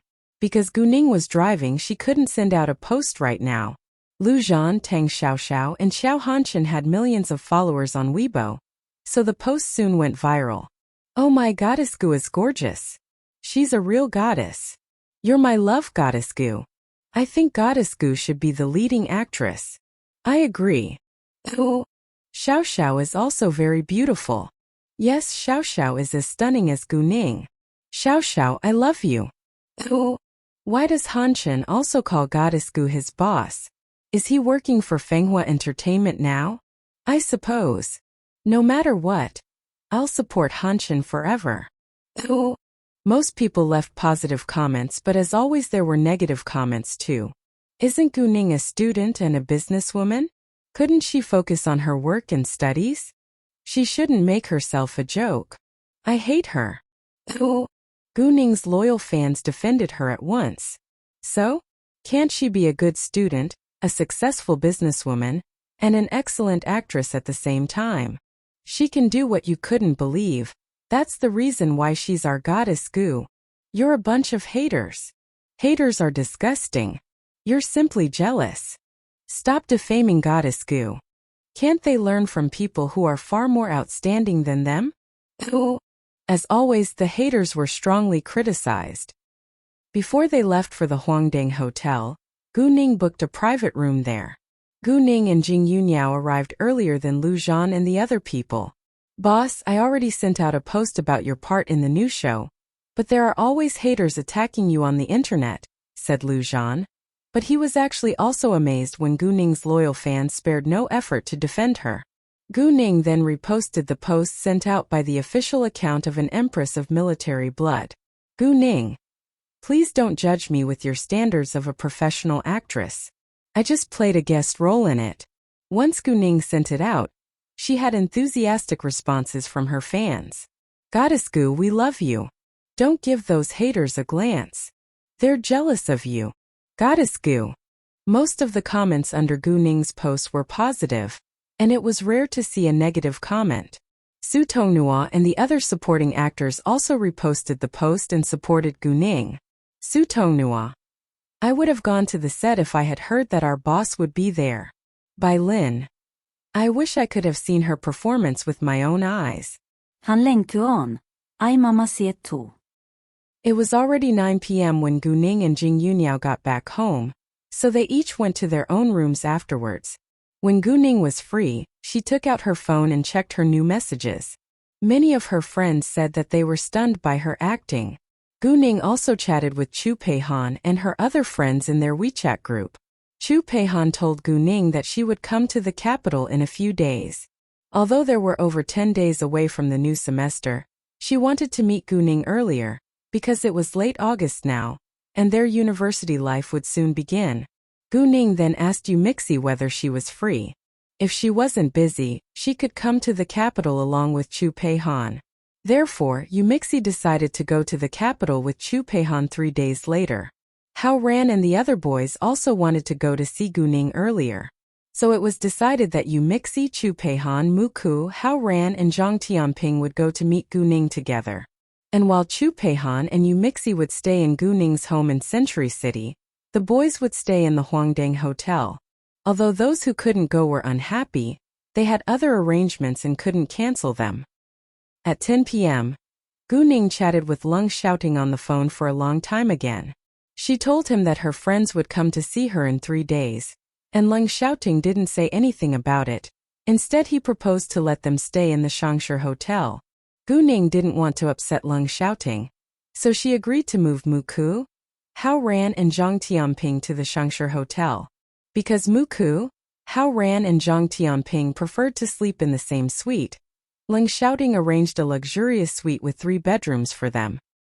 The next morning, Gu Ning received Ning Changkai's call at 11 a.m., and Ning Changkai told her that Peng Zijie came to see him again.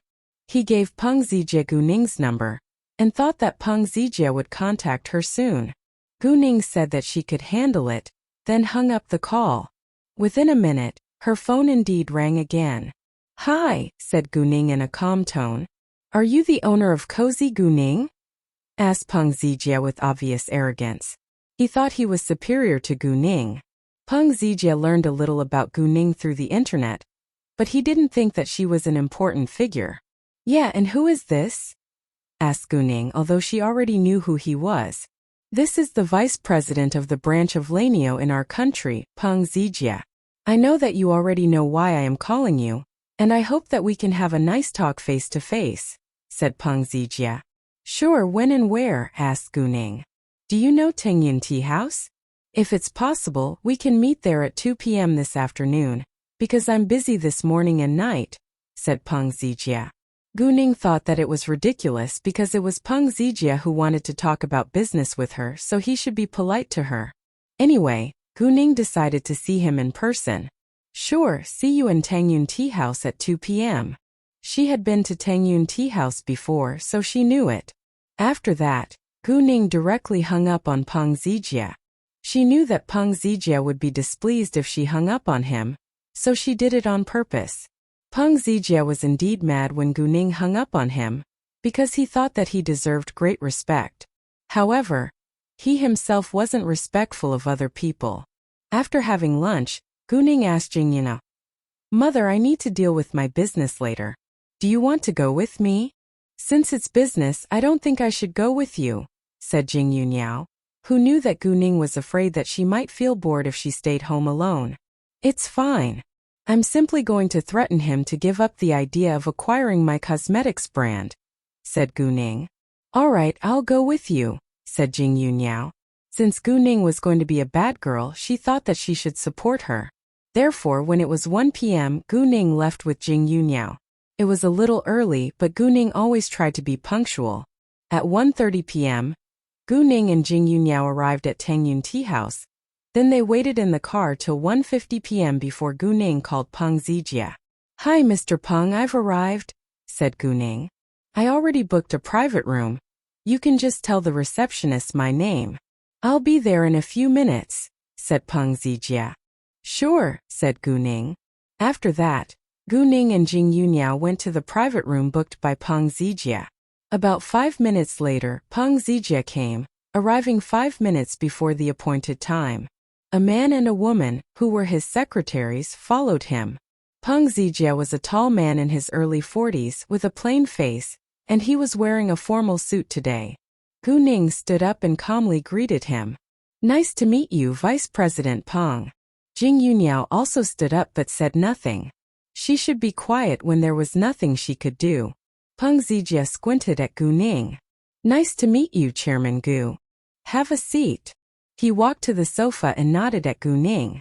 He was very arrogant. Once they were seated, Peng Zijia's secretary ordered a waiter to serve them tea. Peng Zijia didn't open his mouth until the waiter was out. "Since Chairman Gu is aware of today's meeting's purpose, I think I should be straightforward. Lanio wants Cozy, so I've been assigned to acquire it.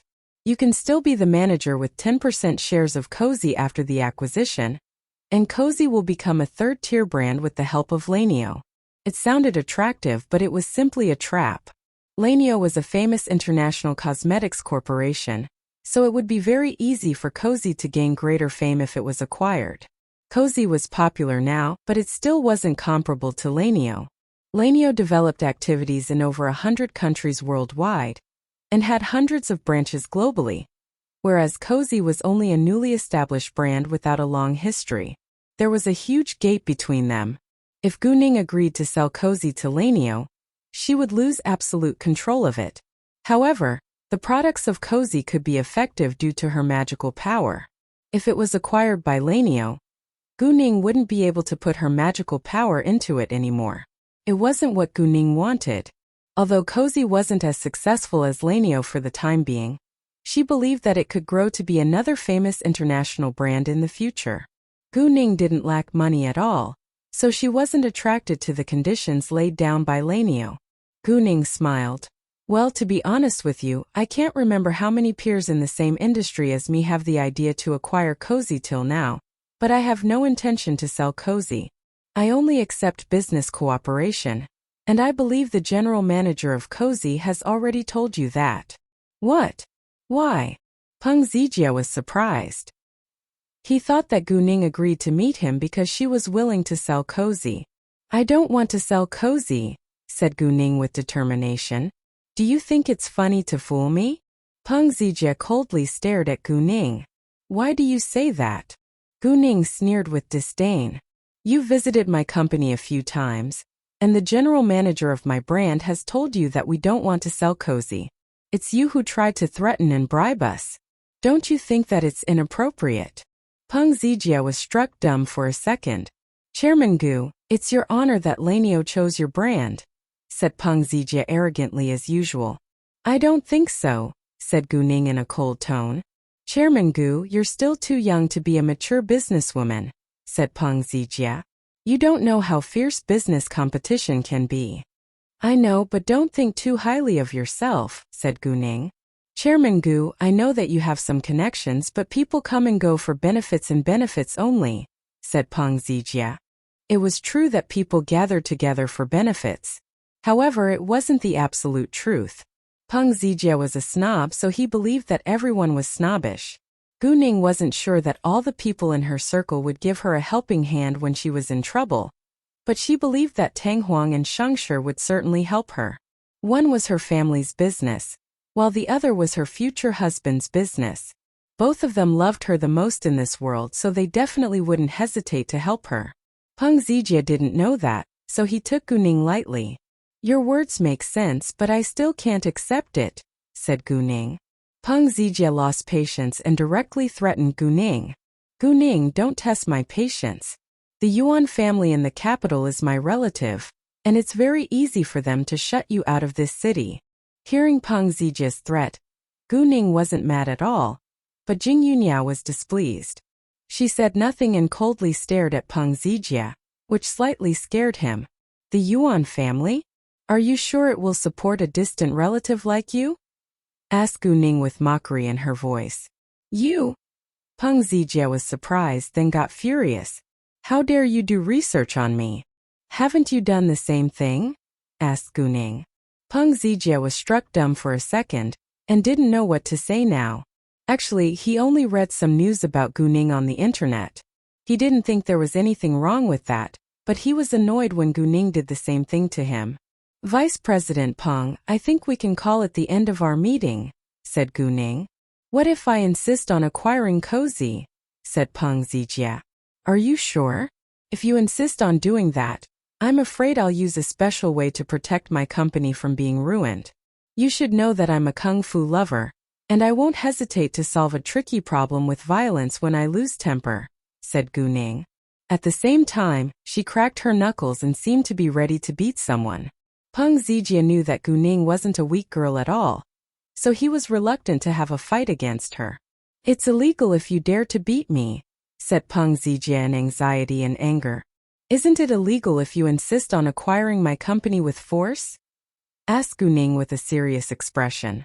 Don't think that you're superior to me, because you're simply an idiot in my eyes. Peng Zijie was stunned.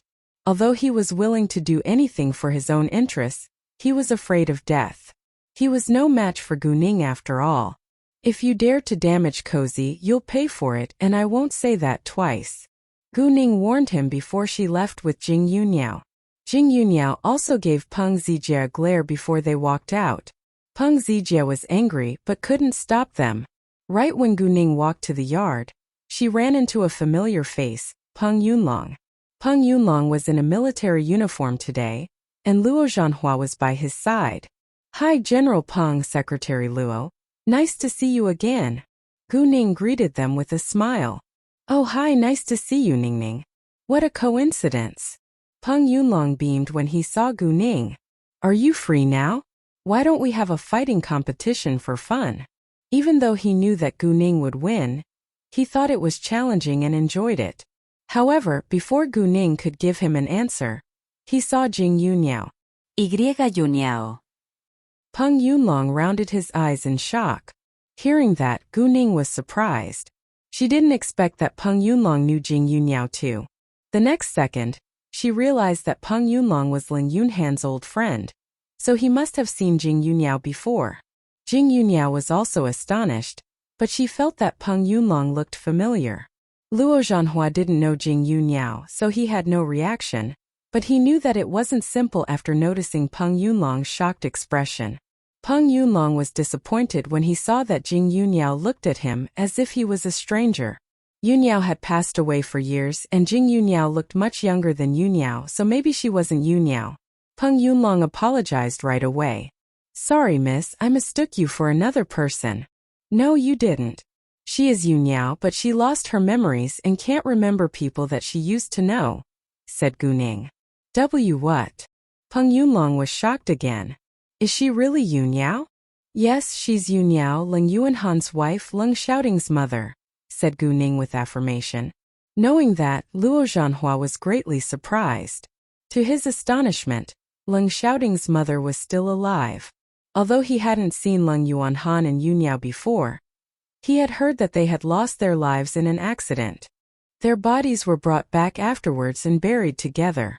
So if this woman was Leng Yuanhan's wife, Leng Xiaoting's mother, who was the woman who was buried with Leng Yunhan? Peng Yunlong still found it was hard to believe. Well, how about her age? Women care about their appearances, so it's very normal that she looks much younger than her real age, said Gu Ning. Peng Yunlong nodded. He gave Jing Yunyao a glance filled with mixed emotions, then said to Gu Ning, Girl Gu, if you're not busy now, can we have a private talk? Gu Ning glanced at Jing Yunyao and found that she stayed calm, so she agreed. Sure. Gu Ning also wanted to know more about Jing Yunyao from Peng Yunlong, and it might help Jing Yunyao remember something. After that, Gu Ning and Jing Yunyao followed Peng Yunlong and Luo Zhanhua into a private room. When they walked ahead for a few steps, Peng Zijie and his two secretaries walked outside. Gu Ning directly ignored Peng Zijie, because he was merely a stranger in her eyes. As long as he stopped scheming against Cozy, she wouldn't bother to pay attention to him. However, Peng Zijie was shocked when he saw that Peng Yunlong and Luo Zhanhua were with Gu Ning. Although Peng Zijie didn't know Peng Yunlong, he recognized Luo Zhanhua. Businessmen needed to socialize with officials, so Peng Zijie remembered Luo Zhanhua's face. In addition, Peng Yunlong's military uniform clearly showed that he wasn't an ordinary soldier. Both Peng Yunlong and Luo Zhanhua were important figures, but they were with Gu Ning now. Even though Gu Ning had connections, he thought that she only had connections in business. So it came as a surprise that she had friends in politics too. It was totally different. Wow, Gu Ning is able to have a relationship with them, exclaimed one of Peng Zijie's secretaries. No wonder she's so confident, said another secretary. Peng Zijie had to change his mind and report it to his supervisor first. He didn't dare to offend Gu Ning by himself now. In the private room, Gu Ning, Jing Yunyao, Peng Yunlong and Luo Zhanhua sat by a table, and aides stayed outside. How could you be sure that she's Yunyao? Peng Yunlong asked Gu Ning. Although she lost her memories, what she has been through left hints and traces in her mind. We went to the Leng family's old house the other day, and she was able to find the room she used to live in on her own. We also visited the Yi family's old house, and the same thing happened again, said Gu Ning. I don't think they're coincidences. She couldn't tell him that both Leng Xiaoting and Jing Yunyao were cultivators. Peng Yunlong nodded. After that, Peng Yunlong looked at Jing Yunyao with a complicated affection in his eyes. Then who was the woman who died with Leng Yuanhan? Asked Peng Yunlong with curiosity. We don't know it yet, but I think Leng Yunhan did it to protect Yunyao, said Gu Ning. It was actually just an excuse that Gu Ning made up to tell Peng Yunlong. The truth was that Jing Jining replaced Jing Yunyao with another woman's body. Peng Yunlong agreed with Gu Ning. General Peng, do you know anything about Yunyao and Leng Yunhan? Something that left a deep impression on you? Asked Gu Ning. Peng Yunlong understood Gu Ning's purpose and nodded. Yes, a little. Can you share it with us? Said Gu Ning. When Jing Yunyao visited the Yi family's old house, she remembered that she had rescued Yijing once before. Sure. To be honest, I met Yunyao before Leng Yunhan did, said Peng Yunlong. Thinking of the old stories, Peng Yunlong had more complicated emotions. Gu Ning and Jing Yunyao were a little surprised, but didn't stop Peng Yunlong from telling the old stories. Peng Yunlong said, Well, Yunyao and I met each other during a fight. I was 21 that year, and it was my 3rd year in the military. I went back home that day for the New Year festival, and witnessed a robbery right after I got off the train at the train station in the capital. I chased the robber without hesitation, and the robber suddenly squeezed the bag he robbed into a girl's hand when I had almost caught him, and the girl was Yunyao. Because the robber told Yunyao to run when he squeezed the bag into her hand, I thought that they were in the same group, then I began to attack Yunyao. To my surprise, Yunyao was better than me at fighting and easily beat me down in seconds, She then dumped the bag to me and caught the robber. I didn't know that she was innocent until the robber admitted to the crime. I apologized to Yunyao, but we had a bad first impression of each other. Unexpectedly, Yunyao was my younger cousin's friend, and we got familiar afterwards, but we never got along with one another. Yunyao met Leng Yuanhan after knowing me, and it was about half a year later. It was summer and I went back home again for the summer vacation. Leng Yuanhan was home that time too, so we hung out together. There was a funny drama when Yunyao met Leng Yuanhan for the first time. Back then, a woman who liked Leng Yuanhan kept harassing him, and even publicly said that they already had a sexual relationship. Yunyao was a girl with a strong sense of justice, so she stood up and beat Leng Yuanhan for the woman. Luckily, Leng Yuanhan wasn't seriously injured, and Yunyao also found it was just a misunderstanding later. She apologized to Leng Yuanhan and he forgave her. As Peng Yunlong told the old stories, pictures of the scenes flashed by Jing Yunyao's eyes. Yunyao and Leng Yuanhan got along well with each other, and I honestly was a little jealous, but I refused to admit that I already fell in love with her. When Yunyao became Leng Yuanhan's girlfriend, I realized that I made a wrong decision, but it was too late. Gu Ning was surprised when she heard that Peng Yunlong had admired Yunyao before, but didn't think it was impossible. Jing Yunyao, however, felt slightly embarrassed, because she lost her memories and felt a little strange when Peng Yunlong said that he had admired her before. We had a trip in Province Y once, and we coincidentally met a group of soldiers who were in the middle of a mission. They were going to catch a bunch of drug dealers, and we joined them when they were about to lose the fight. During the shooting, a violent drug dealer pointed his gun at Yunyao, and Leng Yuanhan didn't hesitate to protect her from being hurt by the bullet. He almost died that time, and Yunyao became his girlfriend afterwards. I knew I had to hide my affection towards Yunyao in my heart from that time. Hearing that, Jing Yunyao suddenly felt heartbroken and even cried. She turned her head away at once because she didn't want them to see her crying, but she failed. Gu Ning pulled out tissues at once and put them in Jing Yunyao's hands. Jing Yunyao wiped her eyes right away. Peng Yunlong continued. Leng Yuanhan proposed to Yunyao after they had dated each other for a year, and he also bought a beautiful manor for her. He kept on telling many romantic stories about Leng Yuanhan and Yunyao, but unfortunately Jing Yunyao couldn't remember them clearly. Where is the manor now? Is it still there? Asked Gu Ning. If it was possible they could go there. No idea, because I didn't go there again after Leng Yuanhan and Yunyao had the accident. Maybe Shouting knows its address, said Peng Yunlong. In that case they could only ask Leng Shouting. General Peng, you just said that your younger cousin is my friend. May I know her name? Asked Jing Yunyao. Her name is Peng Shireen, but she already passed away because of cancer 5 years ago, said Peng Yunlong. He still felt sad whenever he thought of that. Jing Yunyao also felt upset when she heard the bad news. Well, do you know where her grave is? Can I visit her grave? Asked Jing Yunyao. Since Peng Shireen was her friend, she thought that she should go to see her. Peng Yunlong then told Jing Yunyao the address of Peng Yunlong's grave. After that, they were going to leave. Gu Ning said to Peng Yunlong, General Peng, please keep the fact that Yunyao is still alive a secret. She doesn't want more people to know before she gets her memories back. No problem. Peng Yunlong agreed. Gu Ning and Jing Yunyao left later. When they were gone, Peng Yunlong was lost in thought for a long time. Jing Yunyao was in a sad mood as well, and Gu Ning didn't bother her. It was 5 p.m. now, so they directly went home. They planned to visit Peng Shireen's grave tomorrow. On their way home, Gu Ning received a call from Shang Guanyang. Shang Guanyang asked her whether she was very busy these days, and Gu Ning denied it. Then he complained. If you're not busy, why don't you come to see me? I'm alone every day. Even though Shang Guanyang could do many things alone, he hoped that someone could talk with him sometimes.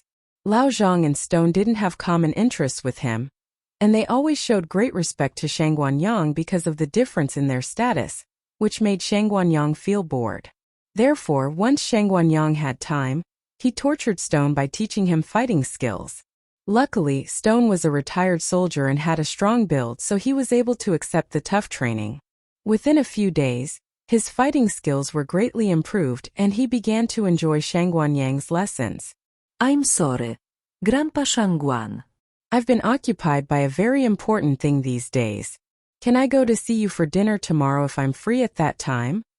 Said Guning. Shangguanyang was satisfied and agreed. After having the call with Shangguanyang, Guning said to Jing Yuniao, Mother, I'll drive you to Peng Shirin's grave tomorrow morning, and I'll try to ask Shouting about the manor tonight. I need to visit Grandpa Shangguan tomorrow afternoon. If you don't mind, we can go to see him together. I don't think I should see him right now, said Jing Yuniao. Sure. Guning nodded. When they were home, Guning told Jing Yuniao to have a rest, and went to cook alone. Jing Yuniao, however, didn't have much appetite, so she stopped after eating a little. Guning didn't force her to eat further, so she went back to her room later. Once she was home, Jing Yuniao took out the album to look at the pictures once more. All of a sudden, her phone rang and the caller was her older cousin. She hesitated for a while, then picked it up.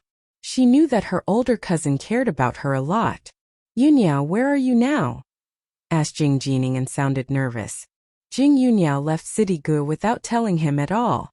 He was a businessman, so he only could visit Jing Yuniao once a month. The house was acquired by the government, so I left, said Jing Yuniao.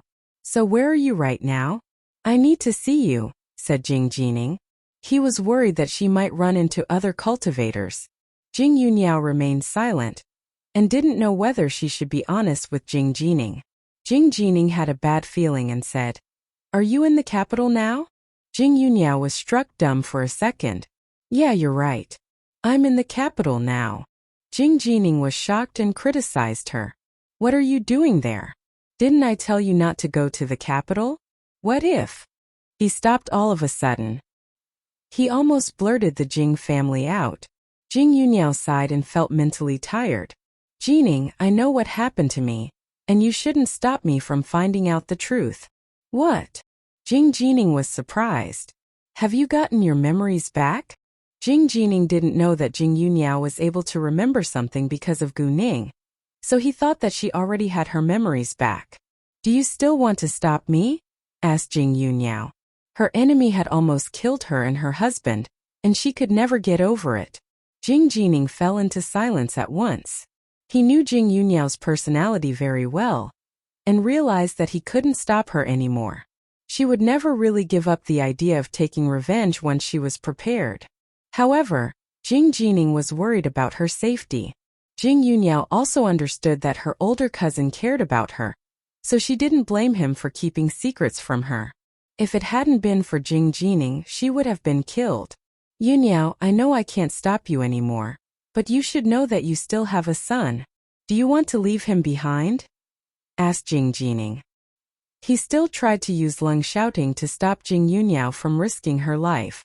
Jing Jining was aware of the existence of Lung Shouting, and he also knew a lot about him, but he had never met Lung Shouting face to face. In fact, Jing Jining had secretly helped Lung Shouting many times when Lung Shouting was carrying out dangerous tasks. Lung Shouting had sensed it, but didn't have any evidence. Anyway, Jing Jining didn't want Jing Yuniao to lose her son and suffer the pain again. However, Lung Shouting couldn't stop Jing Yuniao from taking revenge forever. Once Jing Yuniao was prepared, she wouldn't hesitate to pay the Jing family back. In fact, as long as Jing Yuniao had the ability to punish the Jing family, Jing Jining wouldn't stop her. Even though Jing Yuniao was going to kill her own father, who was his uncle, he still chose to support her.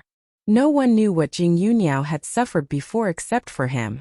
Although it sounded unacceptable, Jing Yuniao didn't have a qualified father. Besides, Jing Yarong gave the order to kill his own daughter and his own daughter's husband, which proved that he was cold-blooded. Jing Jining actually never liked Jing Yarong's behavior, and the unfair treatment Jing Yuniao had been forced to accept. Especially after Jing Yarong gave an order to kill Jing Yuniao and Lung Yuanhan, Jing Jining hated him more than ever. However, he couldn't do anything about it, because he was no match for Jing Yarong. In fact, during these years, the Jing family began to weaken under Jing Yarong's leadership, and was left behind by the other three dominant families. Jing Yarong deserved a serious punishment. You don't need to be worried about me. I won't risk my life to take revenge. I must be well prepared before I take action, said Jing Yuniao. Actually, even if she was going to take revenge, she wouldn't kill Jing Yarong, because she was unwilling to bear the crime of killing her own father. Jing Jining opened his mouth but didn't know what to say. Jing Yuniao used to be at a lower level than him, but now she was even better than him. As long as Jing Yuniao kept improving herself, she would be able to punish Jing Yarong. However, that was under the condition that the senior members of the Jing family wouldn't be involved. There were 3 senior cultivators in the Jing family, who were also famous in the cultivation world. If the senior members of the Jing family were involved, Jing Yuniao alone wouldn't be able to hurt Jing Yarong. Oh, have you seen Leng Xiaoting yet? Asked Jing Jining. Not yet. I'm not prepared for it, said Jing Yuniao. Fine, I'll go to see you in the capital tomorrow, and we can talk about other things then, said Jing Jining. Sure. Jing Yuniao agreed. Gu Ning heard that Jing Yuniao was having a call, but she didn't hear their conversation because Jing Yuniao kept her voice down. Late that night, Gu Ning called Leng Xiaoting again. Xiaoting, I met General Peng at Tengyun Tea House today, and he told me that your father gave a manor to your mother after he proposed to your mother. Is it true? Yeah, we can go there if you're curious about it, said Leng Xiaoting. If Gu Ning didn't mention it, Leng Xiaoting would have almost forgotten the manor. Gu Ning was excited. Does it still exist? Of course, said Leng Xiaoting. Where is it? Asked Gu Ning again. Leng Xiaoting didn't know that Gu Ning asked that for a purpose, so he told her the address. Great, we can go to see it together when you're back, said Gu Ning. But she already made the decision to go there with Jing Yuniao first. After a night, Jing Yuniao calmed herself down and went to prepare breakfast in the morning. She then told Gu Ning that Jing Jining called her last night. Gu Ning didn't think it was a problem, because Jing Jining was Jing Yuniao's ally instead of an enemy. After having breakfast, Gu Ning and Jing Yuyao went to visit Peng Shirin's grave. They bought a bunch of flowers on their way. It didn't take them much time to find Peng Shirin's grave.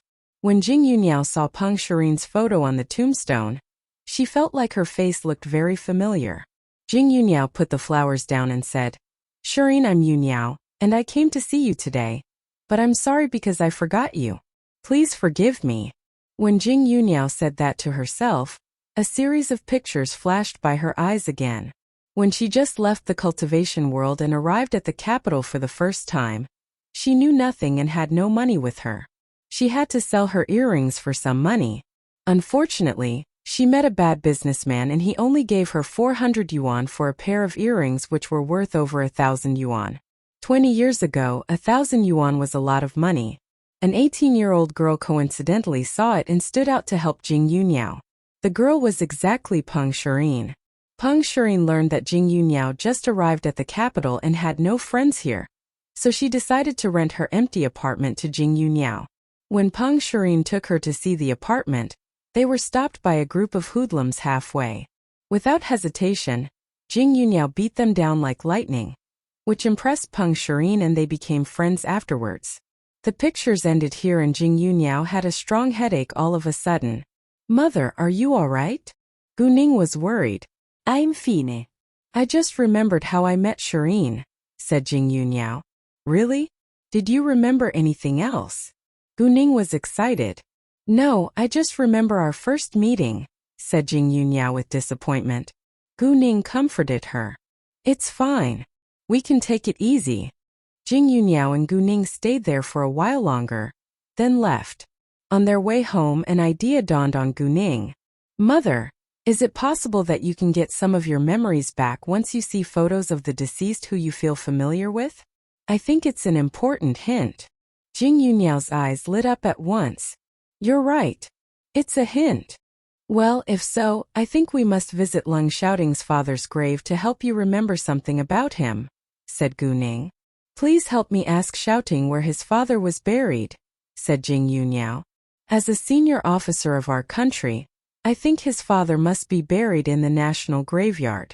Normally, people are not allowed to enter it, but I can solve this problem, said Gu Ning. Mother, actually I think you should consider seeing Xiaoting now. Shouting probably knows more about your past, and he might greatly help you get your memories back. Hearing that, Jing Yuniao fell into silence. As Guning just said, Leng Shouting indeed knew her past better than anyone else. In addition, she also ached to see her only child. I'll think about it, said Jing Yuniao. Great. Kuning nodded. Why don't we go to visit his father's grave tonight? Nobody will see us in the night, said Guning. Guning planned to sneak into the graveyard. Sure. Jing Yuniao agreed. Because Peng Shirin's grave was far from Leng Yuanhan's manor, they spent nearly an hour on the road. When they finally arrived at the Eastern District, it was almost 12 p.m., so they went to dine first. During the meal, Gu Ning received Xiang Honghuai's call. Hey, did you buy the land? How about the male ghost? Asked Xiang Honghuai. Yeah, and it's already done, said Gu Ning. Wonderful. Who helped you get rid of the male ghost? Asked Xiang Honghuai with curiosity. A man I met before, and he promised me that the male ghost won't come back again. Gu Ning made up a lie. Very good. Xiang Honghuai relaxed, then asked, Oh, can you give me the man's number? I want to learn from him. Sorry, I don't have his number. He's a little strange and left right after finishing his job, said Gu Ning. Fine. Xiang Honghuai didn't insist. When Gu Ning finished the call with Xiang Honghuai, Jing Yuniao asked, What male ghost? Jing Yuniao was surprised that Gu Ning had run into a male ghost before. Well, there was an ancient grave buried in a piece of land which I planned to buy a while ago, said Gu Ning. They were in a private room now, so no one else would hear their conversation. Can you see ghosts? Jing Yuniao was shocked. Yes, said Gu Ning, but didn't tell Jing Yuniao why she was able to see ghosts. After having the meal, Gu Ning and Jing Yuniao went to the manor. Gu Ning only knew its vague position, so she needed to search for it on the way. Luckily, she soon found it because there was a large area of green plants around it. It was a private manor, so outsiders were forbidden to enter it. The manor was rectangular, surrounded by a 2-meter-high wall, and there was a circle of cypress trees inside the walls, which actually were even taller than the walls, so people couldn't see anything from the outside. Moreover, the surrounding constructions were totally different now, and Jing Yuniao didn't feel familiar with them. Gu Ning decided to climb over the wall to get inside. When they were at the top of a wall, Gu Ning used her jade eyes. She scanned the inside of the manor for a while. As Peng Yunlong told her, there were mountains, water, a sea of flowers in the front yard, an ancient sihiyuan in the middle, and a peach forest was hidden behind the mountains. Although it wasn't the peach blossom period and there was no peach blossom, the scenery of this manor was already beautiful enough. Gu Ning could see the beautiful view with her jade eyes, but Jing Yuniao could only see a little in her sight. There were only 4 people in the manor, 2 middle-aged men and 2 middle-aged women, and they were managing this manor. At this time, all of them were trimming and organizing flowers and plants in the front yard. The big house and the backyard were empty. Gu Ning and Jing Yuniao jumped from the wall and walked inside. They directly went to the backyard and didn't bother to avoid the surveillance cameras. As long as nothing terrible happened, no one would spend time watching surveillance videos. And even if someone did, Leng Shouting wouldn't blame them when he found out that the strangers who sneaked into the manor were Gu Ning and Jing Yuniao. When they walked into the sihiyuan, Jing Yuniao started to feel that everything looked familiar around her, but she didn't have strong feelings. This sihiyuan wasn't small after all, so it was impossible for her to be familiar with every corner. Once they went to the backyard, Jing Yuniao felt the familiarity of this place. She would know what it was like even if she closed her eyes. Gu Ning told Jing Yuniao to look around and that she would keep a lookout. Jing Yuniao nodded. She vaguely saw 2 people in the pavilion next to the pond. A man and a woman were playing with each other, and she could feel their happiness by watching them aside. She thought that they must be Leng Yuanhan and her in the past. However, the vague pictures flashed by too fast to make her feel that they were real. It seemed that she just watched a movie and couldn't remember anything. Jing Yuniao walked around and looked at the peach forest. There were no peach blossoms, but she seemed to see peach blossoms and the beautiful scenery. However, what touched her most wasn't the scenery, but the people in it. A man, a woman, and a little kid were playing, laughing, and taking photos. She knew that the man was Lung Yuan Han, the woman was her, and the kid must be Lung Xiaoting. Several photos of this peach blossom forest were put into her album, but these pictures just couldn't help her get her memories back and make things more real. Therefore, Jing Yuniao forced herself to think deeply, but she had a headache as soon as she thought deeper about it. For fear that Gu Ning would get worried, she stopped at once and she might not be able to figure it out right now. Mother, someone is coming. At this moment, Gu Ning saw someone walking to them. Let's leave now, said Jing Yuniao. She didn't think it was necessary for them to stay here for a longer time. As a result, Gu Ning and Jing Yuniao left. On the way back, Jing Yuniao remained silent again, because the scene she saw just now had a great influence on her.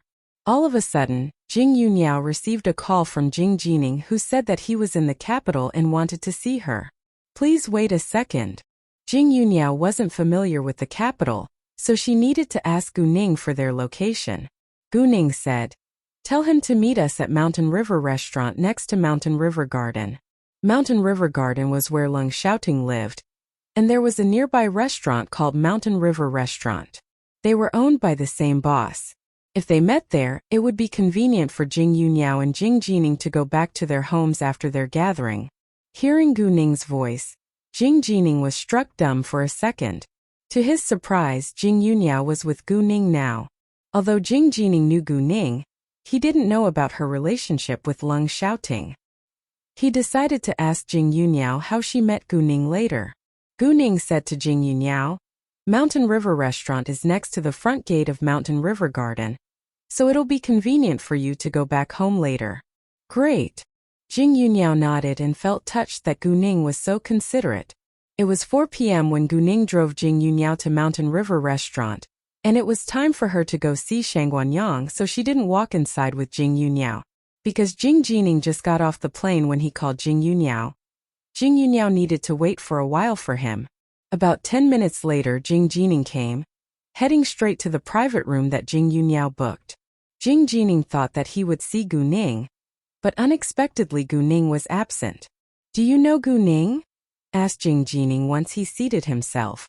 Yeah, she's Xiaoting's girlfriend, and it's also her who recognized me, said Jing Yuniao. Knowing that, Jing Jining was surprised. Anyway, Gu Ning was a very outstanding girl, so she and Lung Xiaoting were a great match. Afterwards, Jing Jining noticed Jing Yuniao's face, which didn't seem to be damaged at all. He rounded his eyes in shock. What happened to your face?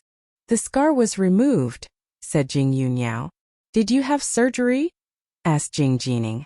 No, Jing Yuniao shook her head. Gu Ning gave me a magical pill and helped me heal it. Jing Yuniao trusted Jing Jining, so she wouldn't keep it a secret from him. What? Gu Ning has such an effective magical pill. Jing Jining was amazed. Yes, but I don't know how she got it, said Jing Yuniao. Since Jing Yuniao didn't know about it, Jing Jining didn't ask further about it. How did she find you? Asked Jing Jining again. Jing Yuniao then told him about her first meeting with Gu Ning and Lung Xiaoting. Do you plan to see Xiaoting? Asked Jing Jining. Why not? Asked Jing Yuniao instead. Have you ever thought about the consequence? You're a cultivator and you age slowly. How should you explain it to him? Asked Jing Jining. Jing Yuniao smiled. Well, I don't think it's a problem now because Xiaoting is already a cultivator. What? When? Jing Jining was greatly surprised. Only Lung Xiaoting's mother was a cultivator and his father was a mortal, so it wasn't very likely for him to become a cultivator. Besides, if Lung Xiaoting was already a cultivator, the cultivation world would find him sooner or later. The Jing family would find him too. Once the Jing family found out about Lung Xiaoting's existence, their conflict would be fiercer, especially the conflict between Jing Yarong and Lung Xiaoting. Jing Yarong had killed Lung Xiaoting's father, and Lung Xiaoting was a humiliation in Jing Yarong's eyes. By then there would be a serious fight. However, Lung Xiaoting was a newcomer to the cultivation world, so he was no match for Jing Yarong. In that case, he actually hoped that Lung Xiaoting couldn't become a cultivator. Although Leng Xiaoting couldn't see Jing Yuniao and his life would be very short if it happened, he could at least have a life with less danger. If it's possible, I wish that Xiaoting weren't a cultivator. He'll be dragged into a more dangerous situation if he becomes a cultivator, said Jing Jining in a sad tone. Jing Yuniao had the same worry as Jing Jining. I know, but it's not something we can control. Anyway, Xiaoting had great talent and he has gone up 3 levels within a month. He's in the early stage of turning qi into energy right now, and he's the most talented cultivator I've ever seen. I believe he can achieve extraordinary things in the future, said Jing Yuniao. What? Jing Jining was shocked by the news that Leng Xiaoting was already in the early stage of turning qi into energy after he became a cultivator for only a month. His talent was unbelievable. It was the first time that Jing Jining had heard of a cultivator who could make such quick progress. Accordingly, Leng Xiaoting could indeed achieve extraordinary things in the future. If so, there was no need for him to be worried. Xiaoting's level is still very low now, so we must protect him from being discovered by people from the cultivation world, especially members of the Jing family, said Jing Yuniao. Leng Xiaoting would be in danger if he was found by Jing Yarong when he was still at a low level. Of course, but accidents can happen, said Jing Jining anxiously. Jing Yuniao became silent too. Although they would try to protect Leng Xiaoting from the cultivation world, it was hard to say whether they could succeed. If the Jing family found him, no one knew what would happen. Oh, how did Xiaoting become a cultivator all of a sudden? Does he know any cultivators? How did he learn that he suddenly changed and became a cultivator? He was a mortal after all, so how did he learn to improve his cultivation without anyone's guidance? Jing Jining asked. I heard about it from Gu Ning. Although Gu Ning isn't a cultivator, she can sense the air of cultivators, and she also knows a little about us, said Jing Yuniao. What? Gu Ning can sense the air of a cultivator? In that case, she must have known my real identity earlier on. Jing Jining was surprised. It was beyond his imagination that a mortal was able to sense a cultivator. Right, Jing Yuniao said. She also talked about you with me, so now she's aware of our relationship. Jing Jining opened his mouth, but didn't know what to say at this moment. Gu Ning told me that Xiaoting was searching for a night-luminescent pearl, and suddenly noticed that he was able to absorb its magical power once he held it in his hands. Probably because he absorbed more and more magical power over time, his body started to change and the magical power began to circulate in it. Then he became a cultivator, said Jing Yuniao. They already knew about the existence of cultivators before Xiaoting became a cultivator, and they even had fights against members of the evil practice. They learned more about the cultivation world and cultivators from them. It isn't a secret to them that the entrance is at the Qianling mountain. They found 2 books about cultivation in my old room afterwards. Then Xiaoting started his cultivation. Hearing that, Jing Jining had a better understanding of it. Although Xiaoting has great talent, he still needs a teacher to help him avoid mistakes. So I think you should go to see him as soon as possible. You two are going to see each other sooner or later, and it'll be more convenient for you to help him with his cultivation, said Jing Jining. There is no need to be worried about that, because Xiaoting already has a great private teacher. With his help, I believe Xiaoting can make quicker progress, said Jing Yuniao. Xiaoting is busy with work now, so he doesn't have much time for cultivation. She knew that cultivation needed days and nights, but Leng Xiaoting couldn't leave his work behind. Who's his private teacher? Jing Jining asked with curiosity. I just told you about my first meeting with Gu Ning. At that time they went to Kunlun Mountain. Xiaoting advanced his level right in the Kunlun sect's place. They met an elder of the Kunlun sect, Shangguanyang, afterwards and he became Xiaoting's private teacher, said Jing Yuniao. Shangguanyang is still alive, and he's Xiaoting's private teacher now? Jing Jining was greatly surprised again, because all the people who knew about Shangguanyang thought that he was already dead. After all, ever since the cultivation world came into being, cultivators only stayed there. During the past hundreds of years, they hadn't met any other cultivators outside, so they believed that there were no cultivators in the outside world. It didn't mean that cultivators didn't exist in the outside world although they hadn't met any, but they would still be amazed. Moreover, it was a very good thing that Shang Guanyang could be Xiaoding's private teacher. Jing Jining didn't know Shang Guanyang's current level, but Shang Guanyang was already a senior cultivator in the Yuanning period. Now hundreds of years had passed, and Shang Guanyang's level had to be higher. He believed that Shang Guanyang must be at a higher level than those senior cultivators in Tiandazong. Gu Ning arrived at the Sihiyuan at 4:30 p.m. At this time, Shang Guanyang was training Stone, but he directly left Stone behind once Gu Ning came. He told Gu Ning to show him what she had learned from him again. Gu Ning made great progress compared with her last performance, and Shang Guanyang was very satisfied. After that, they shared dinner in the Sihiyuan. Jing Yunyao left after having the meal with Jing Jining. When Jing Jining learned that Jing Yunyao lived in Mountain River Garden, he stayed in a nearby hotel and told Jing Yunyao to call him whenever she needed his help. Yuyin and several of her friends were coincidentally dining at Mountain River Restaurant today, but she just arrived because of the traffic jam. It was only 6:30 p.m. now, so the meal wasn't ready yet. Yuyin just parked her car well outside Mountain River Restaurant when Jing Yunyao and Jing Jining walked to the door after having a meal.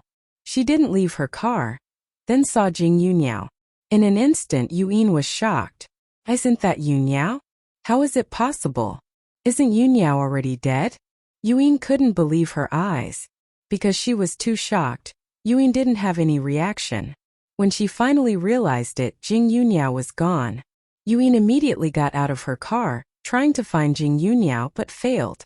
She wasn't sure whether she was right, so she went back to her car and checked the driving recorder at once. The driving recorder recorded everything. Although it was small, it was very clear, so Yuyin was able to clearly see Jing Yunyao's face this time. She closely resembled Yunyao, but looked much younger. However, Yuyin also looked much younger than her real age, so she didn't jump to a negative conclusion. Yunyao didn't know whether the woman was really Yunyao. Maybe they just looked alike. She had witnessed Yunyao's funeral with Lung Xiaoding's father a dozen years ago after all. Anyway, Yuyin couldn't put it aside. Then she took a picture of Jing Yunyao in the driving recorder and decided to show it to Master Lung and Lung Yuanjin when she was home. After having the meal with Shang Guanyang in the Sihiyuan, Gu Ning went back home at 8 p.m. Yuyin also left Mountain River Restaurant for her home at about 8 p.m.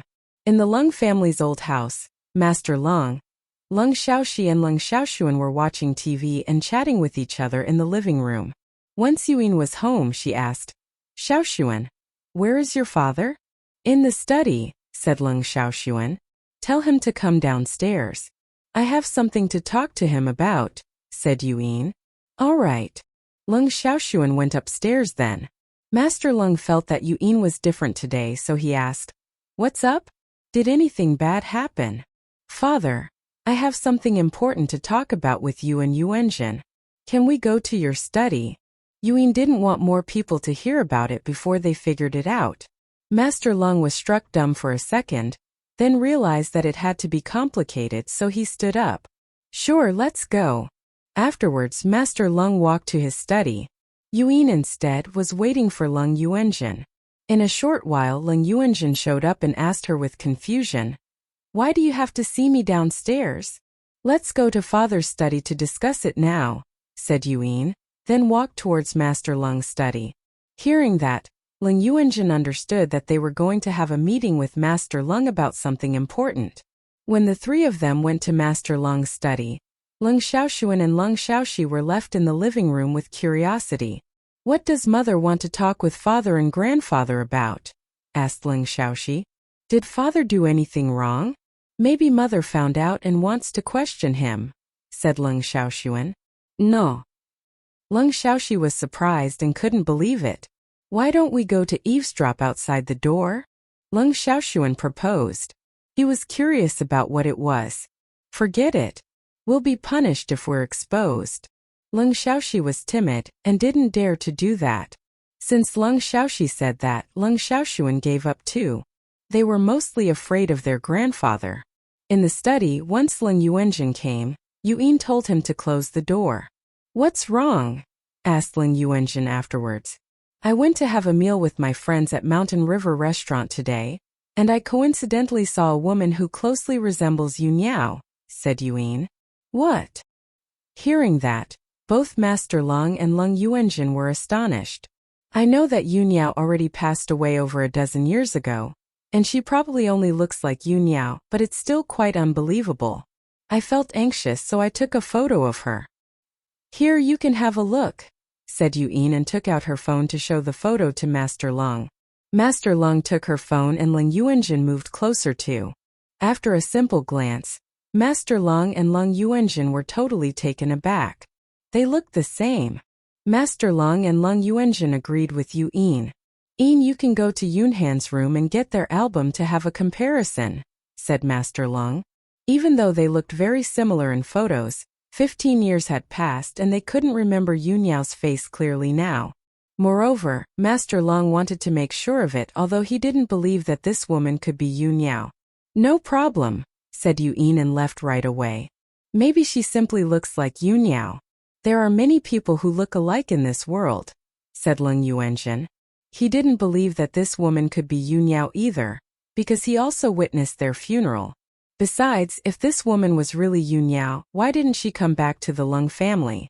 And who was the woman who died together with Lung Yuanhan? I know, but we still need to make sure of it, said Master Lung. Although Lung Xiaoshuan and Lung Xiaoxi didn't dare to eavesdrop outside the door, they were curious all the time, so they kept staring at the direction of Master Lung's study. Once Yuan walked out, Lung Xiaoshuan asked, Mom, what are you talking about with Dad and Grandpa? It's adults' business. Yuan criticized him, then went upstairs in a hurry. Is it really because my father has done something wrong? Lung Xiaoshuan thought it was possible, because Yuan didn't look happy and she probably ran upstairs to cry in her room. Thinking of that, Lung Xiaoshuan followed up at once because he was worried about Yuan. Lung Xiaoxi did the same thing. Yuan didn't know how to explain it and snapped at him. Nonsense. Watch your TV shows and don't follow me up. I only need to find something upstairs. Yu Niao didn't want them to know her real purpose, because she was afraid that Lung Xiaoding might find out too. Fine. Seeing that, Lung Xiaoshuan and Lung Xiaoxi stopped.